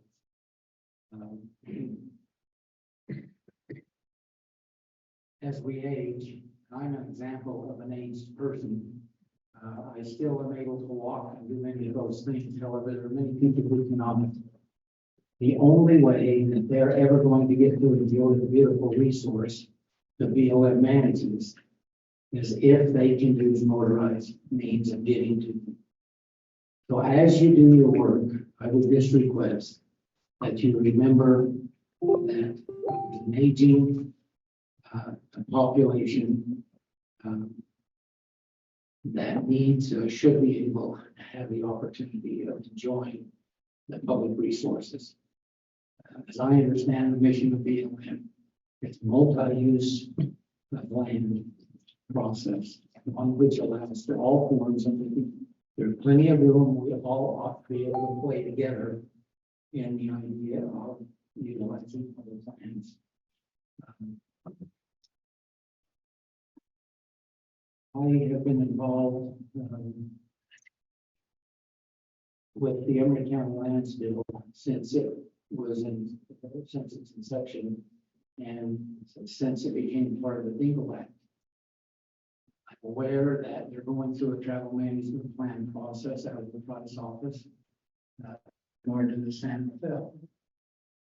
The thing I would offer, I would request there, is that as we work through that process, we remember what the intent of the Lands Bill was. There were two intent letters, one by Congressman Curtis, one by Senator Romney, both of which Senator Romney picked up and carried on from Senator Hatch in bringing that act into fruition.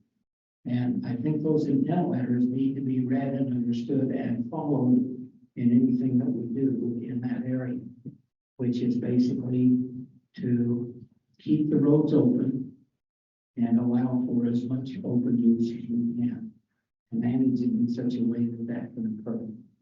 And so I would request and hope that would be adhered to, because that was the intent. It seems like as we come into this travel management process quite often, that it almost comes with the idea that where we need to close routes. I would encourage us not to come in with that attitude, but rather to come in and say, if we have to go through the process, we ought to remember that those routes were established for a purpose and a reason. And even though they may or may not be heavily traveled, someone may want to use those and enjoy that recreation area. So please try and keep as many as you can open for the benefit of all. I don't know, maybe I've said too much. If I haven't, if I have, clap. If I haven't, I'll keep talking. You don't need to clap. I'll just respect your time and just say, please be respectful to all uses. I'm not attempting to be exclusive in saying motorized. I'm just saying, be respectful of all. I did hear someone refer to the Lakewood Friends and Gemini Bridges area and the work that was being done on that. And I won't mention any names or positions, but they have both. And the comment made was, I don't want people driving on my roads. The problem with that is it's a road, which tells me that it ought to be for a motorized use, not just for a non-motorized use. There are those attitudes out there, and I appreciate and I respect their attitude, but I think we need to understand that there are multiple uses that need to be adhered to. Thank you. Thanks, Larry. Hey, Larry, can you tell me your last name and who you represent? Curtis? Yeah, I'm sorry. I'm sorry, what did you ask? Your last name and who you represent. Your last name. Your last My name. name is Ellis. ELLERT. Thank you. Okay. Without objection, then, I think we'll close the public comment period and move on to the next agenda item. Am I leaving this with you? Yeah. I think. Okay.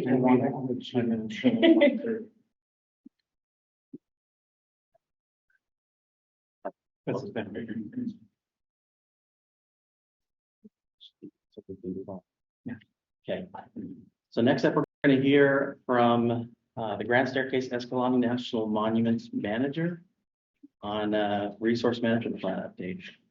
Yeah, so hello, everybody. I introduced myself earlier, but some people have joined us since then. My name is Ade Nelson. I'm the Monument Manager for Grand Staircase Escalante National Monument.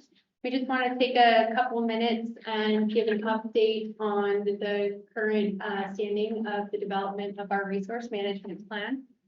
And so for those of you who are familiar with the area on screen, we're showing the planning area, which is the administrative boundary for Grand Staircase Escalante National Monument.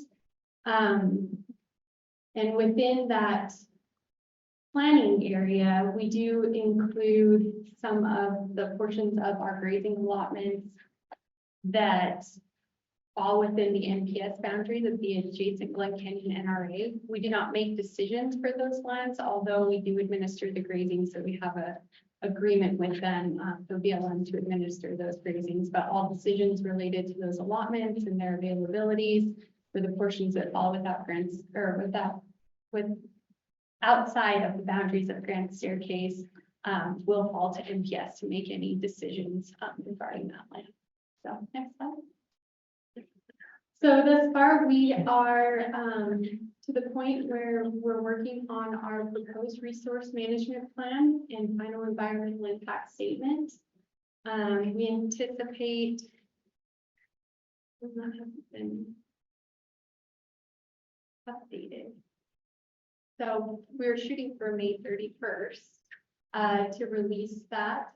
And from then, that would kick off a 30-day protest period starting May 31st going through June 30th.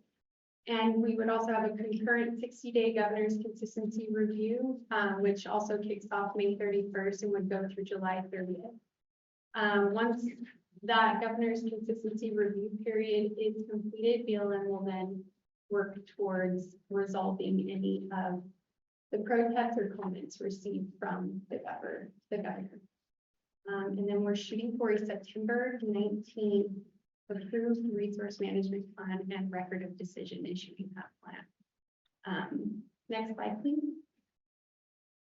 Okay, stepping back to where we are right now, we did complete a 90-day public comment period on the draft resource management plan. And with that, we received approximately 7,000 comments. Of those, about 1,600 of them were unique. The rest, which is about 5,000, were form letters that we received from various groups. And off to the left-hand side, you'll see the affiliation of submissions. We received 2 from other federal agencies, 6 from state agencies, 5 from local government, 4 from various tribal nations, and then 35 from non-governmental organizations. And then about 1,500 were the result of unaffiliated parties, just general public and stakeholders.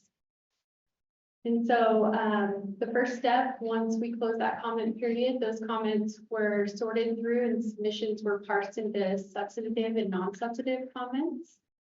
And then from there, the similar substantive comments were then grouped together and summarized. This resulted in approximately 900 substantive comments that merit a response. So BLM working, our IDT working with our contractor in the process of responding to each of those 900 comments that were received. The result of that, there will be a comment response document within the appendix of the FEIS that will have those individual responses from the BLM to those categorized substantive comment categories. Next thing, please. Just one question, I'm just curious. Is there a way to sort how many came from outside the area, like Eastern US, or if they were local comments? Is there a way to sort through those? Yeah, so depending on what information was provided and how they submitted their comments, the majority of our comments were submitted through the BLM's e-planning NEPA register site. And on that, the individual commenters have the opportunity to provide that information. And I don't have it available, but I can look into it and then make note also if that's something of interest, we can make sure that that's hit on within that comment submission document. Okay. Yeah. Thank So just depending on what's available, but what is available, we can certainly share. Okay. Are they categorized pro, con, or we don't care? No, so part of determining whether they're substantive or not, we have our land use planning handbook, which identifies different categories of that would merit what would be considered as substantive comments. And as far as like, we agree, we don't agree, or we don't like what you're doing, those would fall outside of the substantive comments. And so those ones were not what we would consider the unique comments responded to. Unique comments would result in questioning of analysis, requesting that additional considerations be implemented, or whether or not we didn't meet our obligation regulatory wise, and there's a list of those types of things. But we generally summarize that we did receive X amount of comments that supported a certain alternative, or were not in support of a certain alternative.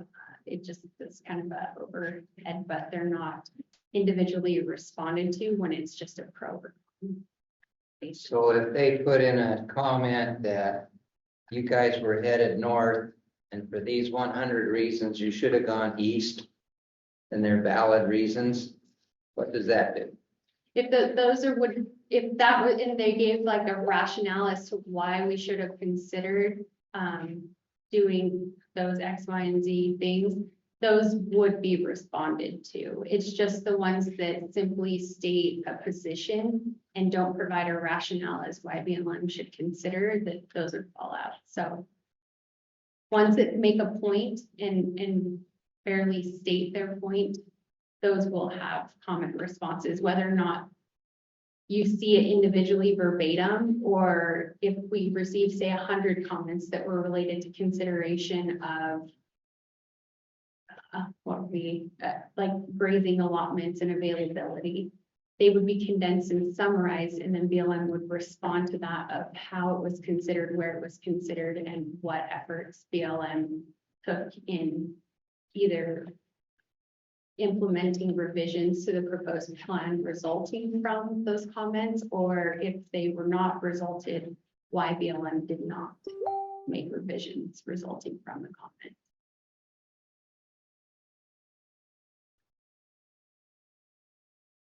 That answers your question. For now. Okay. Can I ask a question? Yeah. Yeah, so when you receive a comment that has a number of different issues in it, I'm not talking about one letter, but number of issues, each one of those is separated out correctly and addressed separately. Yes, so when we say unique substantive comment, one letter could have produced 5. Got it. Okay, I just went to hear that that's how. Yeah, yeah. The form letters, they get no response at all, is that? If a form letter makes a substantive comment, it would be considered and pulled out for the one statement that it made and be able to respond to that. We don't just toss it because we received multiple of them. We still consider the content. Yeah. There's just not considered a unique response because it was a form letter. So it counts as one. Yeah. Not 0. Yeah. Let me talk one more Okay. time, just for clarification. My comment was based on if you had substantive information that the plan is going to be made regardless. But if it showed that it literally should have made a major change in direction, as opposed to it's just a comment about specific items. And I literally meant it, instead of going north, it really should be going east. What does it take for that to happen for recognition on BLM side? Yes, so thank you for clarifying. With that, all substantive comments are responded to. So if it merits a response for any of the categories that can make it a substantive comment, BLM will respond and direct the commenter and the public reading that document of how BLM, either how the comment resulted in change or where it could be, or where a similar consideration was made across the alternatives that met what the commenter was requesting. BLM essentially has to show their work of how they responded to that comment by either pointing to the document or providing a statement as to why it was or was not considered. Okay. I have from our handbook, if I could give you 4 examples of what is a substantive comment and what isn't. Is that okay if I just kind of repeat that for everyone? Because it matters, because as you say, we get a lot of form letters, or we get a lot of people saying, I hate this alternative, pick a different one, right? So let me just read you. This is Tell us which handbook. It's our NEPA handbook, page 66, H-1790-1.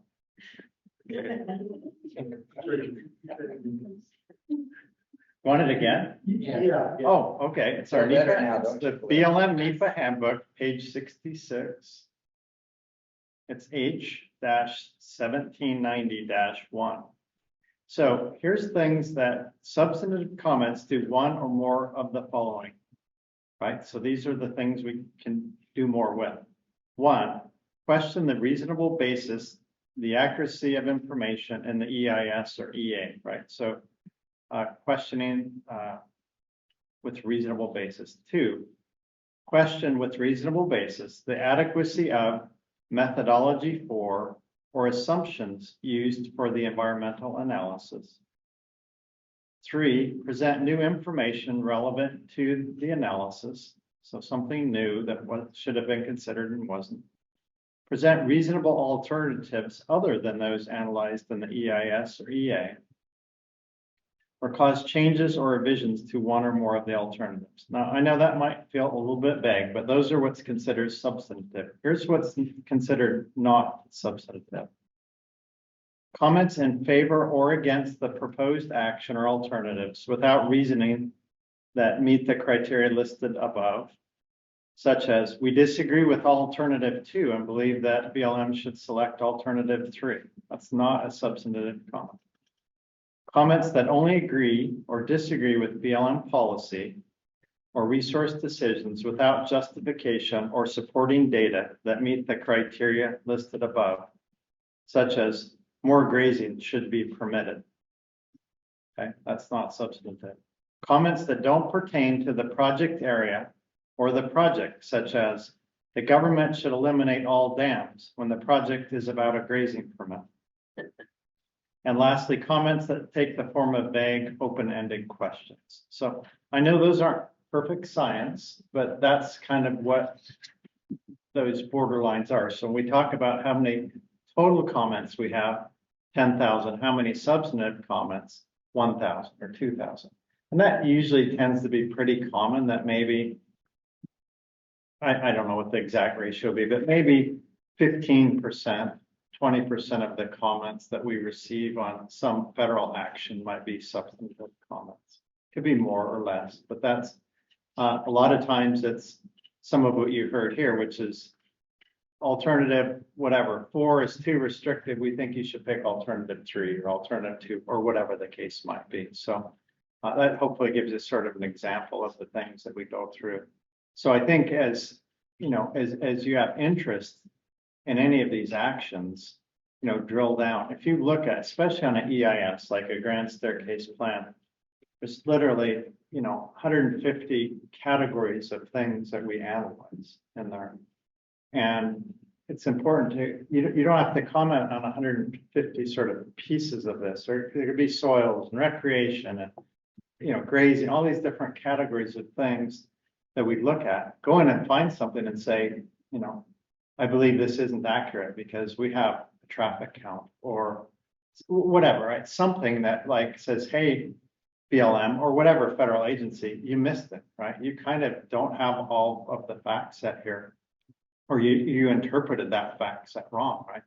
You counted all the vehicles in the traffic count, but you didn't recognize that, you know, 80% of those vehicles are bikes, you know, or something like that, whatever the case might be. So if BLM hasn't explained what they have in there, then take that effort to kind of drill down further. So I don't know, Gloria is like a NEPA expert, but is there something better you could share to that? Because I know you've done this a lot over your career. No, I mean, we work off of that same handbook definition and we do our best to interpret it, and we try to be generous in terms of any thoughts that are brought into the process to make sure that we're considering everything that we're receiving. But no, we try to work off of that same definition as best we can, just to make sure we're having an objective, fair process. So I'm going to jump in. We have created kind of an easy cheat sheet for that we can send to everyone. And then at the last RAC meeting, we had a wonderful presentation by Nicole, our Canyon Country district manager, that is in the minutes from the last meeting that I can also resend to everyone. That kind of goes through the substantive comment period. If you want kind of a more plain language explanation, then maybe they have comments. That'd be great. Great. There's this clarifying question, like on the example you gave of the grazing, you know, we need more grazing. That is non-substantive, but if they expanded on that and explained it, why they need more grazing with facts, figures, statistics, that could turn that non-substantive comment into a substantive comment. Right? Yeah, it could be, instead of we want more grazing, it's you're evaluating 100,000 square acre area. 70% of that burned 8 years ago, and you removed all of the livestock off of that. There's been great precipitation, great range, you know, recovery, and that used to hold more cows than it does now. We think there could be more livestock, you know, back to a number that was there 20 years ago or whatever, right? So it's like kind of give a fact set that would sort of surround or support that. It's best you know that, I think. Larry? This clarification also to the formal letter issue, recognizing that there are certain issues that are pertinent to a given decision. Some people may, even without a formal letter, they may speak to some of the same issues.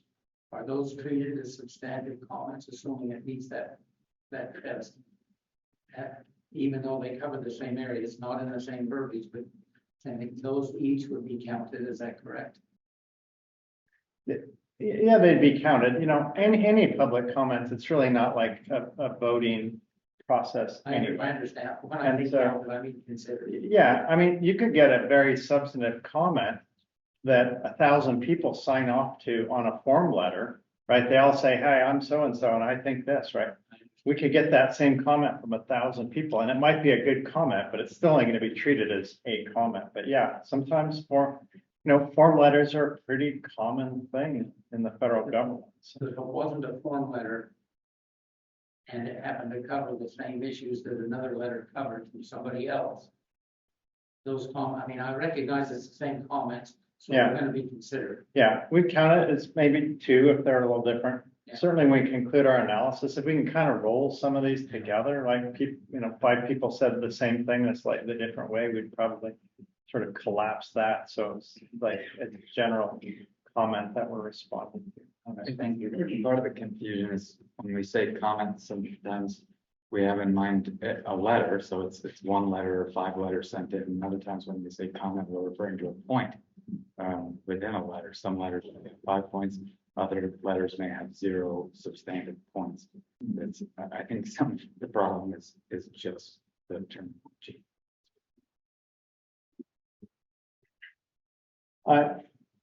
We want to be responsive and we want to listen. And I know people, because you'll see this everywhere. Why waste my time? Because nobody listens to us anyway. They're going to do what they want to do, right? A lot of us have been in government a long time. They're just going to go do whatever. And I don't think that's true, to be honest. I've seen time for decades of doing these sort of things. I've seen comments be very important and influential and helping us come to a better place. I think it does work. And it makes me sad a little bit in a way when I see these things wherever that pop up on social media, wherever they pop up, like, don't waste your time because they already know what they're going to do. I don't think that's really true, to tell you the truth. So at least that's my experience. So others have done NEPA a lot, and public comment. Earlier in my career I was with Division of Wildlife, and as Tyler and others have been, I think public comment there made a big difference. I think I saw it for a long time in that world too. So I think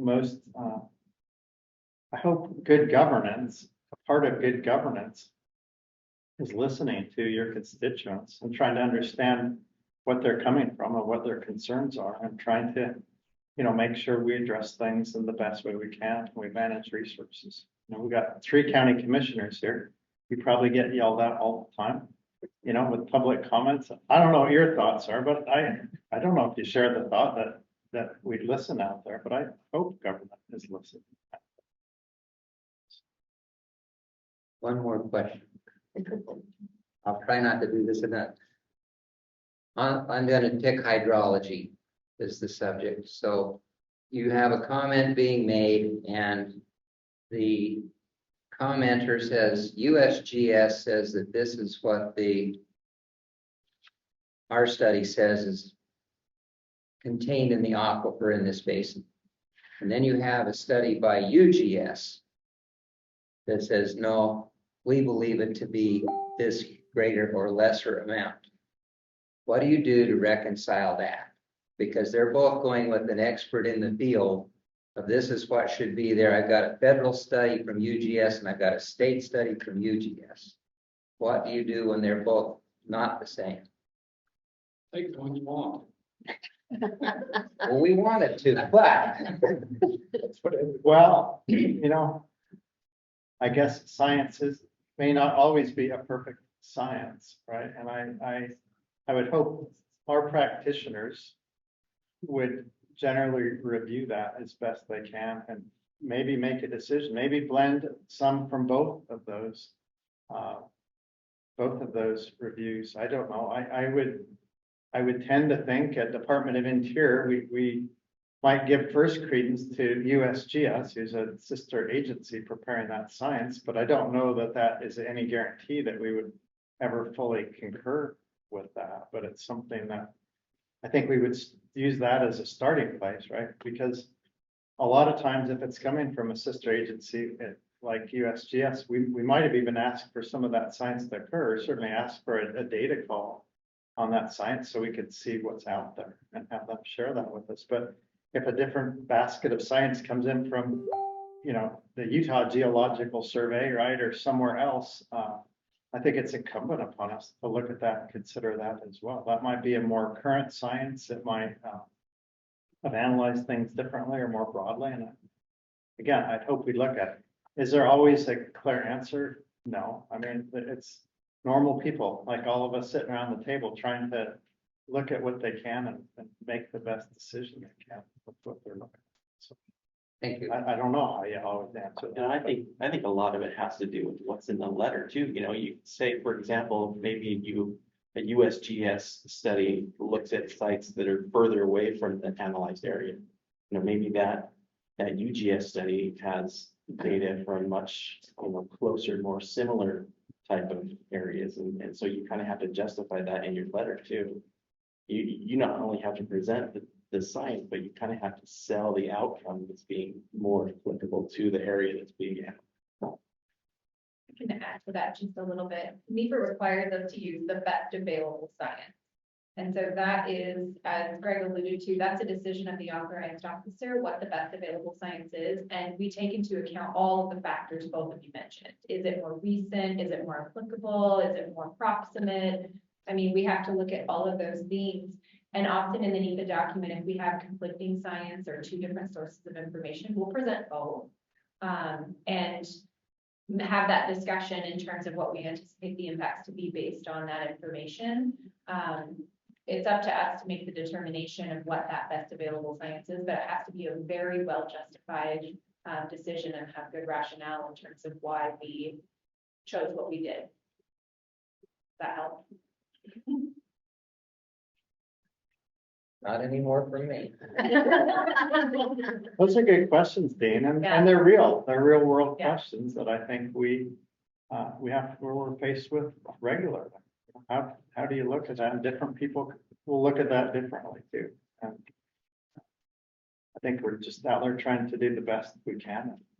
That's Hope we get it not right. the question, it's when you have conflicting information. Yeah, that makes it difficult for sure. Hopefully that doesn't happen too often, but I think I know what you're referring to in this case, you know, some of the. It's a totally different one. Oh, okay. Well, I guarantee it. Okay. All right. Well, and in that instance, BLM would then provide that response as to how that was dealt with and what was considered, and if it resulted in any revisions to what was being presented within the proposed plan. And I will say a lot of confusion that I've heard in speaking with folks from the general public is, you know, well, we want to talk specifically about a certain route or a certain area. And at that time, I try to explain that the land use plans are meant to be a very overarching guiding document. When we get into implementation level resulting from direction provided by this land use plan that eventually will be in place, that's when we get into those implementation level planning decisions, such as travel management planning, where we are going and we're doing route specific analysis and consideration for designation of routes and areas. So a lot of times, some of the specific comments, we respond with it's outside of the scope, but it will be something that BLM ultimately will complete NEPA on, and there will be a public process involved with that as well.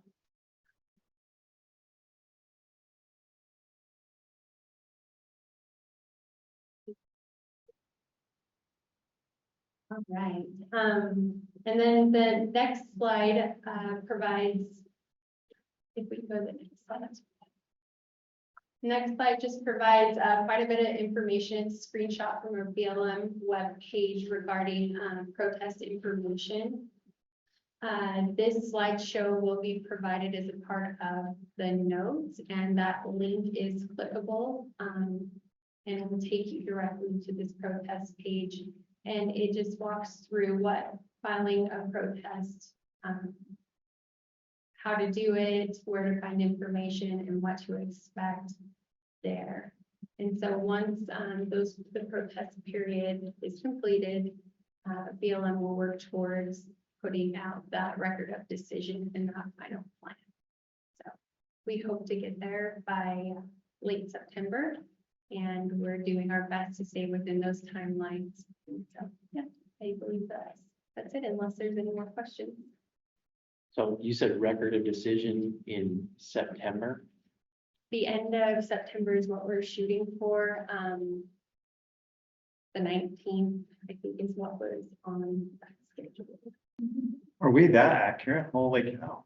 We're not, that's We why I could say miss that. we We could miss that by a month, anticipate, you know? it's always the anticipate.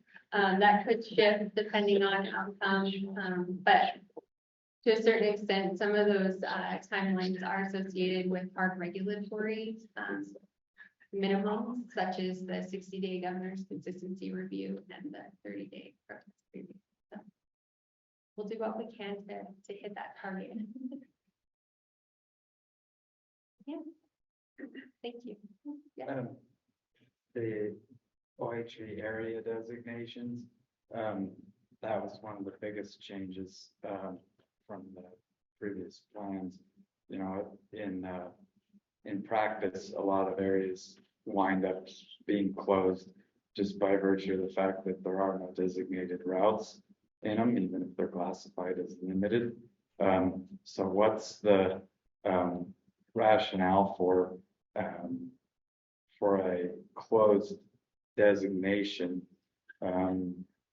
at this stage, when you could just leave it to the travel planning stage, which is basically a closer look at things, you know, that requires route by route analysis. In both cases wind up with a similar result, but in the case of leaving something zoned as limited, and then going through travel planning, you've arrived at that decision with more public process. Because with the TMPs, route reports, with these OHV area designations, it seems like there's a lot less analysis, at least that's provided. You know, maybe it's done internally. Your thoughts? Yeah, so across the range of alternatives, there's various resource considerations when we're identifying and drawing those polygons of areas of OHV closed versus OHV limited. In the agency preferred alternative, the primitive area, if any of you are familiar with our specific plan details, is mainly the WSAs and then certain adjacent lands with wilderness characteristics that BLM has identified as wanting to protect for those wilderness characteristics. So within the agency preferred alternative, the criteria that was considered for resource protection and for management was protection of those wilderness characteristics. So in that, applying that OHV closed area designation provides for the protection of those wilderness characteristics in certain circumstances. So what it boils down to is across the alternatives, different resources were considered when drawing in those polygons. And so we have a number of priority habitats within our area for mule deer and certain sensitive species. And there are just many things that are considered when drawing those polygons, and that was done in an interdisciplinary way with our ID team to develop those and then propose them. But if I'm understanding correctly, you're wondering why we wouldn't broadly apply the OHV limited area designation and then rely on implementation level planning to consider routes? Yeah, because the TMP is going to consider the habitat and wilderness characteristics if it's been deemed to manage for them and all the rest. And so it seems like basically a more thorough process, really, than just to, you know, throw a very large polygon map.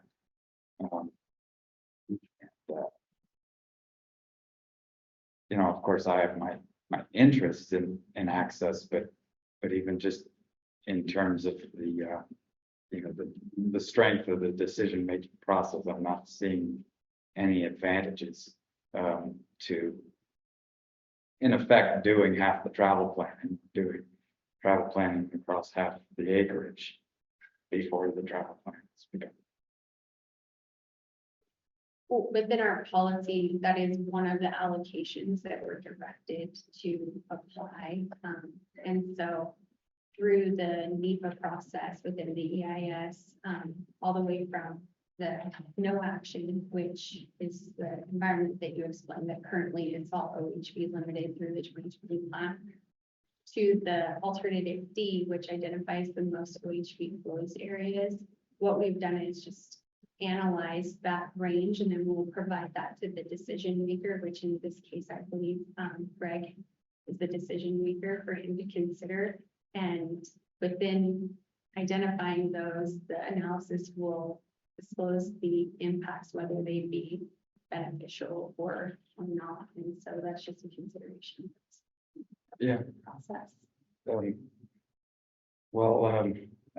I've gleaned some things, and I do have a final comment about it, and that is to consider, where these different authorities are coming from. The basic NEPA process, the multiple use based on FLETMA. These came from Congress. The monument itself, having been administratively designated, was from the executive branch, which is generally implementing direction from Congress, and also these OHV area designations is based on executive order. Nixon made it, Carter added to it.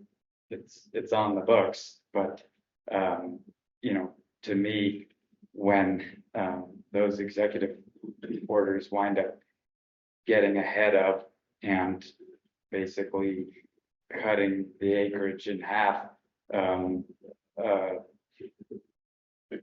before we actually do the TMPs that are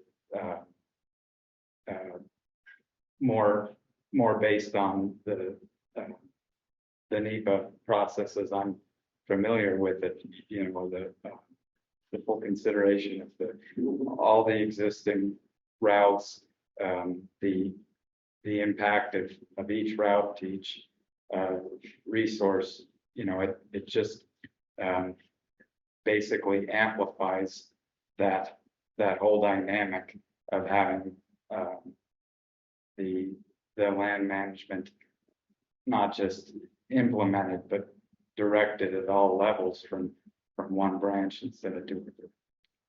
Thank you for hearing me out. I can see some of what you're talking about, Cliff, but also the executive order is pointing to the Antiquities Act, right? So FLTMA is an act, Antiquities Act is an act. When that's utilized by the president, any president, it kind of takes the tenets of that act and morphs them to a lot of what we do through FLTMA or through our NEPA process. So I don't think the executive action is saying here, do FLTMA differently. It's saying here, we've created a new fact set under the Antiquities Act, but we still need to work with that other NEPA guidance that may pertain to what's allowable uses and actions within the law. It's a matter of the extent of the morphing, I suppose. Yeah. That's that issue.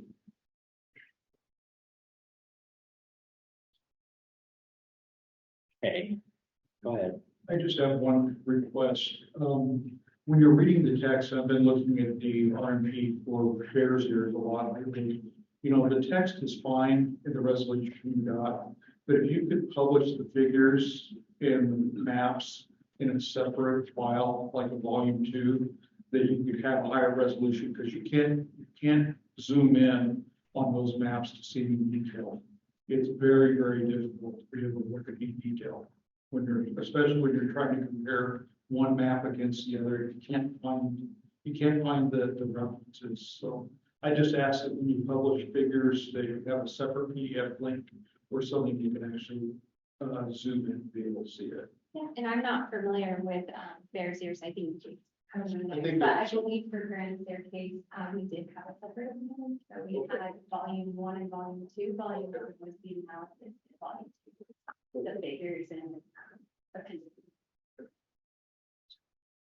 I can also address that. I do know that our GSI folks are working on maps, and as soon as they're ready, we'll be publishing. I think Bears Ears, we do have an interactive map now that is available at the county website where you can zoom in a lot better. So we've listened.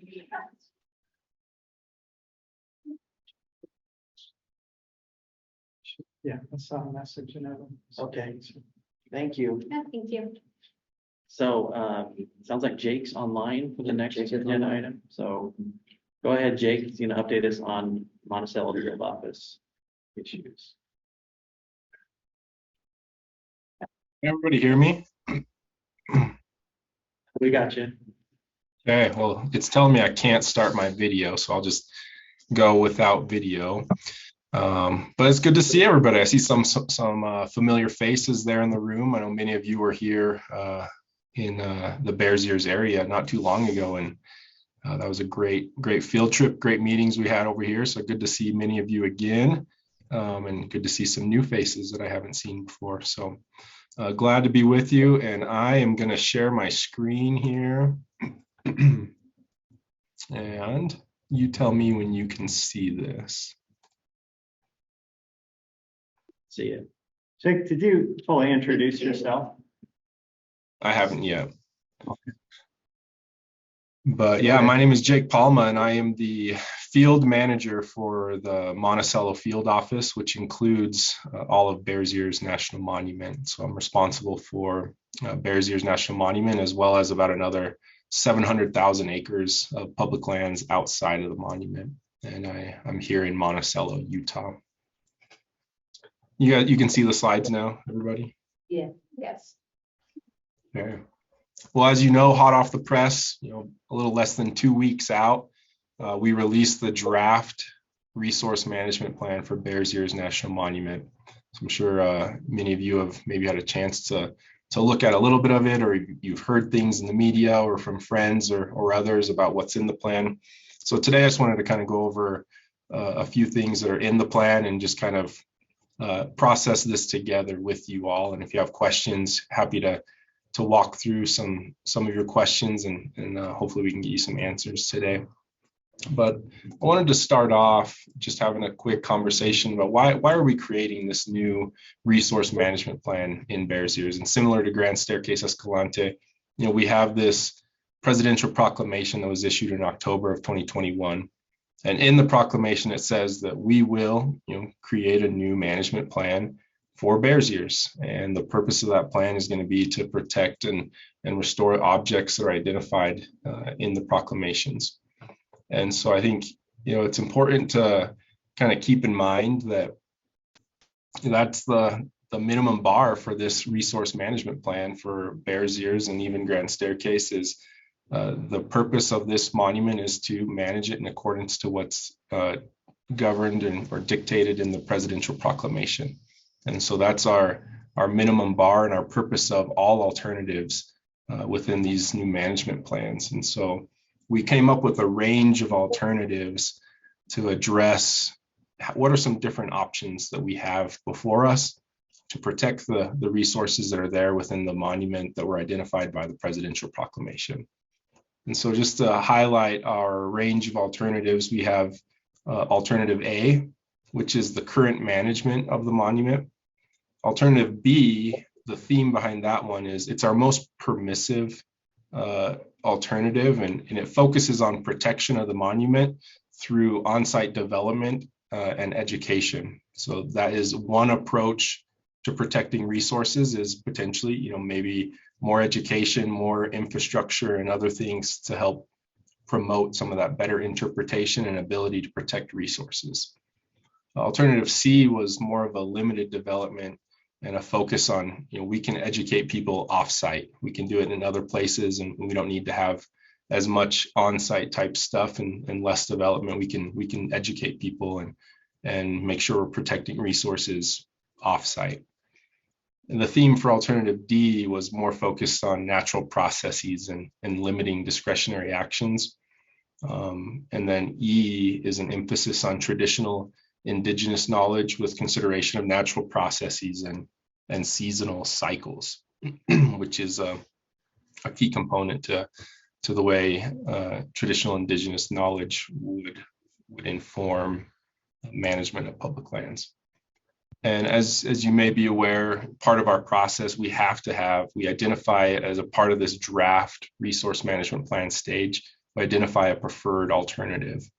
And in this case, the preferred alternative, in consideration, we're developing this with the Forest Service as well. We jointly manage the monument with the Forest Service, and together we've gone through all the alternatives and trying to determine which one is helping us get close to the purpose and need of this management plan.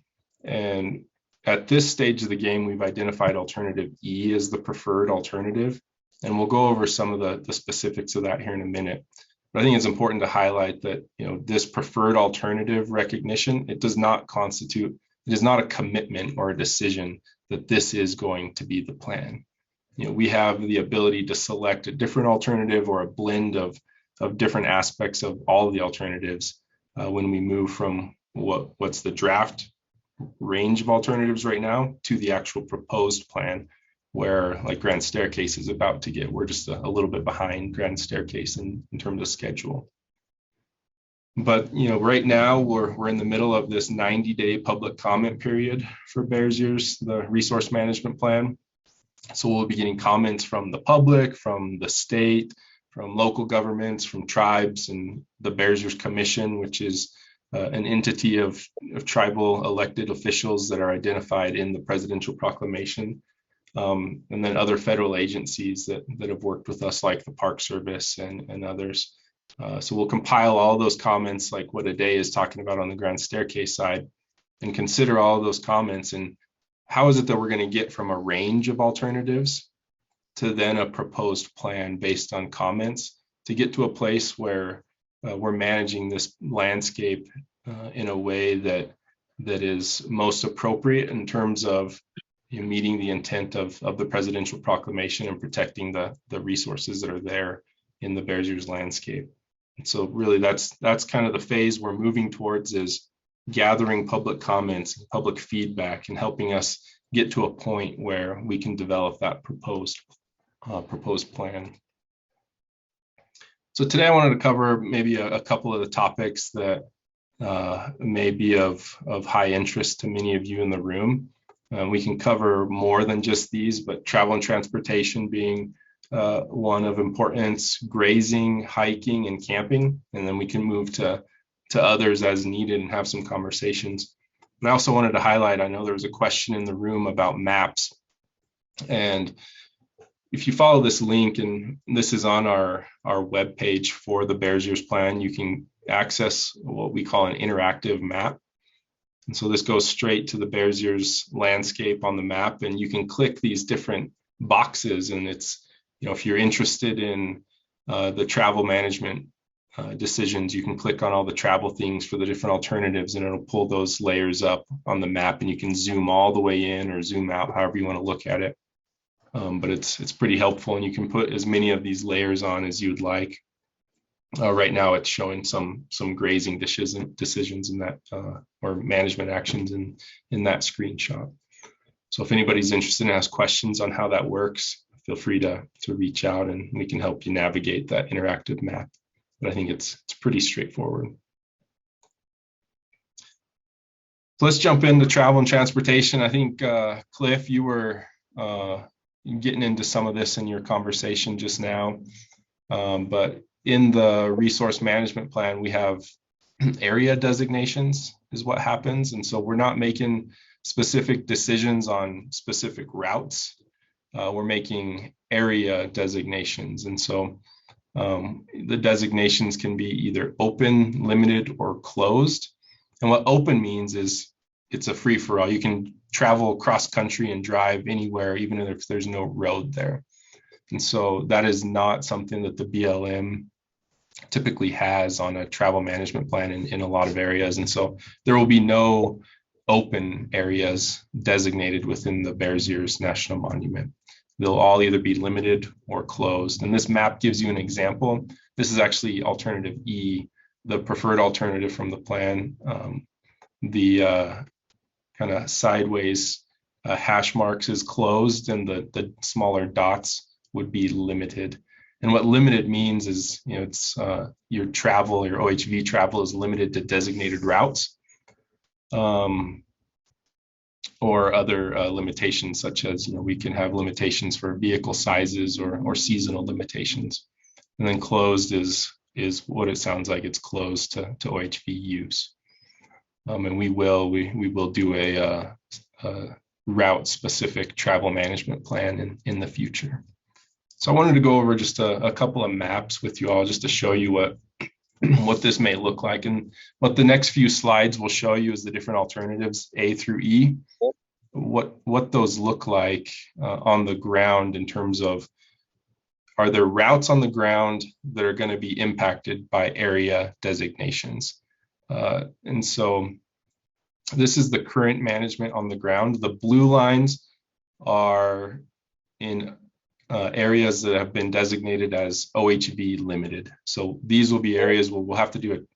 Is there somebody had a question? No, keep going. Okay, sorry. The blue lines is where we'll make travel management decisions in the future, and red lines is areas that would be closed, and those are existing routes on the ground today. And so this is our current management there. If you look at alternatives B and C, there's a couple of little tiny red lines here that are actually, it's a GIS thing here. They're open routes currently, but they're actually within a wilderness study area, those two little red lines. And so those are in a closed area as a result of this plan, and would be closed routes. But they're within a wilderness study area right now. And so in this plan, wilderness study areas are closed to OHV. And so that's in alternatives B and C. And alternative D, you can see has, more areas that are designated as closed. And so more routes would be impacted there than any other alternative. And then if you move to alternative E, there's only the one route that would be impacted by an area designation. There's an area designation for the Arch Canyon Recreation Management Zone. So that area, fairly important and sensitive cultural resources in that area. And so under alternative E, the one route in that area would be the Arch Canyon Road, that under alternative E would be closed. Jake, that's the bottom of the canyon, right? We were up on top of the canyon with this group last fall. Right, yep. We were looking down to the bottom. That's correct.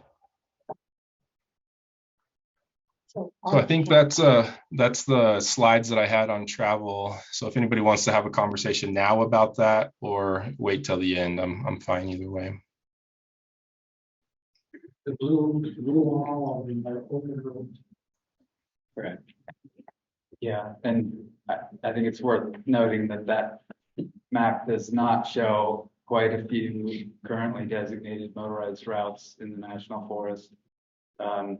They're mostly like motorized single track ATV trail, and UTV trail limited to 60 inches or something like that, 66.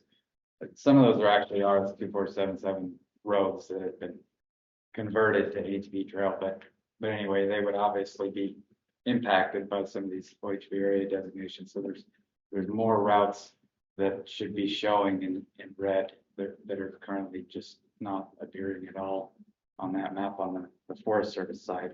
So that's not a complaint to the BLM, for the record. But I would just like to point out that, this monument, 90 miles almost from Mexican Hat to Rob Pass near Moab. Again, a lot of OHV area zoned closed. You might say the proclamation says no construction of new motorized routes. But there are these caveats, for the purposes of safety or protecting the resources, which you could have in the case of even like a campground development if you're trying to concentrate that use from the dispersed camping that's currently occurring, or in the case of an e-bike trail that's considered an OHV currently. So there actually can be justifications for new route construction. And then you have routes out there beyond what's on that map, or those additional single track and ATV trails in the forest, which are currently closed but nevertheless exist, do not require construction, could be considered. So for those reasons, I think there is an advantage to having that OHV area limited designation. We've already done away with the open designation. I understand that, but these plans, they're supposed to last up to 20 years. They wind up lasting twice that long sometimes. And for me, as a person who's used to all the hoops of travel planning, I'm prepared to go through them, but to essentially do the travel planning on upwards of half of this large chunk of the western San Juan County, it just seems like, if we were concerned that those BLM and Forest Service travel planners were not going to follow NEPA or something in the coming decades, I guess this would be preempted, but I believe in the travel planning process, and I do feel like that's a zone of discretion that the agencies should retain. In the case of the outcome of the travel plan, that's telling where the public where they can go, but in the case of these OHV area designations, it's really telling future managers, what they can consider or not, and so it's really as much my concern isn't just coming from public access, but the manager's ability to handle future demands for the purpose of protecting the objects. I guess that wasn't a question, Jake, but you're welcome to respond. No, I appreciate it, Cliff, and that sounds like a great substantive comment that we look forward to seeing. Can I just make a comment? Yeah, go ahead, Brandon. I think part of the frustration is just the sheer size of the monument. I don't think, I'm not as familiar with this as maybe some in the room, but all of that land can't be deemed wilderness area. But it seems like it's easy to draw the boundary around a lot of it. It's easy to draw the boundary around more than we need to in the beginning, instead of trying to expand it later. And I don't agree with that rationale of thinking. I think we're all about protecting the resource, but when they do it as a sheer size of these monuments, it becomes a daunting task for all of us, whether it's grazing or OHV or bikes, whatever the use is, the multiple use is, it becomes a daunting task to overcome these massive land boundaries. That's the frustration that we see.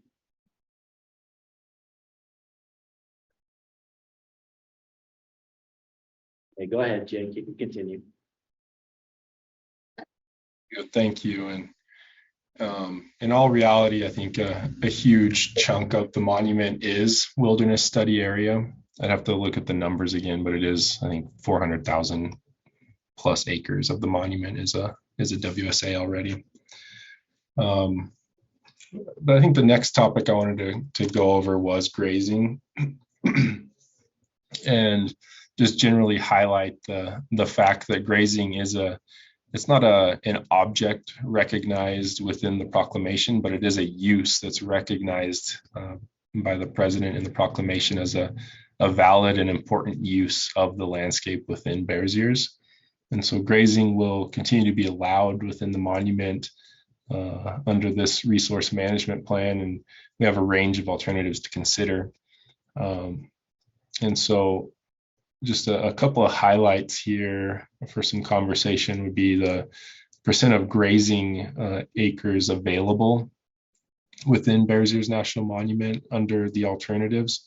Currently, of the 1.36 million acres, 90% of that monument today, 90% is available to grazing. So 10% today is unavailable to grazing. Under these plans, there's a slight reduction in that availability to grazing. In alternatives B, C, and E, these are all the same for what's available to grazing. And so that slight reduction, where that acreage comes from, is over the last many years, there's some acres of the monument area that have not been grazed or are not currently being grazed. And so that acreage has now slid into this pocket of what would be unavailable to grazing under alternatives B, C, and E. But that does not, what it does not do is we're not adjusting AUMs. So there's no adjustment to the AUMs, even though there's a reduction in acres available. There's no reduction in AUMs available on those allotments. So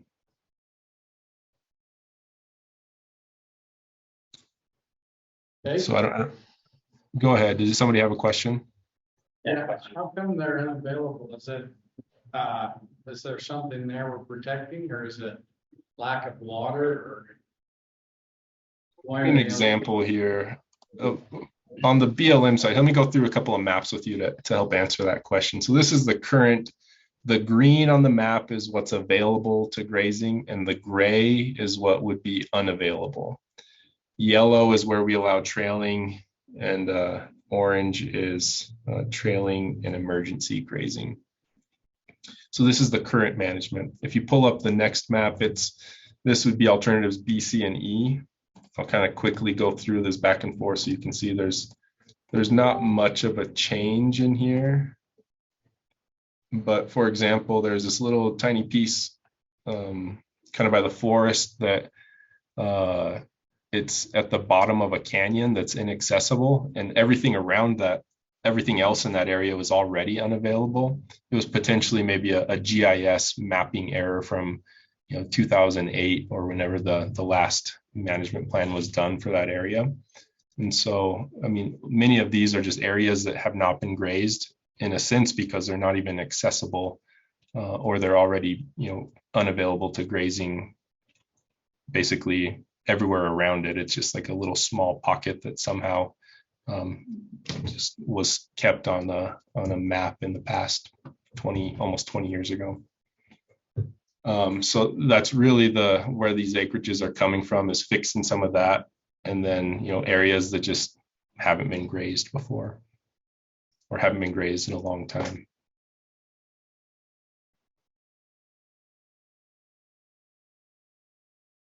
So that's B, C, and E is on the screen right now, and then D has quite a bit more of acreage unavailable and trailing only. Somebody else have a question? Sorry if I cut somebody off. No, we're good. Keep going. So that's grazing. Happy to answer some more questions if people have some questions on grazing. I know some folks have asked about hiking and some of the decisions around hiking. hiking it's allowed within the monument, and we do have some language in the plan where we're encouraging people to stay on trails or existing or designated trails. But that doesn't mean we're limiting people to stay on trails. I mean, as we see kind of steep increases in the amount of people that are coming to Bears Ears National Monument in comparison to a decade ago, there's a lot more people coming. And so people who, sorry, was somebody talking? No, go ahead. Sorry, it keeps sounding like somebody's talking. But and so we really want to encourage people who may not have as much experience coming to an area like this, where there's no water in a lot of places, there's no cell phone service, there's kind of sensitive cultural resources that they may not know how to interact with well. Those are the types of people we want to encourage to stay on trails, but we're not limiting people and requiring people to stay on trails. We're just encouraging that to happen. One, to protect people's own safety, and two, to protect the resources. But really it's, hiking is allowed wherever in the monument, as long as people are being mindful, and the hope is to get some more education and interpretation out to people to understand how to more respectfully visit a sensitive cultural landscape. And so in the future we will consider the designation of new trails and trail systems. So I think you guys can kind of see on the screen, there's some complexities to some of these. Certain areas may require a leash for a pet or voice control for a pet, or certain areas pets aren't allowed, like in Grand Gulch. Or, like this one talks about Moon House, which is we allow 20 people per day with a permit to come into Moon House, and it's one of the few places where we can educate people and they're allowed to go into Moon House. And maybe that's not such a good idea all the time, and so we've considered some alternatives to where we may not want people to go into Moon House. And then there may be some times a year where there's some cultural sensitivities at different times of the year, and so maybe there's a possibility for some seasonal trail closures for different purposes. So those are things that we can consider when it comes to hiking. Camping, dispersed camping is generally allowed. It's if you look through the plan, we have different recreation management areas and recreation management zones where different areas of the monument may have different requirements related to dispersed camping. But generally camping is allowed, and as always, camping is prohibited within cultural sites, and we may have some campfire and wood gathering restrictions just based on where the camping may be happening. Sometimes there's kind of scarcity when it comes to wood, and we don't want people just cutting down the vegetation that is there. Or a lot of times some of these ancestral Puebloan structures will have wood kind of sitting around them, and that are actually part of the structures that may now be on the ground, and people burning those up. And so just some considerations of things like that we don't want to happen. So that would be camping in the plan. So those are kind of the few topics that I threw in here. Don't have a ton of time to go through everything in the plan, but as always, happy to have conversations, whether it's here within this meeting, or if you want to chat in more detail at another time, happy to have conversations. But as I mentioned, we're in the middle of this public comment period now. 90-day public comment period will end on June 11th. And the comments are being submitted on our e-planning website, where you can find all the documents related to this. We have a volume 1, which is the plan, and a volume 2, which is all the appendices with maps and other figures and other documents that kind of explain how we got to where we're at. So folks can review all those planning documents there on the website. And then I also wanted to just end with our public meetings. We'll have 7 public meetings that are going to come up over the next couple of months. Our first one will be on April 16th So that'll be a virtual meeting. So if you look at this, we have 2 virtual meetings and then 5 in-person meetings. So I think we can, I won't go through every single meeting here, but we have one in Salt Lake, Blanding, Twin Arrows, Albuquerque, and Monument Valley. But we can get this information to any of you if you're interested in attending any of the meetings or sharing these meeting locations with others to encourage them to participate in this public process. So I will note on here, I did scratch off the Twin Arrows time. It's 6 to 8 Mountain Standard Time. So that would be Arizona time, since they don't do daylight saving stuff. So a little different than the Utah time. Just wanted to clarify that for everybody. So that's some of the few points of the Bears Ears Resource Management Plan, the draft, and where we're at and what's in there a little bit. So if you guys have questions and want to have any conversations right now, happy to do that, or we can postpone that for a later time. It's Joan Hayes, and I wanted to ask you, say again why you chose to prefer E alternative.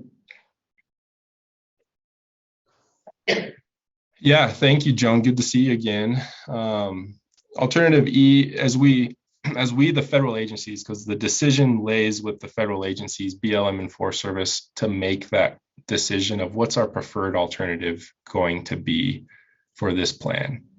And so as we look through the range of alternatives, you look at, which alternative is really meeting as best as possible the purpose and need, which is all, this is all kind of outlined within the first chapter or 2 of the draft management plan. There's a section for purpose and need. There's a section of the preferred alternative and why we selected it and what that actually means. But in the determination of the federal agencies at this point, alternative E was kind of one of those alternatives that is helping us get to the purpose and need in a way that seemed appropriate. But with that said, it is not a commitment, like I talked about earlier, it is not a commitment that E is going to be the plan. The point now is, now we need to take all of the comments that we're going to get from everybody in the public, from state and local governments, from tribes, from everywhere else, and say, maybe there's some things in alternative E that need to be tweaked. And so now we're pulling from alternatives A, B, C, or D to kind of create a proposed plan that's maybe a mixture of everything that then really gets to, now we're meeting as best as we possibly can the purpose and need of what we're hoping to do with this resource management plan. If you prefer E, how are you planning to educate the public? Educate them on what, Joan? Just educate them. How are you planning to educate the public on why you prefer Plan E? I mean, on A and B and the others, you had an educational program implemented, but I saw nothing with E, and I'm just wondering how you're going to implement your education to the public about why you prefer E. Yeah, and I think our best approach at this point, Joan, is we have 7 public meetings, and we encourage everybody to attend those public meetings. And those will be a couple hours long at least, and we'll be going through all of the alternatives, and that'll be kind of an education opportunity for whoever attends those either virtual or in-person meetings. And then we have. Hey, Jake, I think, yeah. And I apologize, Joan, if I'm getting it wrong. I think her question wasn't how are we educating them in this public comment process, but Right. In the earlier alternatives, such as B, you said it would be a less restrictive, but they would have a keen focus on education of the public. And I think she's saying, well, did we walk away from the education pieces of that you would have read in B to go to somewhere else in E? And so is that correct, Joan? You're trying to know, are we still integrating the educational components, elements you saw in B, and do they move all the way across into E? Yeah, no, I don't think education is going to be a part of every alternative. It's just a matter of how you're educating people and where you're educating them. So you're saying in alternative E, how are we going to do that? Educate people who are coming to the monument? Yes. Okay, yeah. I think that's a great question. And I think, I think one of the primary things in the plan would be that we're going to develop an interpretive plan or interpretive strategy. And so we'll kind of think through where is it that we need to provide those, where does it make sense within the monument to provide those touch points with the public and education points?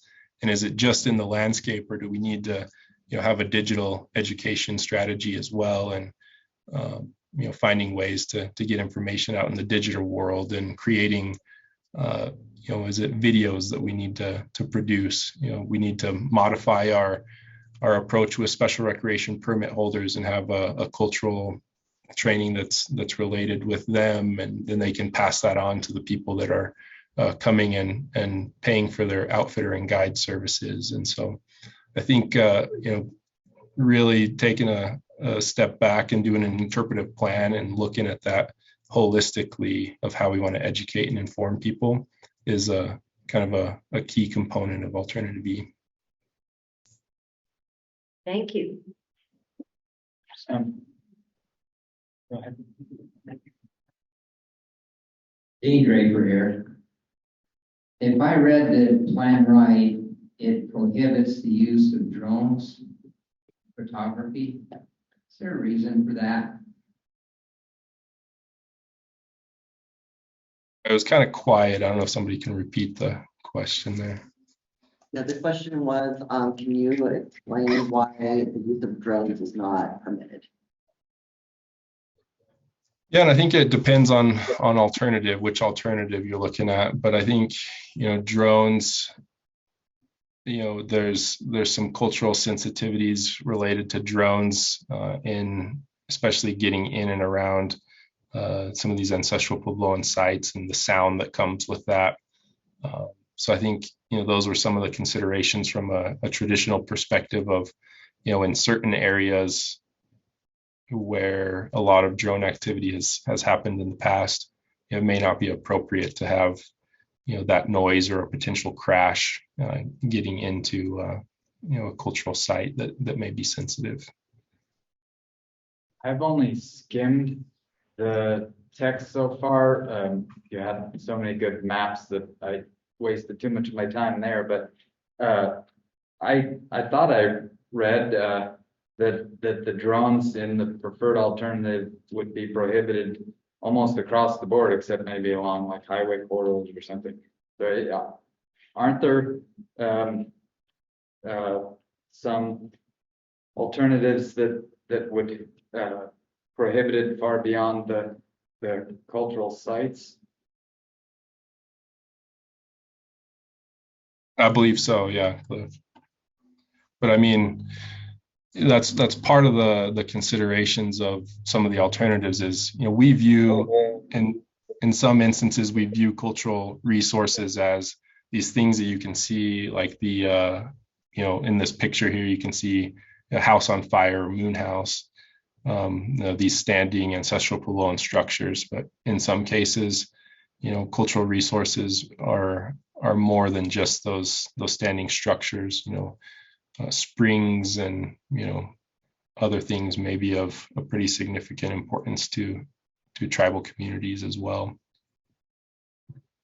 And I think target shooting was another one, and some of the alternatives was, almost the whole area would be prohibited.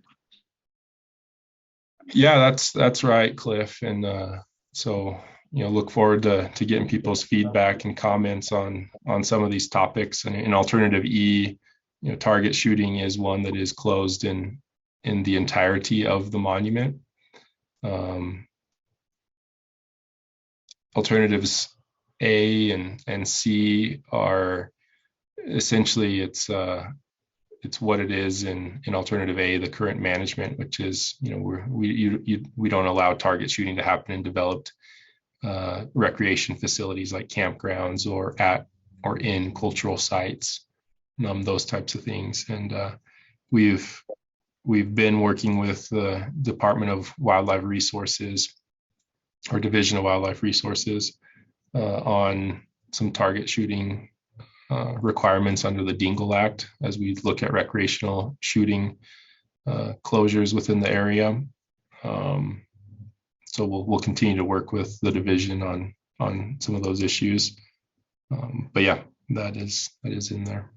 And when it comes to those cultural sites, if they're extending beyond things like Moon House, I think you'd said, to other things like maybe springs, you'd still expect certain areas to then allow the drones or whatever. If it's prohibiting it pretty much across the board, across the monument, then is that even addressing cultural sites broadly, or is it actually addressing cultural interests on like a landscape level? I mean, it almost seems like it's going beyond the identification of sites to that of a landscape or planning area. Is that a correct interpretation? The perspective, Cliff, and that's why we have a range of alternatives to consider. What are some options that we have to manage this landscape, and that definitely gives us one end of that spectrum. But just, am I characterizing those alternatives correctly? The ones that would prohibit something across almost all of the planning area. It's really not at that point about cultural sites per se, or if it's about cultural objects of some kind. The object is at that point the landscape.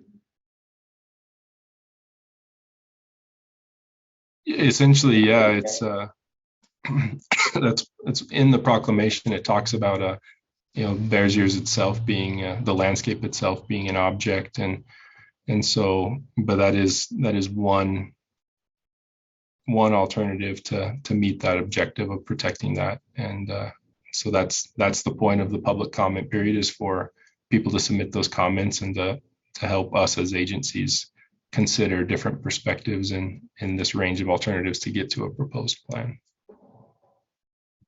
Well, I want to end on a positive note for my own comments. The interactive maps are helpful.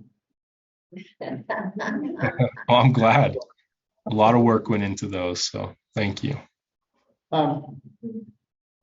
Throughout the slides, could you go back a couple? But there's like to some of those. If I mentioned this morning that we have social media, all of these slides, like this one that addressed a number of topics, maybe even one or two more than were on here, but perhaps they were all here. But if you'll go again to our social media, Utah Public Lands is our Instagram. BLM Utah is our Facebook. If you want to see those or share those, you can get to them right now. And certainly, I think we will make available this PowerPoint, as Cindy said earlier, later on as part of the minutes of this. But if you don't want to wait, you can get all of these slides right now. They're out on our social media, but I think we put them out there Sunday or Monday, I think Tuesday morning. So they're out there now. That's certainly this is high level, and not everything in that plan, such as drones or whatever, are in these slides, but some of the categories that people have asked most commonly about because of how it may affect them are captured in some of these slides.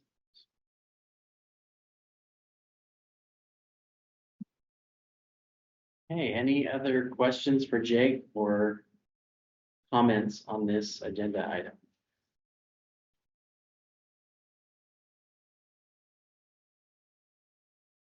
Okay, I think we'll move to the scheduled break. Let's go ahead and get started back again here at 3 p.m. Thank you, Jake. Yeah, thanks everybody. Good to see you. Take care. Thanks, Jake. Yep.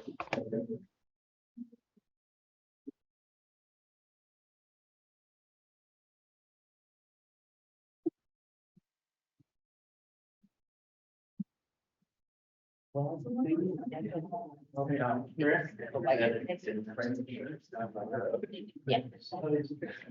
don't know what I got. Because you had said, remember now, you sent an email. Oh, I have to. I think I remember that. I thought you did. You kind of did a thank you to everybody and you included a few pictures in that. And I looked for it in mine, thinking I must have downloaded the photos of my desktop and deleted the email. But I think Evan shared that one because I had sent an email out and he shared one of these photos with the email that I had sent. Down in Moab specifically. Yeah, you are a photographer. Maybe trying to. Right. Oh, Yeah. great, but yeah. Yeah. Love it. Oh, it was kind of cool. It was really cool. Cool. This may follow. Oh, my man, I remember when you were coming. Also, side issue. But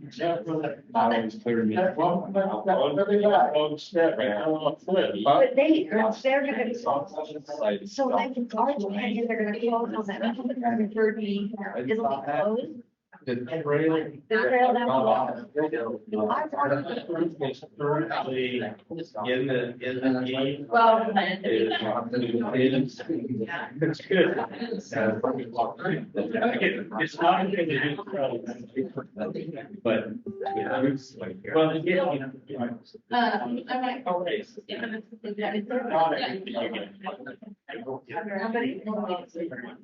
I know. We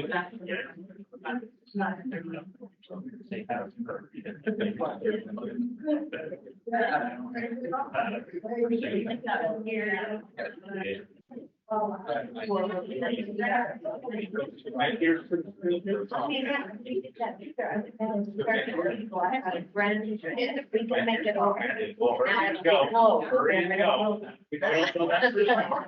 Go now. Planet soon. Get it done.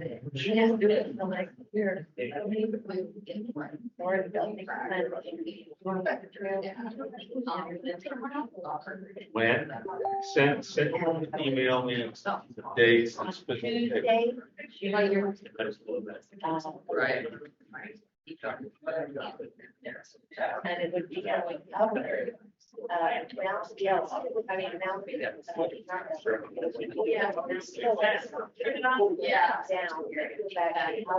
Something actually, people from our own dinner, since my house is up there. I know.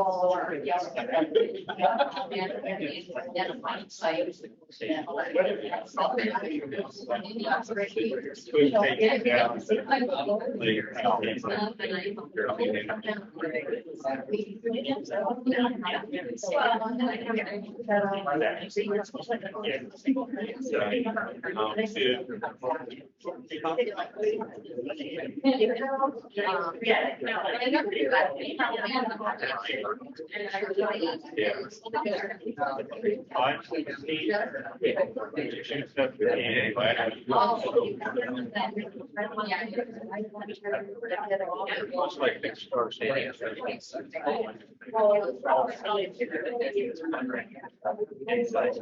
know,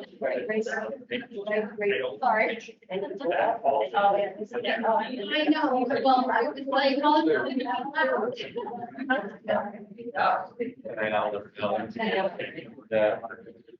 I was like, Yes, try to, the new regulations. They actually have, like, we have to kind of. And sold.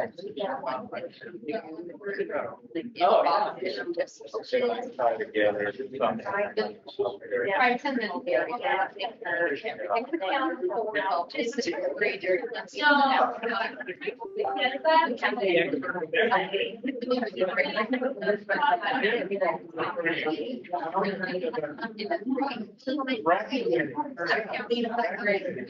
Yeah, because like. Yeah, yeah. You know what? Well, it's always good. I think I'm this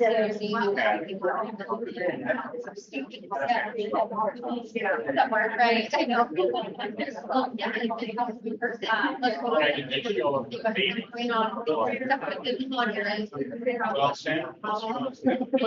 Yeah. I can't come through.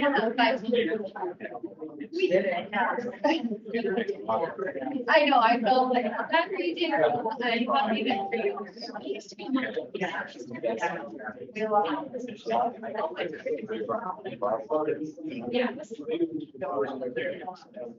Maybe it is.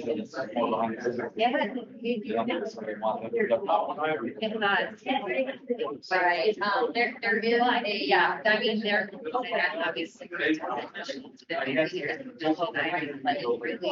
Every time I feel. They're gonna great job. Yeah,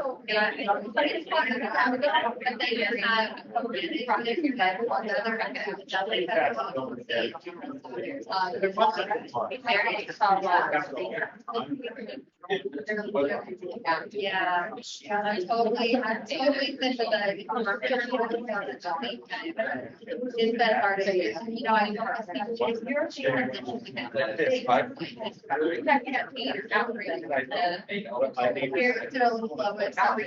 because, yeah, when you get into land, you don't get all they're gonna be at risk. You just hear the friendly friends that. But I'll use examples. They're getting all of it without this. Yeah. We didn't know how to. So we did just keep focusing on that.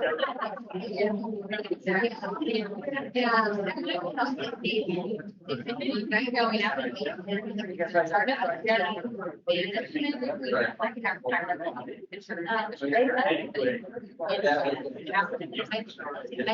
Which I then.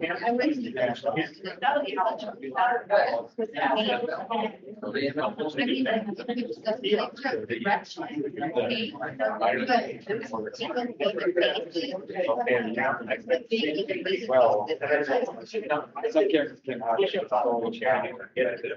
Is there any? We hope that we get to keep it. I don't, I've got my blood. But you know, I have we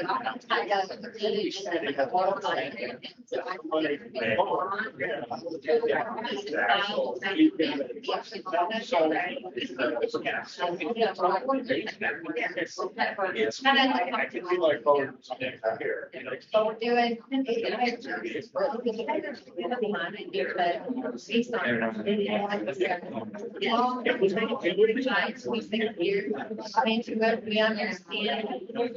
Yeah, that's her. I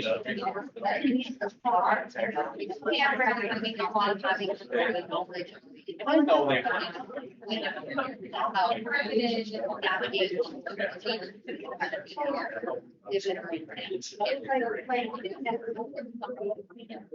Yeah, yeah.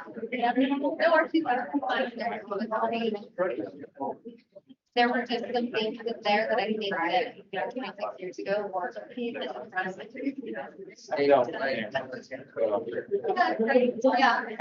that long ago, there was anybody out there.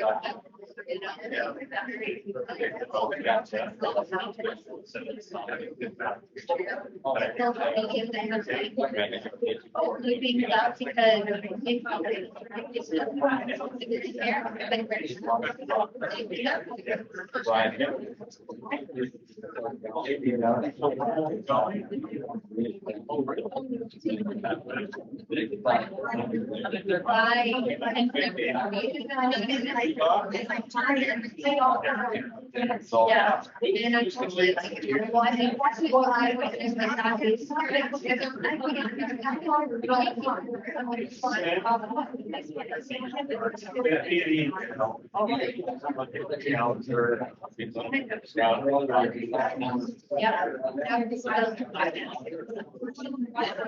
Yeah. Yeah. So I'm keeping like everything is a lot of money. You're making sure it works. They're right.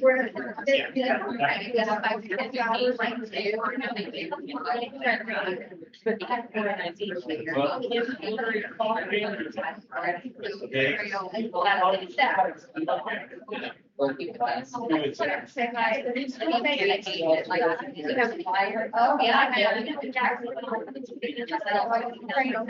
I didn't know where they landed with that. I know that there's a communication because they want, and it wasn't for us, it's like, you know,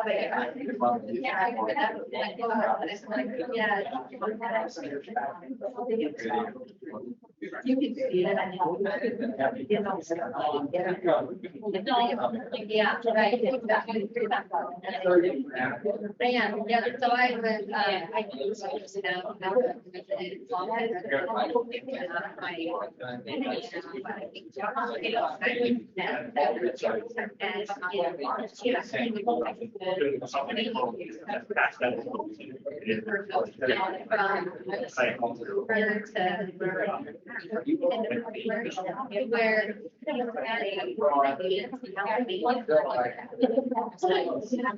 it wasn't a game of cross, like, there were nobody there. Yeah, and now. I didn't.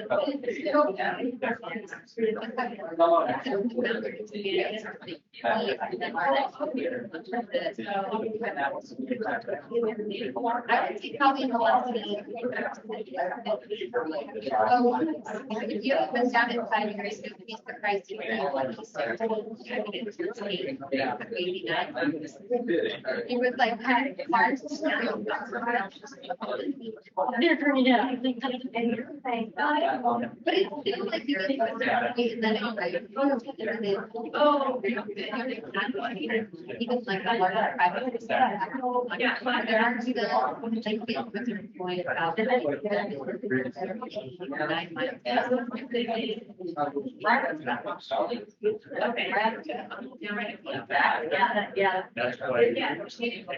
You know, like, and I'm sure, like, oh, like, you know, there's no, like, you know.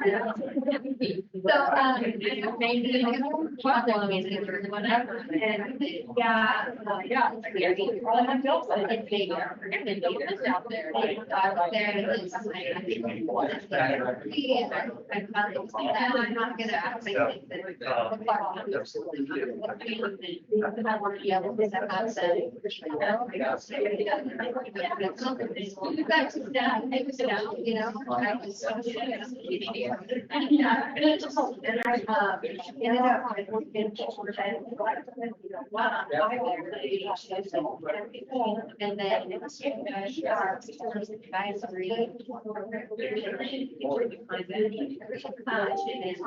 then that's my area. Really, I mean, that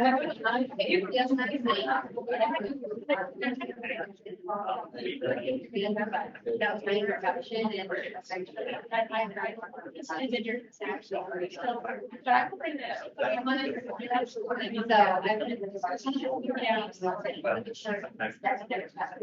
I Yeah.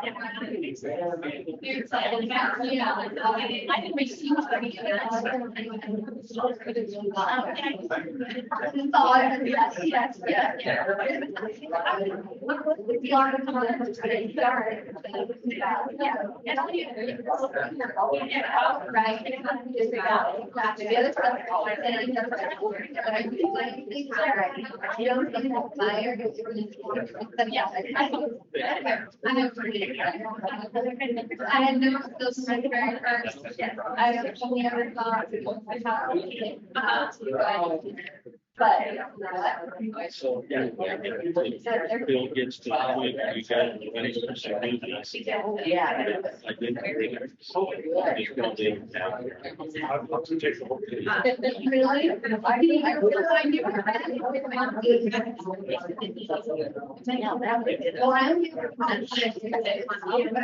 like we don't have.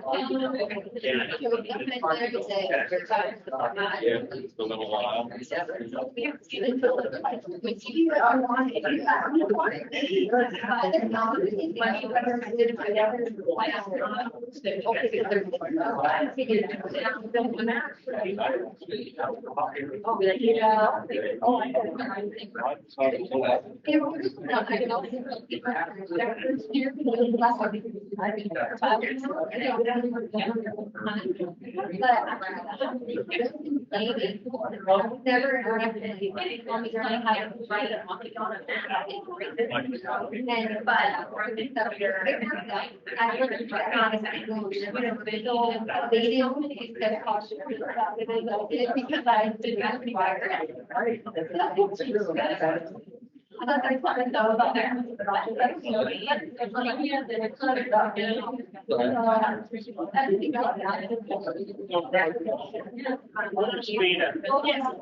The destination RAC meeting or same? Yeah. So I'm putting like a destination here and I'm going to return.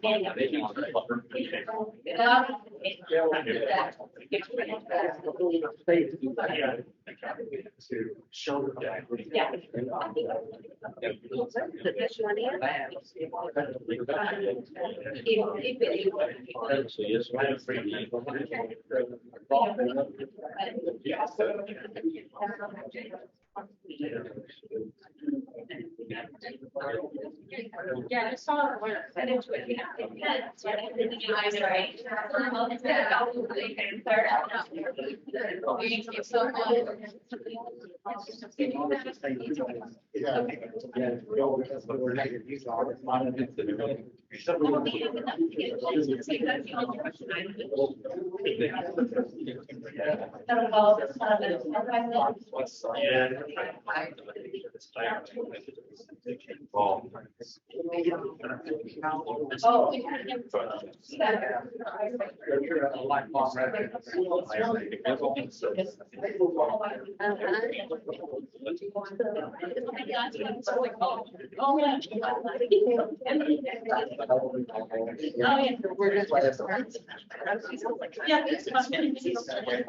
Well, it's good. I mean, They say 12:30 for yeah, so you can say 1 o'clock. Just say you're not going to spend another, you can say 2 o'clock.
Waiting. Did he take a book to read or anything? You put on like standby. He's on standby.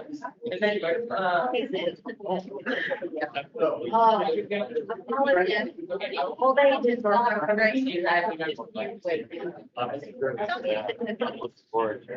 I'm telling you. And if I have over, don't even think you're.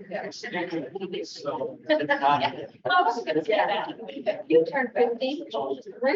It's what he's doing. Yeah. Yeah, so we can see that,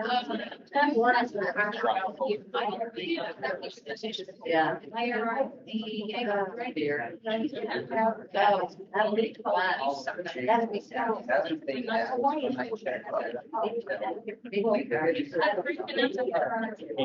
Yeah. Oh, and this one, yeah, they're gonna put it back.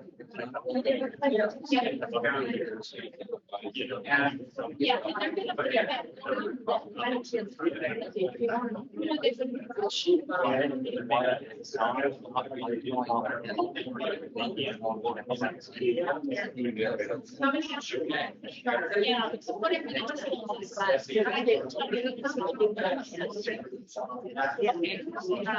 And let's talk. All that.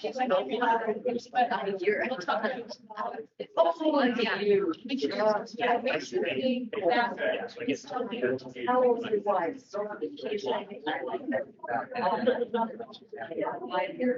Yes. Well, they're not eligible.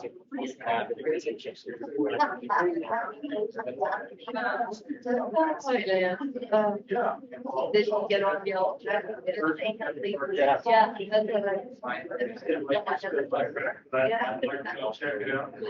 I told my friend.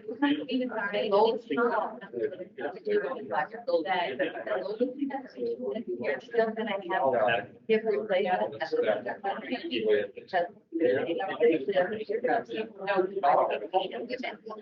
So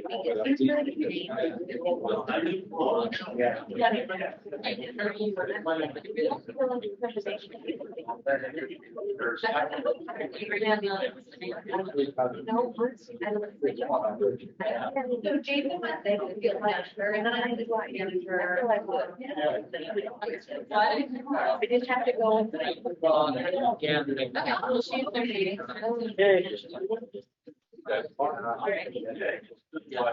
Might as well, just looking at the other back. Like just one thing to wrap it up. So our. Well, you might be able to. Trying to do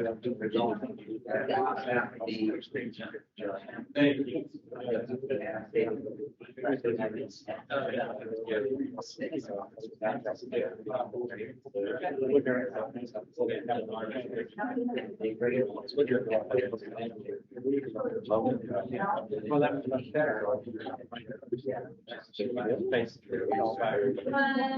So with them.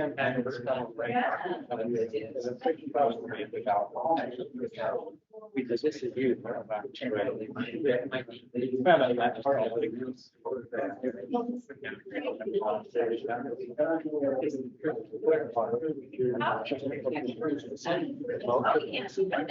what I said.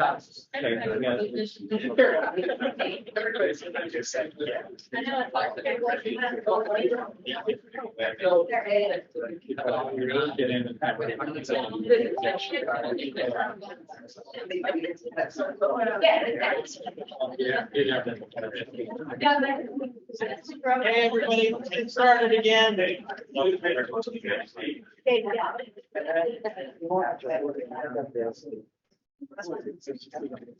There would not be a thought.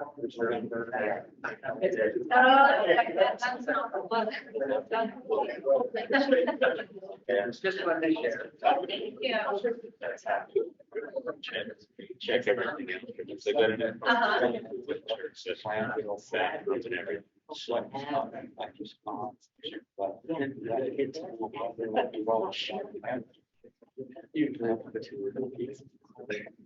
All right, so we've got one more agenda item before we go into our kind of wrap up discussions. Lori is going to present again for us on Northern Corridors. Yes. Yes. Good. So this is a long-term project that has been in the works for quite a long time. I'm going to give you sort of the nutshell version of the history and where we're at right now. And definitely feel free to just ask questions as we go, just in whatever you're interested in, because I am going to give you the abbreviated version. So I do want to make sure you get the information that you're looking for though. This first slide sort of sets the stage geographically of where we're talking about. So on the top of the map, you can see the Red Cliffs National Conservation Area. It's outlined in red. And then it coincides almost with the Red Cliffs Desert Reserve, which is outlined in black. You can see just a few little areas over sort of on that west side where the boundary switches a little, and on the south side as well. So the Red Cliffs Desert Reserve was designated in 1995, and it has 5 zones. So you can see in the blue text, I tried to add the zones. That zone 5 is off a little bit because it's just that little piece right there on the far east side. It was designated with 5 zones to protect Mojave Desert tortoise. I'll talk a little bit more about that in a minute. Also, to help orient you, on the south part of the National Conservation Area, those colored lines, so there's a brown line, a purple line, and a green line. Those are 3 of the alternatives that I'm going to talk about for the Northern Corridor, which is a 4-lane highway that is proposed by UDOT to address east-west congestion in the St. George area. So there's 3 alternatives that are located within the NCA. And then, I'm going to stand up for this one. It's a little bit hard to see. Yeah. So this is Red Hills Parkway, if y'all are familiar with that. Red Hills Parkway was one of the alternatives to actually convert that road. It's somewhat of an expressway in this portion up here, where there's not a lot of development, but down here, there's a lot of driveways. It's much more of a city street. And so one of the alternatives was to convert it to an expressway with controlled access and right in, right out. And then one of the alternatives, this is St. George Boulevard here and 100 South, is to do a one-way couplet system, similar to what we see in Salt Lake City. where we have a one-way going one direction on one street and then the one-way coming back the other direction on another street. So this is where all of the alternatives are located here. Down here, you'll see what's labeled as Zone 6.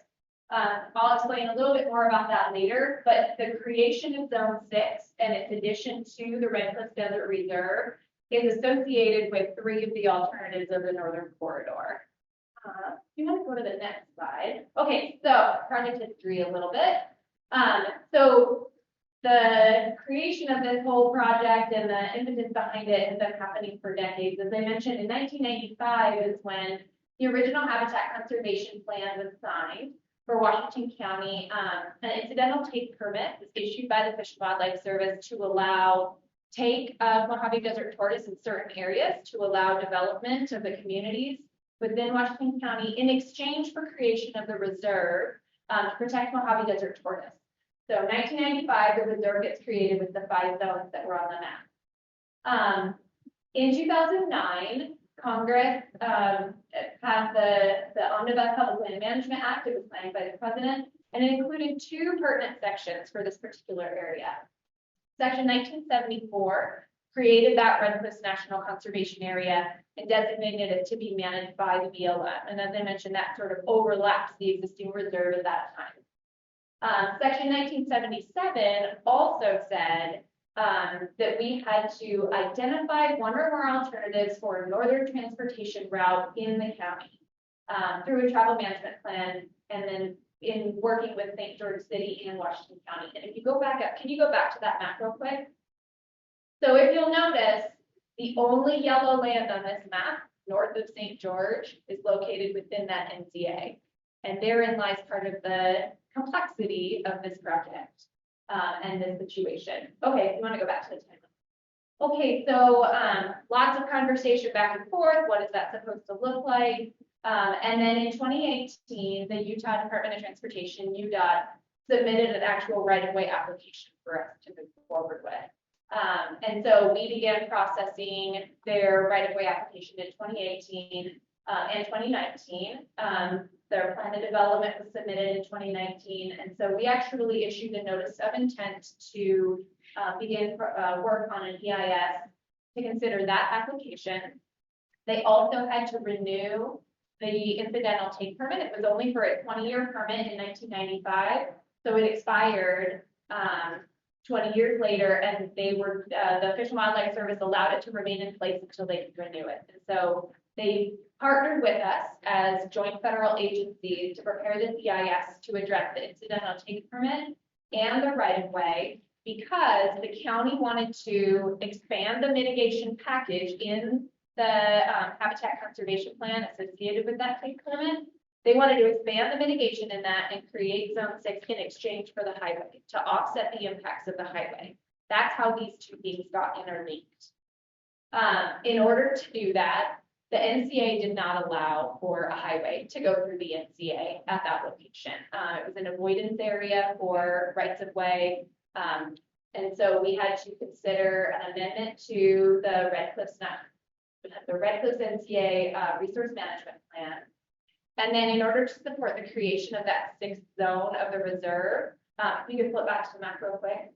You'll notice about half of it, the western half, is BLM managed land. There is a chunk of private land, and then all that blue managed land is trust land, state trust land. And so in order to change management prescriptions on all that yellow land within that proposed Zone 6, we had to do an RMP amendment or consider one to enhance protections in that area to be consistent with the other 5 zones of the reserve. Are you guys tracking with me, or any questions so far? The omnibus bill, it didn't define the location of this northern transportation route. It gave us that language. Okay, but anywhere it would have wound up in desert tortoise habitat, right? For pretty much any northern transportation route. If it crossed BLM land, somewhat, I would have to go back and look at the specific map. So there's designated critical tortoise habitat. Can you put that map back up? So there's designated critical tortoise habitat here. There is an elevation gain as you go north here up towards the Forest Service. And so right now there's sort of a zone that there's not technically suitable tortoise habitat. We're starting to see tortoises up there now. Just because of climate change is what it's mostly attributed to. There is also wilderness in this northern part too. And so there is limited area where you could push that farther north. And my last question about the 2009 legislation, is it clear that it's referring to a northern corridor that's crossing BLM land? I would think the words so. you read right there. Well, and it directs the BLM, the secretary, to work with Washington County and the city. I mean, it's kind of implied because if a northern corridors weren't going across BLM lines, then it wouldn't even be mentioned in a federal. Yeah. But if you go back to that language right there, that's all it's. That is pretty Okay. short. Thank you. Could you, before you finish, zone 6 has a lot to do with incidental take permit. I'm suspecting most of the folks in the room don't know what that is or what that means. So could you talk about that? Yeah, we'll certainly get into that more, and I have another map that helps explain it just a little bit better too. If that's helpful. I can give sort of the overview now though. So the incidental take permit, well, after it expired, it only allowed a certain amount of take for that 20-year time horizon. And obviously St. George and the surrounding communities have continued to grow. And so Fish and Wildlife Service received the request to reconsider what areas would be included in the extension of that plan, and what additional mitigation might be necessary to offset the impacts of that type of development. And so that's essentially what the Habitat Conservation Plan, that's a Washington County document as the applicant. They're the ones who wrote out, this is the take that we're requesting in these particular areas. This is the mitigation package that we are proposing to offset those impacts. And then the Fish and Wildlife Service analyzes that particular document. They go through a full internal consultation process, just like when we consult with them on actions on our part. They actually have another office do an objective analysis of that habitat conservation plan and issue a biological opinion on that. And then they make a determination of how much take to allow and solidify the mitigation package associated with that take. We'll talk a little bit. Oh, go ahead. Sorry. So just to clarify, that when we say the word take, that refers to desert tortoise, right? So if the county creates an HCP, we have them in Utah for Utah prairie dog around Cedar City here, right? Is the county or some entity, usually a county, creates a plan and they say, we're going to do all of these wonderful things for this species that wouldn't otherwise happen, right? Nobody would go do what we're going to do, but in exchange for that, if we go to build whatever, road, a housing subdivision, you know that through modeling or inventories, whatever the case is, that 20 desert tortoise call that home in this case. And we build a highway there, and the 20 desert tortoise probably aren't going to call it home anymore, right? Because it's a highway now. What have you done to help protect 20 desert tortoise somewhere else that wouldn't have been there occurring naturally, right? And that's again what Gloria talked about on zone 6. They said, here's an area that's could be built for houses, right, on a lot of it. And, you know, this could go from unprotected habitat to protected if we create this. So that was kind of the trade-off. If you have a highway that's going to eliminate habitat, what are you doing to? So it's a little more complicated, but hopefully, Gloria, I got that mostly right. So yeah, the whole thing is kind of complicated, which is why I encourage you guys to ask questions.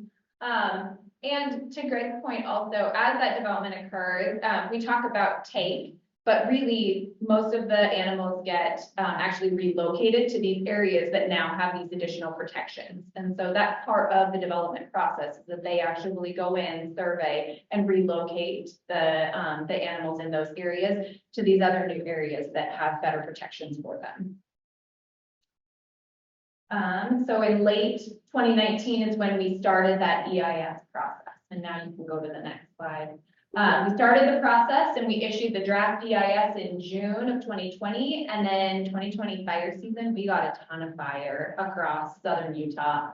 And this particular map shows you where we had fires occur within the NCA.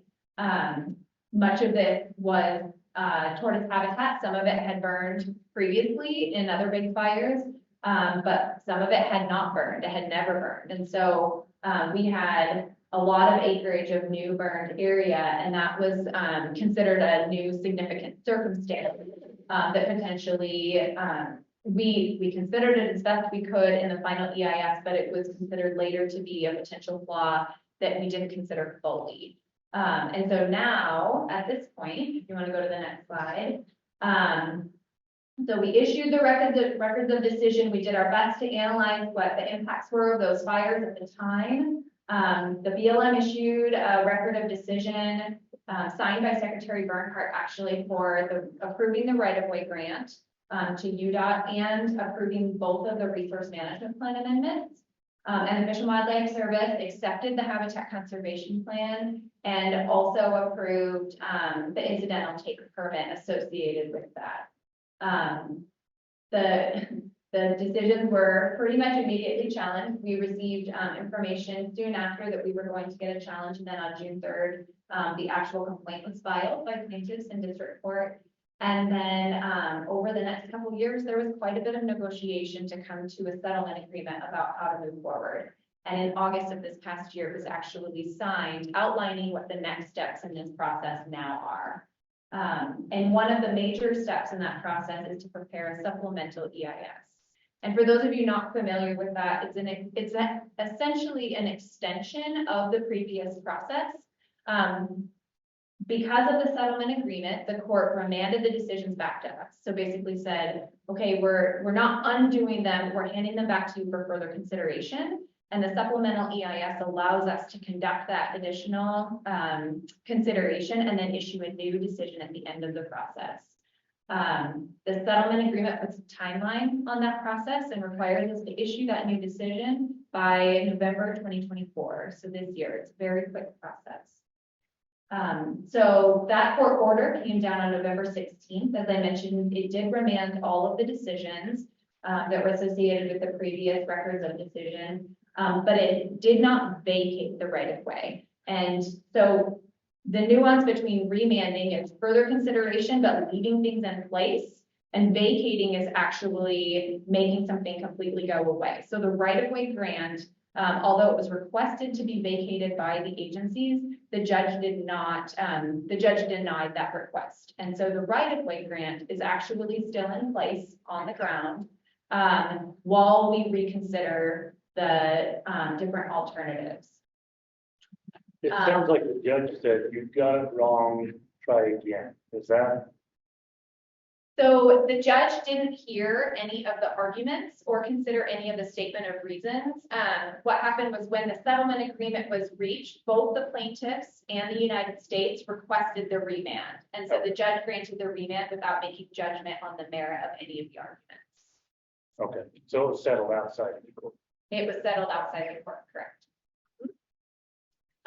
So that was on November 16th, and coincidentally, also on November 16th, we also issued our notice of intent to start that supplemental EIS process. We knew back in August that we were going to need to do that, so we kicked that process off in November. We had a 30-day public scoping period, which we ended up extending at the request of the state and a couple of the local entities, just to allow a little bit more time given the holiday season. And so that public scoping period was from November 16th to December 28th. Then, so we received the scoping comments and we're currently working on preparing the EIS. And so the purpose and need for this EIS, as I mentioned, it's an extension of the previous process. So we looked very thoroughly at all of the alternatives for the EI or for the right of way. But the piece that we have to reconsider is any additional new information for that right-of-way application in terms of what the impacts would be based on the remand and from the judge. And then because Some of the alternatives trigger zone 6 and some of them don't. The Fish and Wildlife Service has basically just included their alternatives dependent on our decision. I think the next slide can help me explain that. Yeah. Okay, so to explain this a little bit better, these are the 3 alternatives located within the NCA. That's what we talked about. In that HCP, the county said, if you put an alternative through the existing reserve, we'll expand the reserve. And they called it, the mechanism they used to do that as a change circumstance. So you'll hear that terminology. That just means it's an if-then statement. If this occurs, then this additional mitigation is triggered.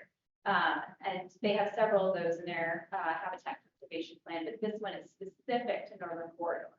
So if any of those 3 alternatives, the T-Bone Mesa, the UDOT right-of-way alignment is what UDOT actually requested in their application for the southern alignment. If any of those were to be approved, then zone 6 would continue to exist as part of the reserve and retain the protections in place. If the Red Hills Parkway Expressway or that St. George Boulevard one-way couplet or the no action alternative, which is essentially to not have a right-of-way at all, then zone 6 would cease to exist at that point. Tracking with me? Okay.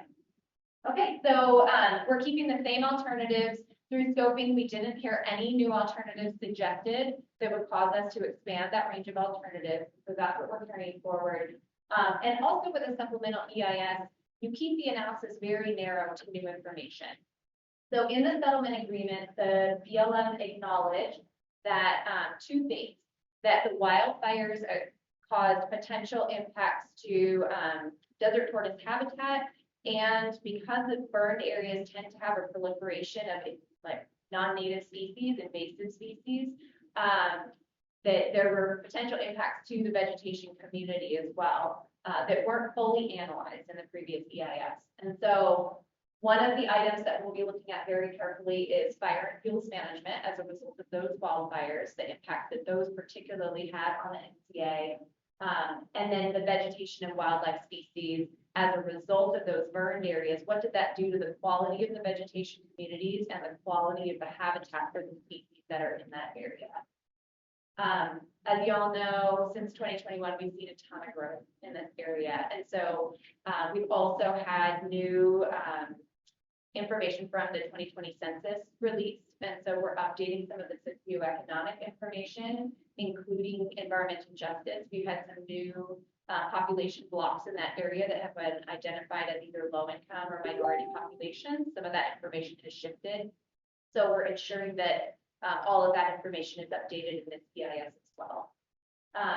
Another term of the settlement agreement was to conduct an actual compatibility analysis, a full document analyzing the compatibility of this potential highway within the NCA based on the 8 purposes for which it was designated by Congress. And so we will be taking a look at that compatibility and ensuring that our final EIS, when that comes out this fall, has that full compatibility analysis. You won't see that in the draft that comes out later this spring, just because we use public comment to help inform that analysis. There have been a few parcels acquired, private holdings within the NCA that have been acquired, so we're updating some of that information, both with county mitigation funds and with the land and water conservation funding. So we'll have that information. And then one of the other points that we acknowledged in the settlement agreement was that the BLM didn't fully complete the consultation process to resolve adverse effects of cultural resources for the highway alignment. It included a stipulation that that would be conducted later, but because we didn't have either a binding agreement, this is all the technical language, either a binding agreement in our decision or the actual mitigation identified of how we would resolve those effects, we didn't technically complete the process. And so we are now ensuring that that process is fully completed prior to issuance of that decision. And just these photos. So this is the Mojave Desert Tortoise, for those of you who are not familiar with them. This picture was taken by our wildlife biologist, John Kellum. He will be joining us for our field trip tomorrow to talk about desert tortoise, for those of you who will be joining us. And then this bottom picture is actually a photo of the Turkey Farm Road fire, which was that very large polygon on the map. It was started by a couple kids with fireworks, just basically pulling off Turkey Farm Road and lighting off fireworks in the middle of a hot, dry summer. And you can see how anxious I'm sure some of these homeowners got because it came pretty dang close to some of the developed areas, and it had that very large footprint. And I suspect that that tanker would probably fill like the Cedar City tanker or air tank. So I shouldn't say it. It's nice to have that nearby. Okay, next slide. Okay, so moving forward, so as I mentioned, our notice of intent was published in November, kicking off our scoping period. We anticipate publishing our draft supplemental EIS next month. So we're working really hard to try to get that wrapped up and then through the briefing process to get it published. Our public comment period would be 45 days. Because this EIS does not include any resource management plan amendments, it won't be a 90-day period like some of our R&D processes that Jake and Dave talked about. So this will be 45 days. And then obviously we'll have to sift through those comments, incorporate changes, make adjustments, and then our final EIS would need to be out this fall. There's a 30-day period that has to occur between a final EIS and when you can actually issue a decision. And so that EIS will probably come out in September or October to allow us to meet that deadline of November 2024 that we have been obligated in that settlement agreement. Please do that quick. I know, I'm happy to answer questions. This is just one of the pictures of the area where that UDOT right of way crosses in the NCA, just to give you an idea what the area looks like. Question. How many acres again would be impacted based on the different alternatives? Because I know it's kind of towards the southern border. The three of them, but what's the impact in the current NCA as far as the number of acres that potentially would be impacted? Yep, so so we made the differentiation between acres that would be encumbered by the right of way, so within that 500-foot corridor, and that's typically 100 to 150 acres. Obviously, the T-Bone Mesa is much smaller, it's a shorter length than the southern alignment, and then the fragmentation area that would be what's cut off essentially. To address some of the concerns about fragmentation and based on feedback from the public, we worked very closely with UDOT to identify areas where underpasses would be incorporated. So there's multiple areas, I think there were 3 areas where they were already required to bridge ravines that occur on that landscape. And then they incorporated at least 2 or 3 more underpass areas to ensure the permeability of that right of way as well to address some of that fragmentation concern. I'd have to look at the table specifically, and I can pull it up for you before we leave today to show you what the acreage is specifically of each encumbrance and the area that would be fragmented. If you look at the one that says UDOT right away, that's what was approved in 2021. You have a variety of landowner types there too, right? So we can't, in our decision, force a road across a lot of private land that you can kind of see in the middle of there, a little to the right at the middle or on the state land. So that's something they would have had to negotiate. I think the length of the run on this was about 2 miles. 4 miles, 1.9 of which occurs on public land. Yeah, I'd say about 2 miles of that was on BLM and the rest would have been other state land. But I think most of that area, whether it's private or public, would have desert tortoise. Is Washington County clearly favored the UDOT right-of-way option? Yes, Washington County favored either UDOT or T-Bone Mesa, where the bulk of our cooperating agencies placed their request basically for their. That's still the case because, you know, like you said, things grown a lot. That would change opinions. The initial comments we received during scoping still track with that. The T-Bone Mesa and the UDOT alignments are their preferred. What impacts in the zone 6 area if it goes that direction? Are there to recreational use currently or other uses in that particular area? If zone 6 was to be eliminated. Mhm. So on the BLM portion, there wouldn't be any particular change, at least not immediately for sure. As I mentioned, we completed a resource management plan amendment enhancing the protections in that area because we have not reconsidered that as part of this EIS. Those will remain in place until we go through a new planning process if we were inclined to change that. On the portion that's managed by the state though, not within our jurisdiction, the state's mission is to, or at least for that agency, is to maximize income for school and institutional programs. And so they have said in their comments that they would move towards development for that area. Do all of those choices come over to Turkey Farm Road? Is that where it ends? No, actually, where it, Jacqueline gave me a picture, so I didn't have that all the time. Okay, so this area actually is Red Hills Parkway where it will connect. And for those of you joining us on the field trip tomorrow, we'll stop at the Pioneer Hills Trailhead. It's just north of Pioneer Park, where the Dixie Rock is. And that's where all of them would connect to. As new interchange would be built there. Good. I can't even imagine anybody suggested the Red Hills Parkway or the one-way going one way and then all that traffic having to feed into a two-way at the Elmer Lands with all the growth we've had. Anyway, that's just a comment. That would be ludicrous. And then just to clarify, this eastern terminus up here, if you're familiar with the new Washington Parkway, with exit 13, that connects all the way down through that Green Springs neighborhood to I-15 right there. So you would exit I-15 at exit 13 and then come across any of these to Red Hills Parkway is what they envision as part of their application.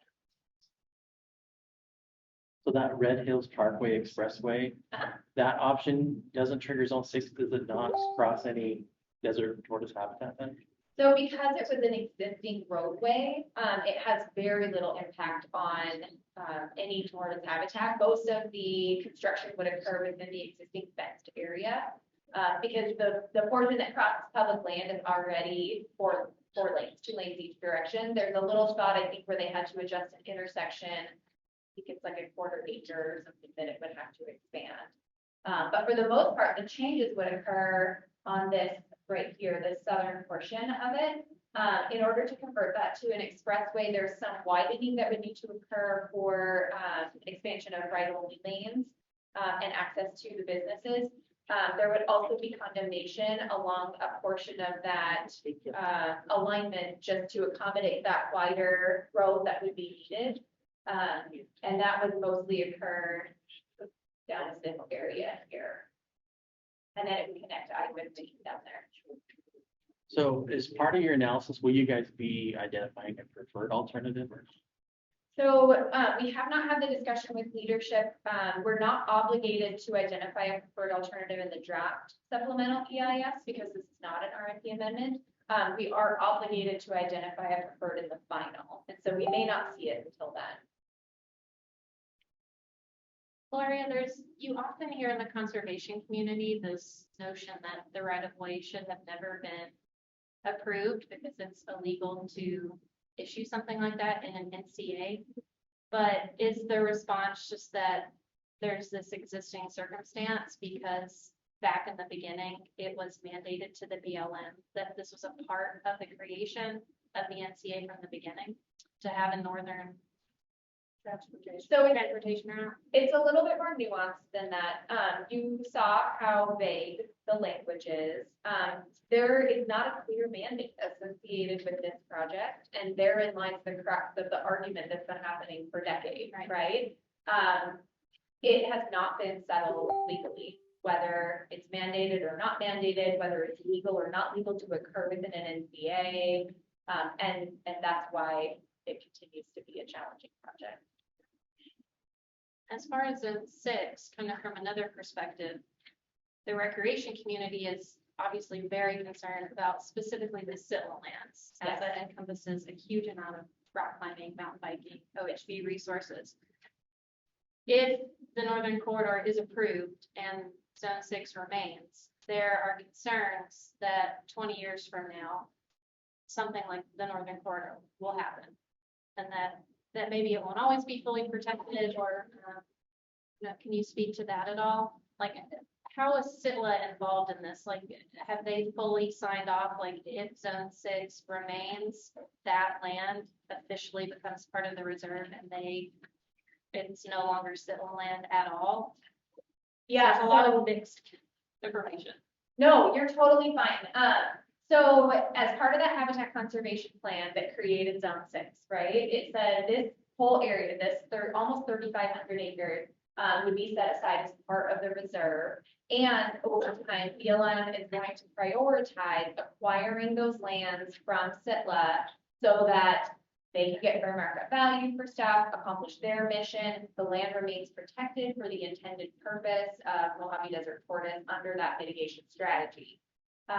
And to solidify that agreement, the habitat conservation plan is written, and then an implementation agreement is associated with it, that all of the parties to that mitigation package or the strategy itself sign on to that. BLM is a signatory of that. In fact, Greg signed it on behalf of Utah. Sitla is a signatory on that. And so under that agreement, as long as zone 6 is triggered by the existence of a right of way within the NCA, that land would remain protected, and the BLM would work to acquire that land from Sitla. Or the county could also, and then donate it to the BLM. And does that seem feasible given the value of the land compared to what Sitla could get for it otherwise? Yeah, so the county has, excellent question, because it is very expensive, the land in Washington County. So Washington County has established a mitigation fee for development within the county. That money goes into a pot that they then use to acquire other lands for protection. And so there is an ongoing funding source that helps fund that. It's definitely not sufficient to, make things move very quickly. But having that agreement in place to be able to put a pause on development in that particular area until that process can play out. It's the same agreement that has been in place for the NCA also. This map kind of shows there's not a lot of white parcels left on that map. And there's some of that blue area is BWR and other entities in the state. Some of it is still Sitla. So we're working to acquire that land both from private entities and from the state over time as money becomes available, either through that county account or the Land and Water Conservation Fund. If you see the white, see where it says T-Bone Mesa on the left map up there, where that black line goes in and connects the road. That area on the white, kind of right before it connects, Great. even since this map was created, we bought some of that. And so that would now be yellow, actually, if we updated our map there. And then even in the budget that we just got, I mentioned this morning, even though we have BLM has 8% cut, they did direct, we did get LWCF money for acquisition down there as well, in the current budget that we got. So we have a standing request every year for funds to do acquisitions there. And it's a pretty high priority for BLM nationally, because we keep making that a top priority to acquire those in holdings, whether they're private or Sitla. We're getting close now to being done with the private. And then, occasionally we have opportunities to potentially do trades as well out of some of that Sitla land, which is cheaper than buying it if we do trades. So we don't have any right on deck at the moment, but we have had some in the works that have kind of been put on pause a little bit, but there are efforts that we're trying to do to clear that NCA area up. But it's probably still going to take a lot of years. I don't think we're right on the verge of being done, but we're nibbling away. Well, the Warner Valley Land Exchange, I believe that his Family Matters parcels are right in this area. Yeah, not where that road is, but to the right of it, right? It's kind of in between those two. To the north. To the right of the T-Bone Mesa. So the Warner Valley would grab a chunk of that land. Right? What's on there? Yeah. Yes. I can't remember, you had a slide up here that showed some of the things that you guys would be addressing. Did that have, looking at cultural resources in the area? Because I know there's been a lot of conversation about how cultural resource studies have been done in the area, but they haven't necessarily been utilized in management plans. Do you guys plan to address that? Or are you going to be looking for comments to help you navigate that? Go one more. One more. Yeah. Right there. Yes. So the cultural resource surveys have been completed for the individual right-of-way alignments. And so we know how many sites are located in each of those alignments. And that was disclosed in the EIS. And so we won't necessarily be reanalyzing potential impacts to cultural resources since that was adequately covered by the final EIS. What wasn't completed was the actual consultation process. So what are you going to do about it, part of the process, in terms of resolving the adverse impacts that would result from construction of the road? So that conversation is ongoing. We're actually starting to prepare a memorandum of agreement and pulling in consulting parties like the tribes and other interested parties to have that conversation to develop that mitigation plan. So yes, we would love comments on that. And everyone's trained about how to do comments. Yeah. We got that earlier, so you know how to comment. So we could expect, I don't know what day, but sometime soon, you'll see the draft of this SEIS on the street. I wish I could tell you when, but we've kind of got to get it ready and go through our management and things to get a draft out there, but it's not too far out. That's good to hear. We've been looking online, Yeah, anxiously awaiting, and this has been super helpful. I mean, I've been keeping up with this for a long time, and it is just unbelievably complicated to follow. Very great. I just have one question, the difference in cost. Cost between the alternatives. Right. I'd have to look, I can pull that table up for you. I pulled the table up for Richard here on the fragmentation acres, but we did actually include an estimation of cost for each of the alternatives. They're very expensive. All of them. These are probably 3-year-old prices. Oh, Yes, yeah, and so, I don't know if that will be updated. That was a specific response to a comment we received during the draft, or during the public comment period for the EIS. And so we did end up including that in the final EIS, to provide that information for people. But I'll have to find that for you. Well, because the cost will include all the mitigation to do when you're in, the NCAA or for cultural resources or things like that versus using an existing road. So the cost estimate only accounted for the construction costs of the road itself. I believe the Red Hills Parkway, as I mentioned, there was some acquisition that was needed to be able to expand that right of way. I believe that estimate did include a portion of that, or all of that, but not the mitigation package associated. So the creation of Zone 6 is one thing, but the county also obligated themselves to hire staff to help enforce the new protections in place. They have built fences, they have done other improvements in that area. So there's a significant amount of money associated with that that wasn't included in the actual roadway estimates. Yeah, I don't remember how many they brought on board. I think it was 3 folks. HCP, and I think PW Division of Wildlife's involved as well. But, you know, they've started the surveys, and Larry, maybe you have the detail, but I think didn't they find more tortoise there than they thought or something? Yeah, so when we did the final, or when we did the EIS the first time around, we did not have very thorough surveys of Zone 6 because it wasn't a protected area of the reserve. It just wasn't a focus area of biologists and their surveys. And so at the time they used sort of an equivalent from a nearby area. They picked a relatively low equivalent just so that we didn't overestimate what that impact might be. Since then, the county has been conducting quite a few surveys in that area. And it's interesting, so we typically walk the area to conduct the surveys and actually observe the tortoise. There are certain areas with such sensitive soils in Zone 6 that they actually created a new survey method using drones in those particular areas to ensure they were protecting the soils, but still being able to conduct surveys on the tortoises. So it's pretty cool how they've been able to integrate that innovation into it. But we have much better data about the actual population density in that area now, and that will be incorporated in the supplemental PI. Now that we've kind of established that Zone 6 does have a lot higher density of tortoise and other sensitive species, if the northern corridor is scrapped, are there any plans from the BLM to potentially try to protect that or incorporate that, or that's only if the northern corridor is kept?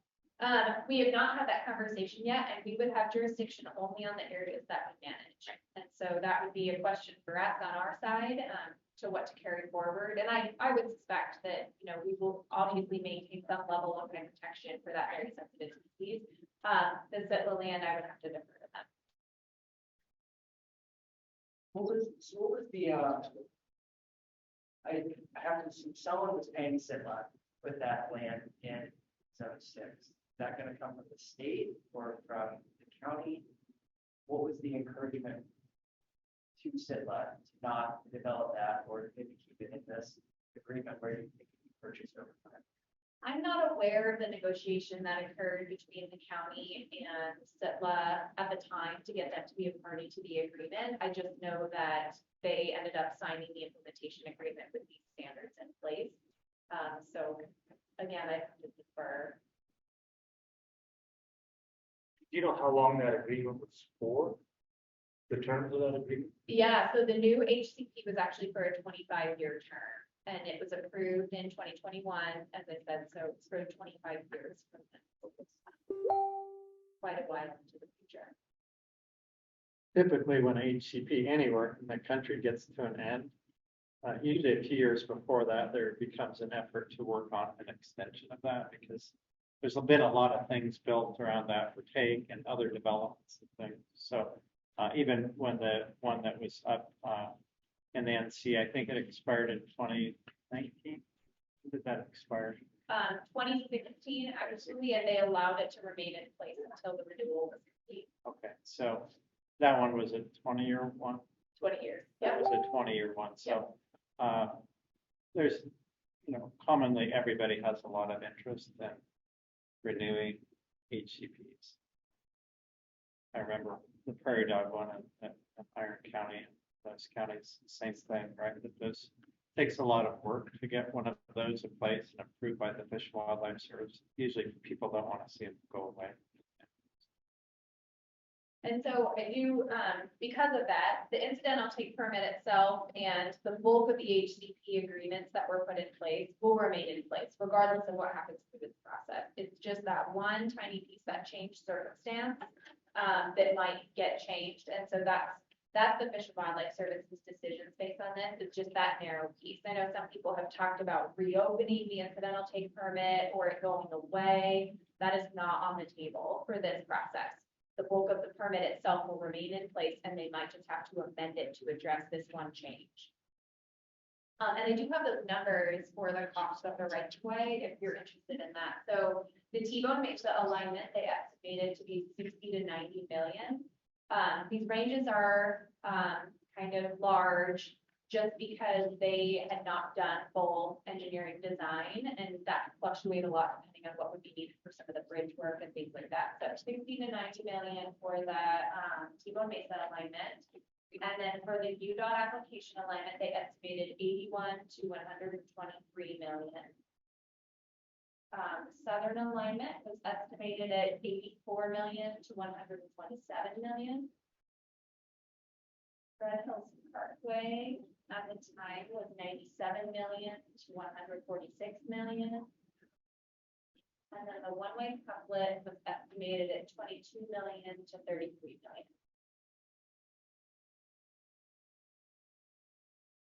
Maybe this is a question for the field trip tomorrow, but as far as habitat recovery or restoration or population counts since the fire, what information is there to share?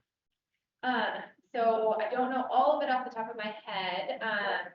There hasn't been a significant drop off since the fires occurred. And in fact, I believe that the 2023 survey data actually was higher than the 2021 or 2022. it does not represent an increase, this is what our biologist told us. It doesn't represent an increase in tortoise necessarily. What they typically observe is after a period of drought, when they're doing surveys during a period of drought, horses tend to stay in their burrows more, so they're less visible. And then when we have periods with better precipitation, they're out and about more, and so they're more observable. And so sometimes we'll see what looks like a population bump during those wetter years, when in fact those tortoises were there all along. The population, because they're such long-lived species, does not fluctuate that fast. But we were able to observe more of them. And so the population numbers, as a result, the trend line over the last 10 years continued to decline, starting pretty significantly. I think it was the 2005 and 2006 fire seasons that saw the most significant impact in this particular area. Those were really tough fire years for this area, and they burned quite a bit of acres. So there was a die-off after that, and then they've recovered a little bit, but the overall trend line continues to decline. That's what he's told us. I think the number of tortoises that died was around 20 to 25, which is extremely significant in terms of percentage of population. That was from the fire itself. From the fire itself, are the numbers that I remember. Yeah, and you're right. You're talking about Sean Kellam's study from the Cottonwood Trail fire. Yes. If you could go back to the fire map, I think it was the third slide. Yeah, so that was this fire right here. And John and some of our interns were able to get out and do tortoise mortality surveys to produce that type of report. And you're correct. It was 20 to 25 tortoises they attributed, I believe, to that fire in terms of mortality. Which, for situational awareness, is one of the many, many reasons why putting a road through is of such concern, because of the fire starting from vehicular traffic and how quickly they grow, and the percentage of critters that they killed was significant.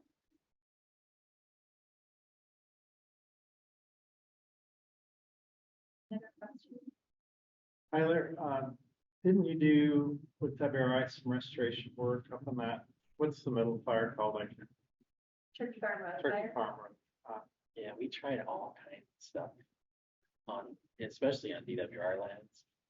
You know, send people out to plant seedlings and put seed out on the ground. And let me just tell you, having been a restoration professional for the last 25 years, it doesn't get any harder than the Mojave to do post-fire restoration. So it's kind of hit and miss.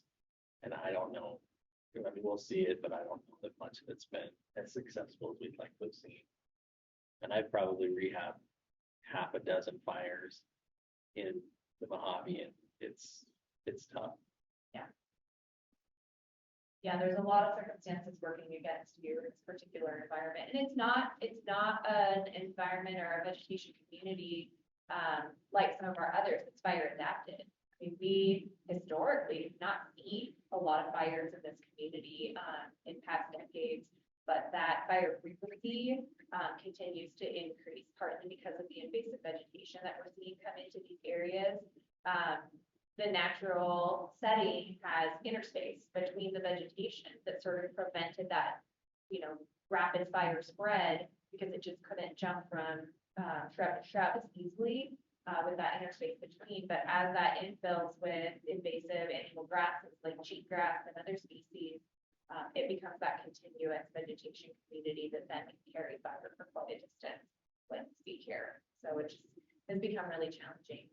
On our field trip tomorrow, we're going to go see a relatively intact tortoise habitat community over here to be able to show you what we're wanting to see, what that looks like. This area over in Zone 4 is actually here. So the area over there has more intact native habitat, and that's also an area where some of the relocation has occurred. Where they're taking the tortoises from areas that are being developed, and that's the target for the area where they're placing some of those. So we'll visit that area, and then coming up, I think it's it's right here. This is Cottonwood Springs Road, and we'll stop at a few points along that road so you can see where these alignments cross. So we'll drive right through there. We're going to stop at One of the locations to look at a community that has a relatively intact shrub component, but you can see the invasives starting to infiltrate that community. So you can see what we really want, what we're kind of getting that's leading to some of the fire occurrence that we're experiencing. And then we'll head a little bit north to an area up here where you'll be able to see some of the burned area and what kind of vegetation community emerges after it's burned. And then we'll talk a little bit about some of the restoration efforts that we've made to counteract those impacts and some of the challenges associated with that. And then we'll wrap up we'll come just briefly over to that Pioneer Hills trailhead over here. So you can see where the western terminus of those north corridor alignments are located and what that habitat is like too. So on the fires that have continued to be more frequent, what is some of that because of the growth of the communities, or is it, I mean, what's the frequency of the fire? What's that been contributed to? Yeah, like many things in the natural world, there's a lot of factors at play.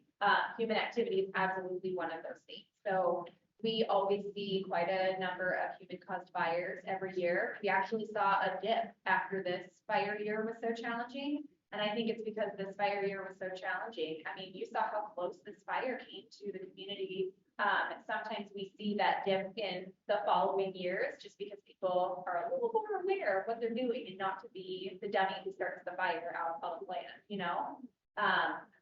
Like I said, this one was started with fireworks and it was started by 3 kids. And so part of the punishment that was handed down by the court to them was to help us out with some public service announcements and tell their story about what they did and how they felt about it, and consequences of it, and all that to try and get that education out to other kids who might think about taking fireworks out of land on a day like that. So human factor, obviously, yes, that's a big one. The changing vegetation landscape that the invasives creating those continuous fuels is a huge aspect of it too. This ecosystem just isn't adapted to that. And so because it hasn't been adapted to that, these are long-lived plants along with some of the long-lived animals that live there. And so when that burns, to recover those species, it takes an awful long time. Not only to establish them, but for them to reach maturity. So how long has it been since grazing was on these pieces of property that's in this corner?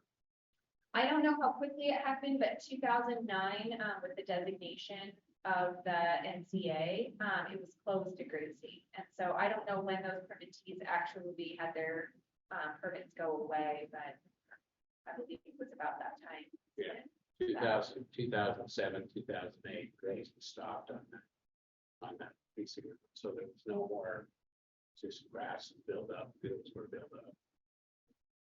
And then zone 6 also on the BLM managed land, that area is also close to grazing based on the RFP amendments.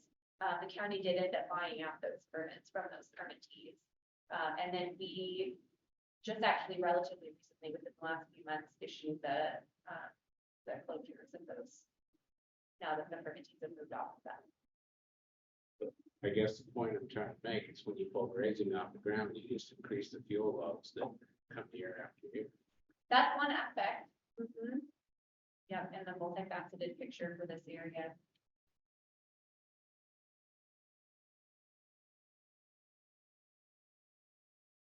Hey, any other questions for Gloria?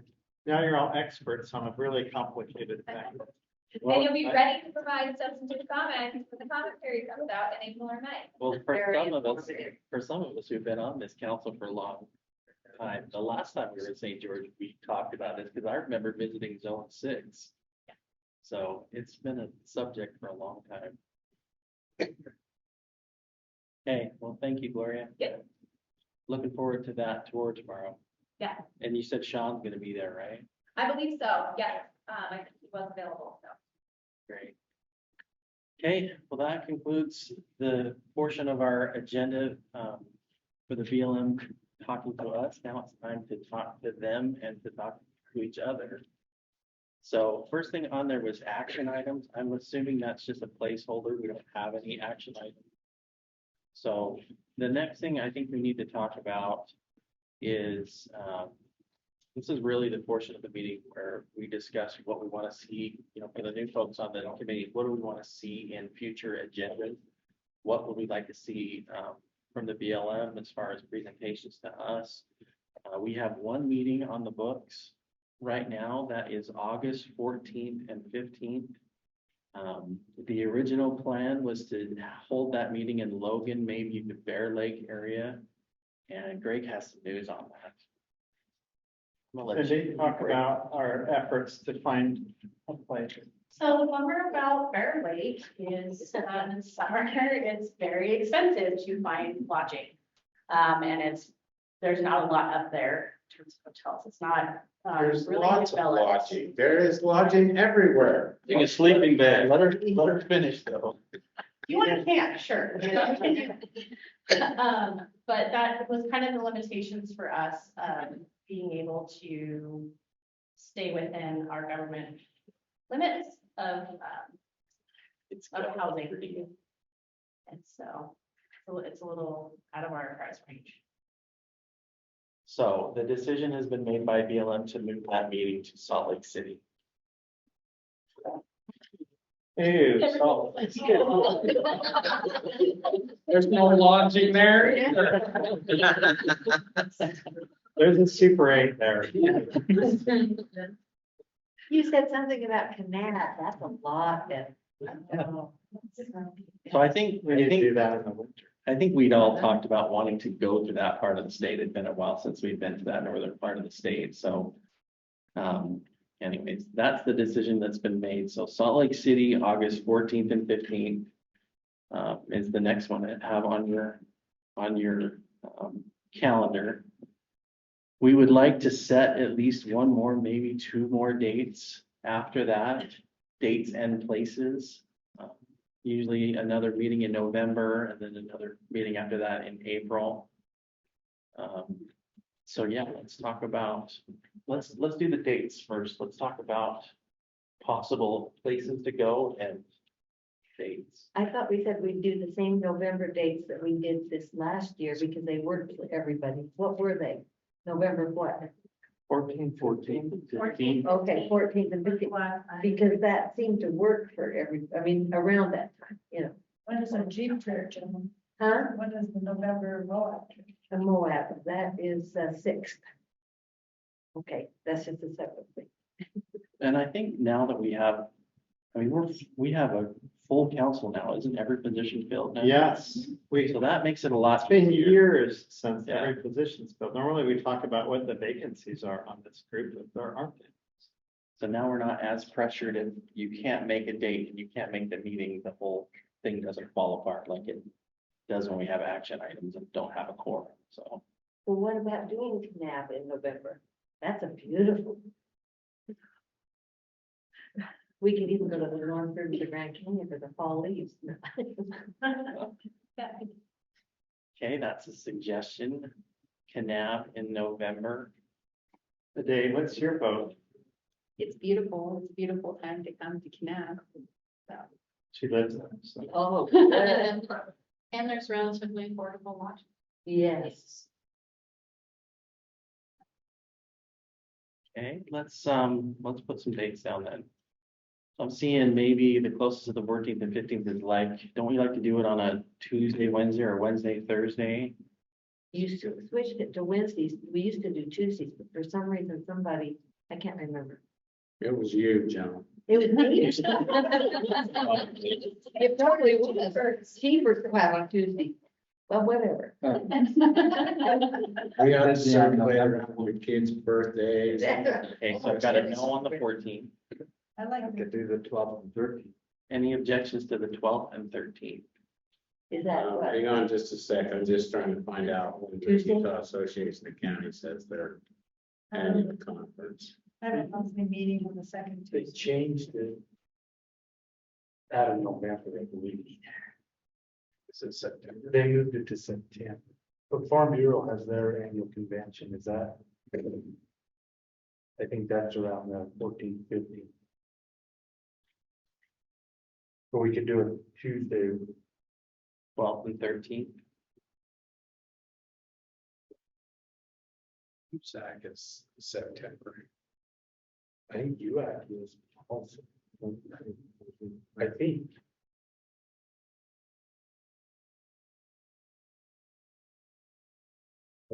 I know they were gonna move, but I'm not sure that they were moving it this year or this was the last See, year. it's Sim and Bill. Don't ever blame me. They already looking for you at. Yeah, so our I November, think it's April 30th and May 1st. so that's the legislative conference, but what about the one in? Oh, you're looking at 20 November? Yeah, I don't know about that. because they already spoiled the summer one by going to Salt Lake. Hey, we still gotta figure out our field trip, which still might be up in your neighborhood. Yeah, at least drive up We can there. still drive up there, do a loop trip. Stay in Ogden or Logan. Okay, let's put it on the 12th and 13th for now. For now, okay, So November 12th and 13th, Canap.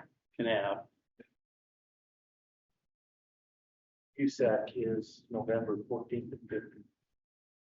Yeah. In Ruby's End.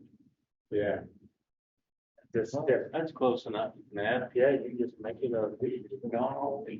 The UAC is September 10th.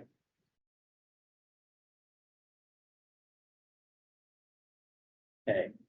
April, Too far north, and then see more of, more of the work that more. stay in Logan, just drive to Fairfield. Yeah. In April? Let's get where, in Logan. did we research Logan? Yeah, we can do both. It's a lot more important. And then we just have to. We could do Logan. Let's do Logan. Let's do. I thought Logan was off the table. Yeah, the sad part about the middle of August, I mean, everything's booked and brothers and everything else. You know, so with where Rich County is right now, we're 92% second.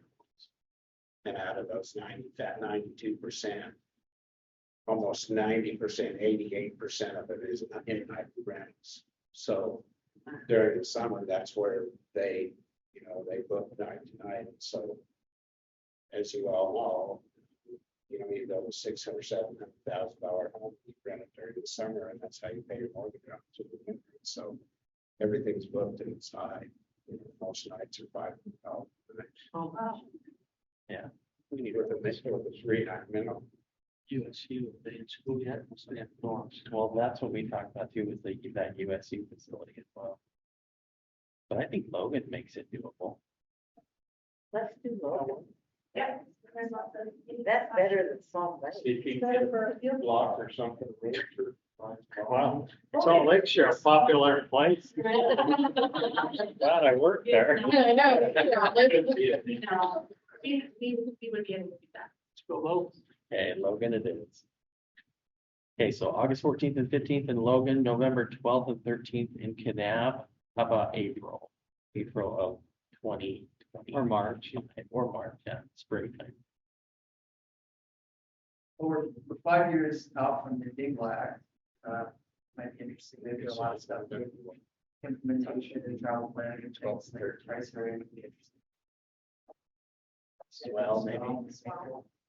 I like that. We went to Vernal sometime in the last year, right? So Price might be a good area. Yeah. Price, what about Price? Let's go to Price. That's right. Price, he said, or Green Price. That's what it is. Or just Oh, he isn't a such lot. Yeah. Just say I agree with Neil. I agree with you. I like that. I like the idea of the swell too, though. Yeah. Lodging stuff, right? That's price. That's something. Yeah. Those of us from Salt Lake could probably drive over. Okay, let's find a date then. Looks like Price is Late March, before Easter. Yeah, Easter. Or kind of late March right now. Yeah. so March, April. Any suggested dates? March Easter, April 20th. Spring break. Easter, that. And sometimes a little earlier in March is easier for any of the spring break. My kids are all home. When do you have Easter in 2025? 2025 is April 5th. Mine says the 20th. It can't be the 20, that's way. 2020. Oh, I'm looking at 2026. Oh. Yeah, the 20th in April's Easter. About like 18, 19, 20 of March, or the 20th now. So Year today, March 18th, 19th, 20th, somewhere on there. maybe the 19th and 20th. So it can't be the 18th. Either the 19th or 20th. Okay, March 19th and 20th is on the table. Or we could go the week before. There's spring, right? Yeah, it's a little cold up there. I agree. That's Spring good.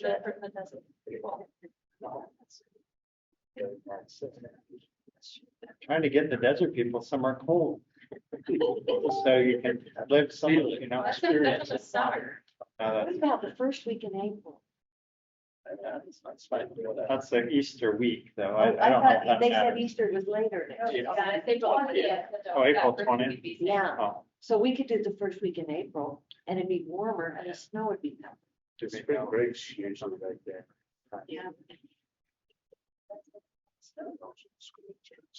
What about April 8th? It's spring, isn't it? I don't know about spring break. I don't have kids. You guys left. It's usually March. Last week, March. Okay. So let's say now we're on April 8th and 9th. Yeah. That sounds good. Price Utah, April 8th and 9th. Bill? Go to the Wedge. Neil, is that all right? Go to the Wedge. Overlook. It's a cool. Ooh, yes. Tourist. Yeah. They have that great. I mean, other stuff too, but that would be a But- starting point. Develop. We could even do that dinosaur that I thought was so, I thought, why would they build something out there, out in the middle of nowhere, but we could do that. The Jurassic one. Yeah, out from Castle Vale, yeah. I want to see that. I want to see what you've done. Yeah, I want to see the swell. Okay, let's book it then. April 8th and 9th price. Okay, a lot. Remember we talked about, we got a full committee? Well, we don't at the end of next March. Yeah, If you're things going away. And so, I think Cliff has a suggestion. I'm trying to put words in your mouth. Well, you could meet prior to March 23rd. So here's who goes away, March 23rd. Commissioner Weston. Commissioner Cox. Commissioner Cliff. Commissioner Cliff. Me, Pat, Dean, Joan, What? Rick, Ryan. Tyler, Dean. Firm attending. Okay, yeah. So- We've had problems. Right now, almost all of you are gone next year. So, Oh, we're out in March? March 23rd. I thought you told us June. I would propose before March 23rd. Yeah. Or else you're helping plan for someone else, right? Good catch. Hey, Okay, so we had talked about, so before we went to April, we were talking 18th, 19th, and 20th in so March. March, okay, March, we're back to March, So any objections to March 18th, 19th. 19th, or 20th? What are, March, what days are those? Tuesday, Wednesday, Thursday. I can't do Tuesday. Okay, so the 19th and So March 19th and 20th. Any objections for that? Yeah. except for that. other than being So you cold. can't do it? no.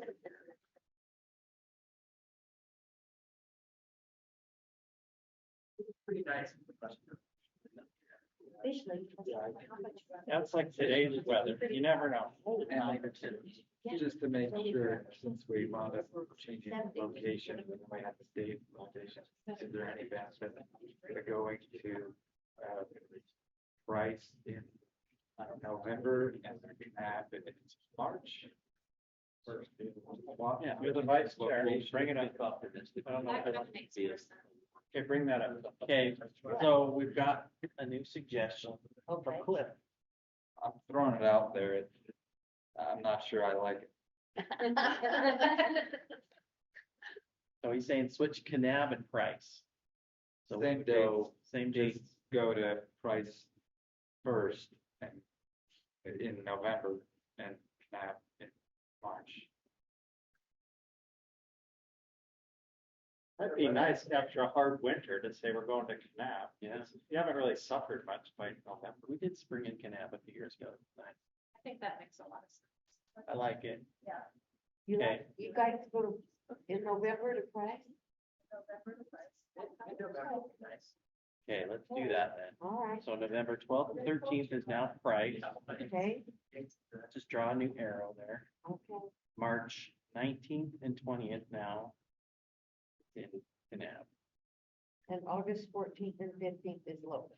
Logan This year. this year. Yeah. What if we did Salt Lake? No. What? Just throwing it out.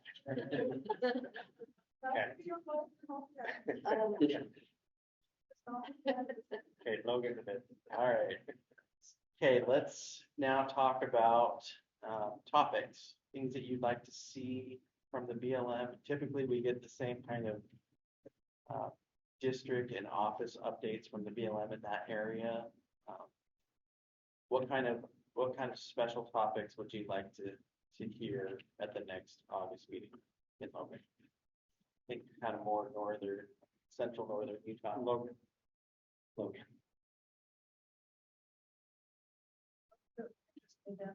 The whole watershed, Great Salt Lake. Issues. Just sat at the Utah Water Users Conference yesterday and sat at a table with some bountiful full and pulling here. I think we don't manage a ton of that. Other than maybe that upper Bear River watershed. I mean, maybe on our field trip, probably makes sense to go up to the Randolph area. See some of that up there, but as far as the topics, I think. I mean, I could bring someone in, but I don't know that it's really germane to this council, honestly, because the management authority really doesn't lie with either the Forest Service or the BLM.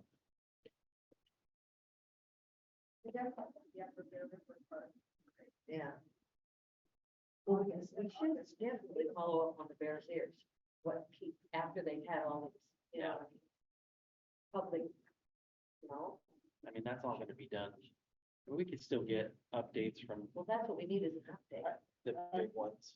Yeah, probably by then. The day you said we'll finish on September 19th, right? For Grand Staircase. Grand yeah, Staircase.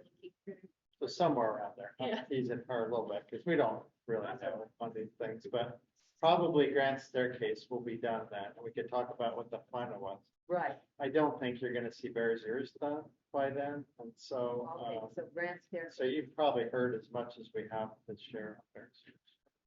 Well, let's do Grand Staircase. What about grazing, Bill?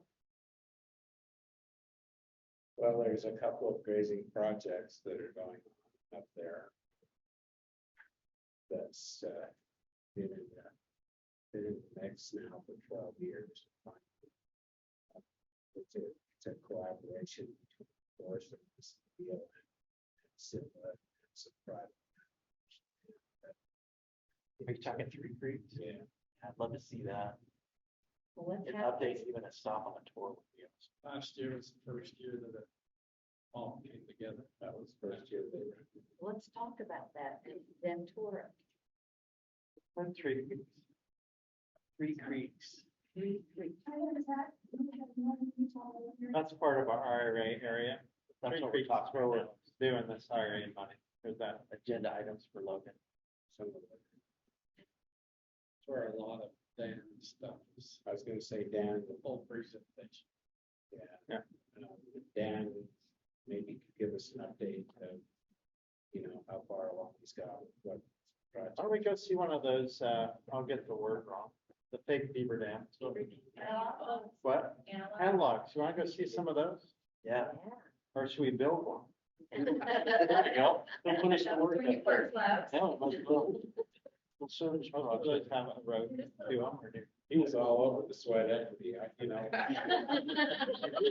Photo out in the field, like, I don't want to work with you. I built sea dikes on. He doesn't mess around. They are a speed from. I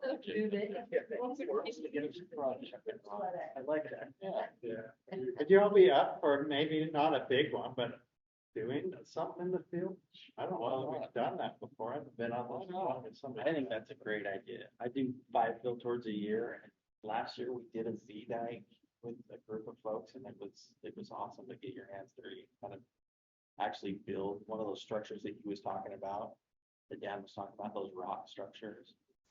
It's logistically a little challenging sometimes, but if he could pull it off, I think that would be fun. It's like an hour or two, to build something like that. Ready to bring a roll. It's good marketing.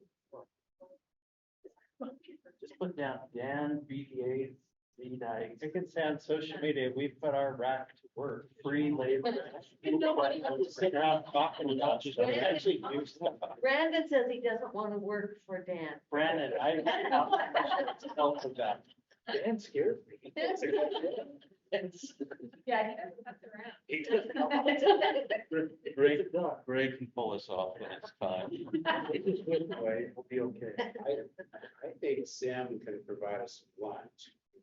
I think as a donating sponsor, he will provide lunch. Maybe he could sponsor our per diem and we could just pay him. Well, we'll see if we can do that. We gotta make sure it's right time, right place. Yeah. Nobody like breaks their back. When you come to Rich County, it's not a lunch on your own. That's not. Oh, we love you. Oh, Maybe on the way back glad to you Logan, we did could not- stop and get a raspberry shake. Because that's what you guys are. Don't you still have raspberries in your garden? I do. I'll give you some, what, I love it. April or August, maybe. I don't know. Are you They're kind saying of Greg gone. has a place up there? Can't we just all bunk at Greg's place? I have one, yeah, in Garden City, but I don't think we'd all, but we could try. You like high school again? What else do we need to talk about? A question for the BLM and maybe the Forest Service are not here, but do you guys have anything coming up that needs action? Any kind of fee changes or anything like that? I think we may see some feeds in August, but, so that's a real thing that you all make motions to vote on. We have presentations. And what comes out of here will go to the federal register. So I know some of you are new, but, a lot of what we do in these RACs is we learn more, we get feedback, we talk about things, but at times you have to vote on those voting actions move forward. And we have 3 other MACs and RACs in the state. One for Grand Staircase, one for Bears Ears, and one for the San Rafael Recreation Area. They're advisory, but in your case, you're still technically advisory, but you do vote on actual actions. And we call business plans. And one thing that was a surprise to me when I got on this council is we actually vote on the Forest Service's recreation fee updates as well. So do you guys communicate with them? Is that kind of an open line of communication? Make sure that, okay.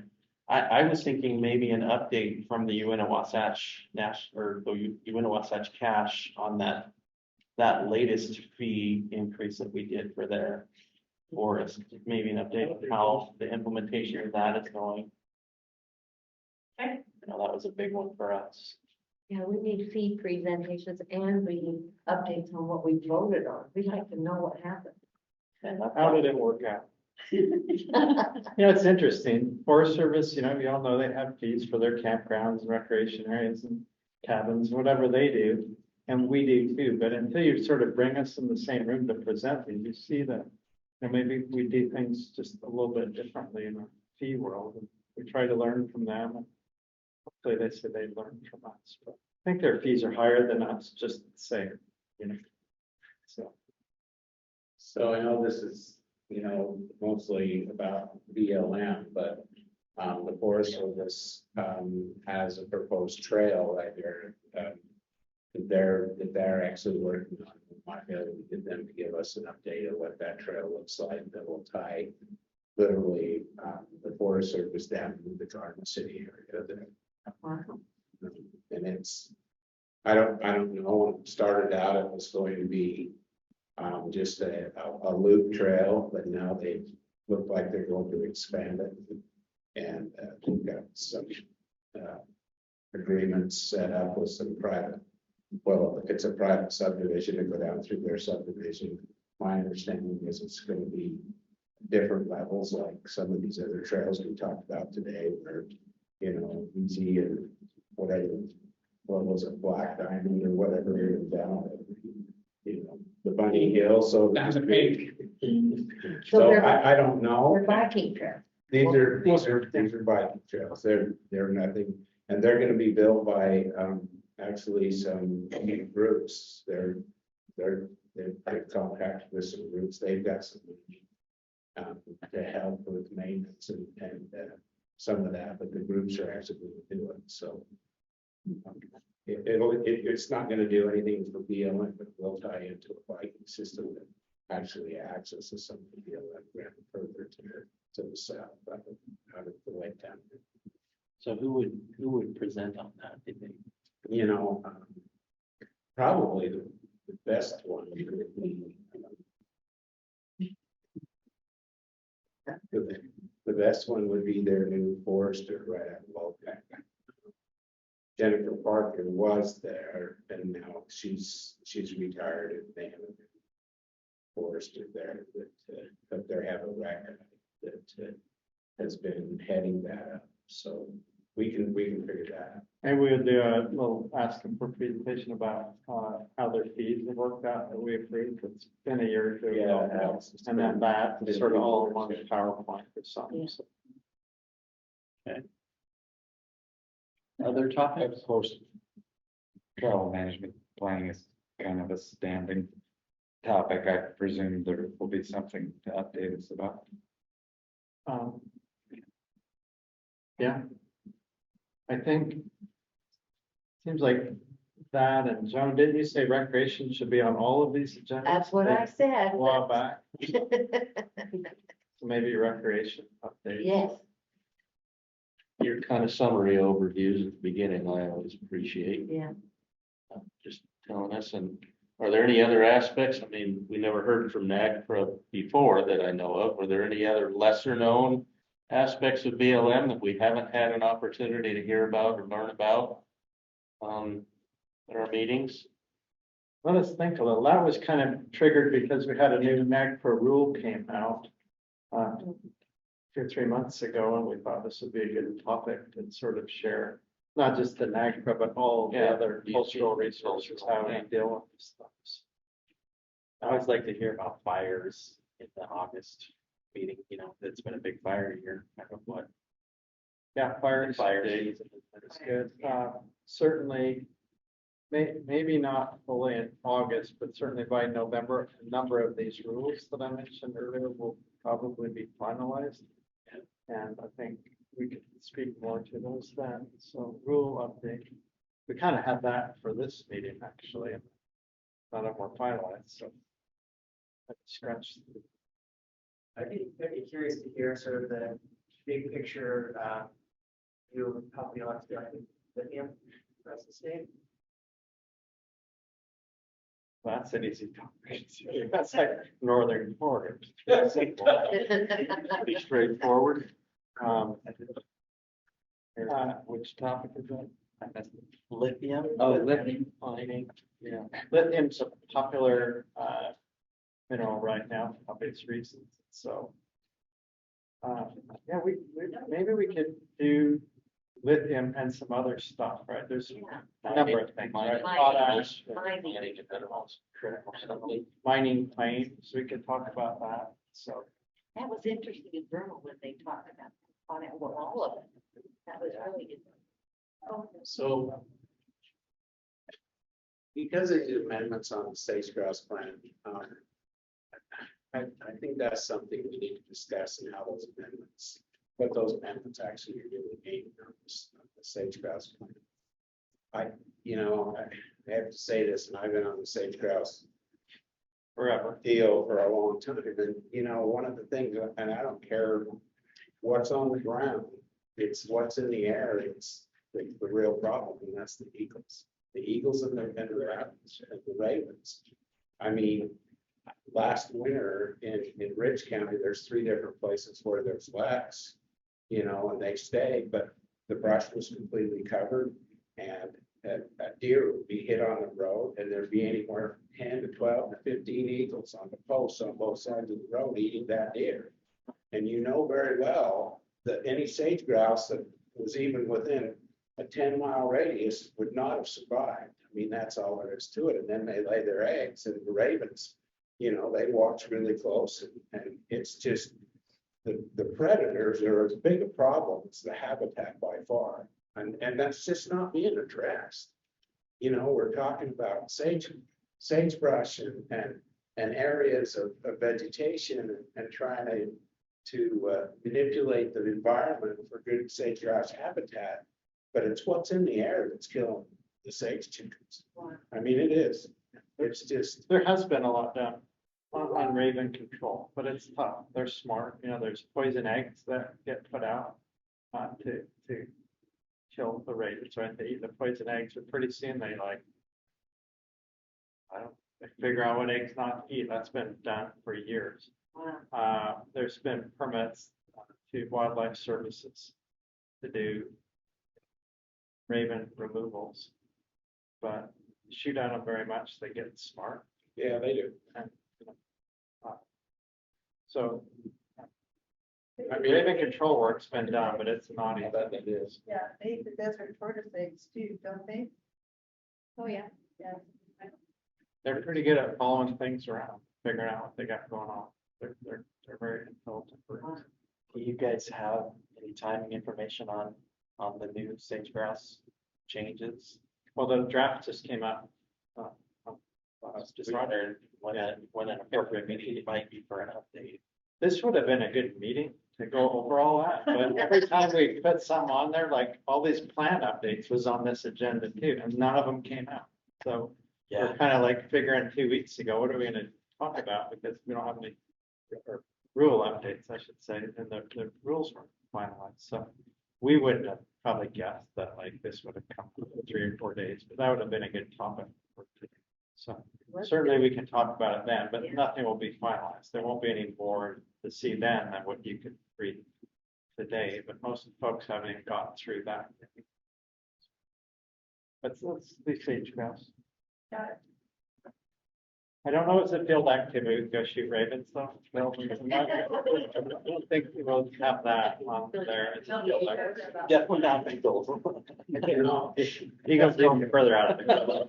I mean, you know, the thing of it is, you know, a deer, okay, they probably weigh 150, 200 pounds. And literally in 24 hours, the only thing that's left there is bones. I mean, it's that, there's that many eagles and ravens around it. They'll clean a deer up in 24 hours. Doesn't matter if wildlife. They're just anywhere. They're just looking for something to eat. It's kind of their winter range, they're hanging out. Yeah. And they're just looking for something to eat. we get a lot of eagle, I'm going back to my wildlife days, but we get a lot of eagle mortality along those highway kills because those eagles will go in and they'll gorge themselves on the deer. And then when a car comes their way and they go to fly away, they can't get off the ground. And so some of the work that's been done to help protect, and particularly golden eagles, is to hire contractors to go on those highways to get that roadkill out of there. So those eagles don't become vehicles. Risk my vehicles. All right. Hey, Tyler. Yes, sir. Just one more. I'd like to have more conversation, discussion about solar panels on federal land and what the impacts actually are. That's not future me. I don't know where you get that one. This was probably a good meeting for that one too. We're about 2 hours away from a lot of solar. Yeah, if they just raise those 3 feet higher off the ground, you could graze right. Or spread them out another 20 feet or something. There's ways to mitigate it, but they have to be willing. Yeah. It all comes at a cost. They don't like it. Okay, solar. On the list. Thank you. Okay, Gloria, or do you want to tell us about the field tour tomorrow, or just kind of give us a quick rundown and Yeah, I showed you on the map some of the places that we're gonna go. We intend to meet here at 8 a.m. tomorrow.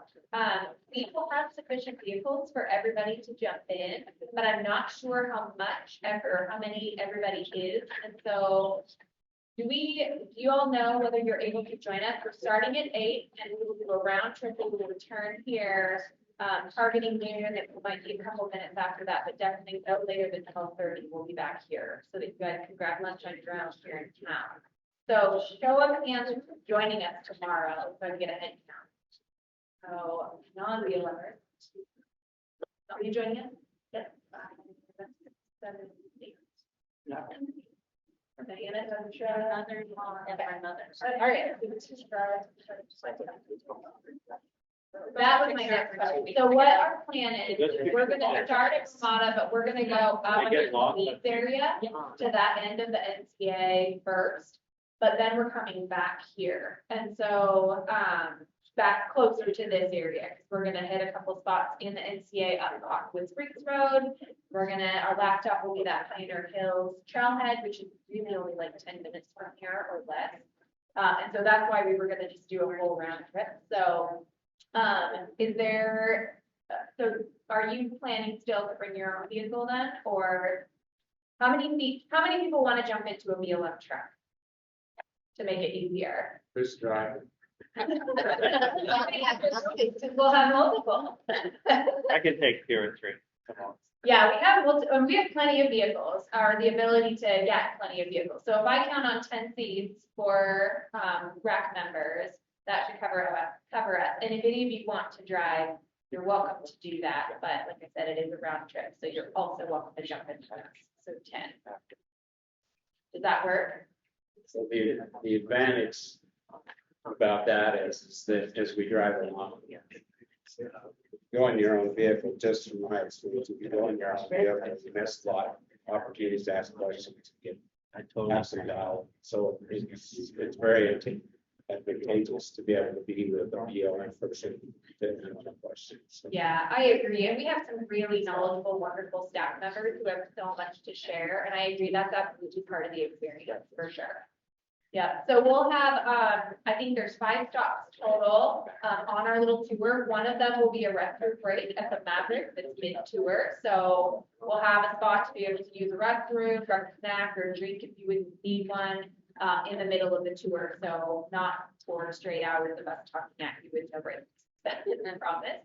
And so we'll have you back for lunchtime. We do have a beautiful short hike that's optional in the afternoon if anybody would like to join us. It's less than a mile. It's over starting at the Red Cliffs Recreation Area Trailhead. And it's called the Red Reef Trail. The topography, it's a relatively easy hike, but there are a couple spots where it's a little steep. It's pretty sandy, some a little bit rocky. And so just to let you know in advance, there are some challenges on it. It just winds its way back to Red Rock. It's pretty scenery, and then it ends at a little waterfall back there in the wilderness area. So if anybody wants to join us for that, we'll figure out what time we get back, about an hour after lunch, and then we can meet up at that Red Cliffs Recreation Area if anybody is interested in that. And I would suggest bringing your own vehicles for that at that point, because you'll probably want to head out from there. Hey, we do invite the public to come with us on these tours. They're welcome to come with us. I don't think we give them rides, but if they want to join us. So just curious if any public in the room or online plans on joining us tomorrow. You'll be joining us.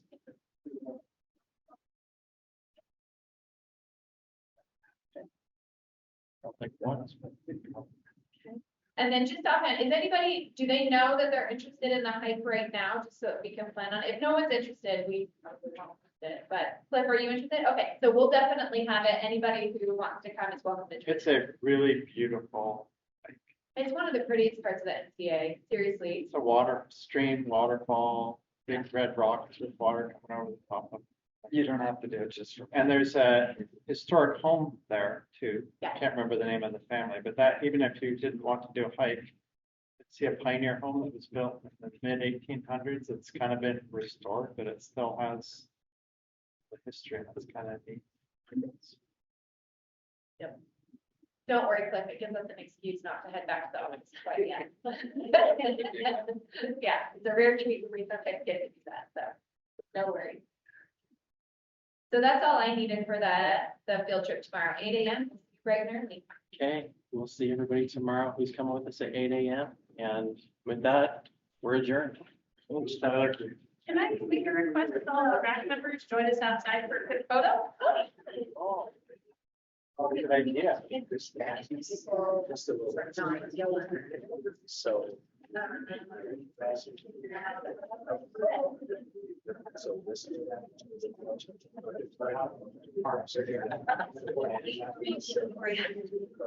And then I need Well, to.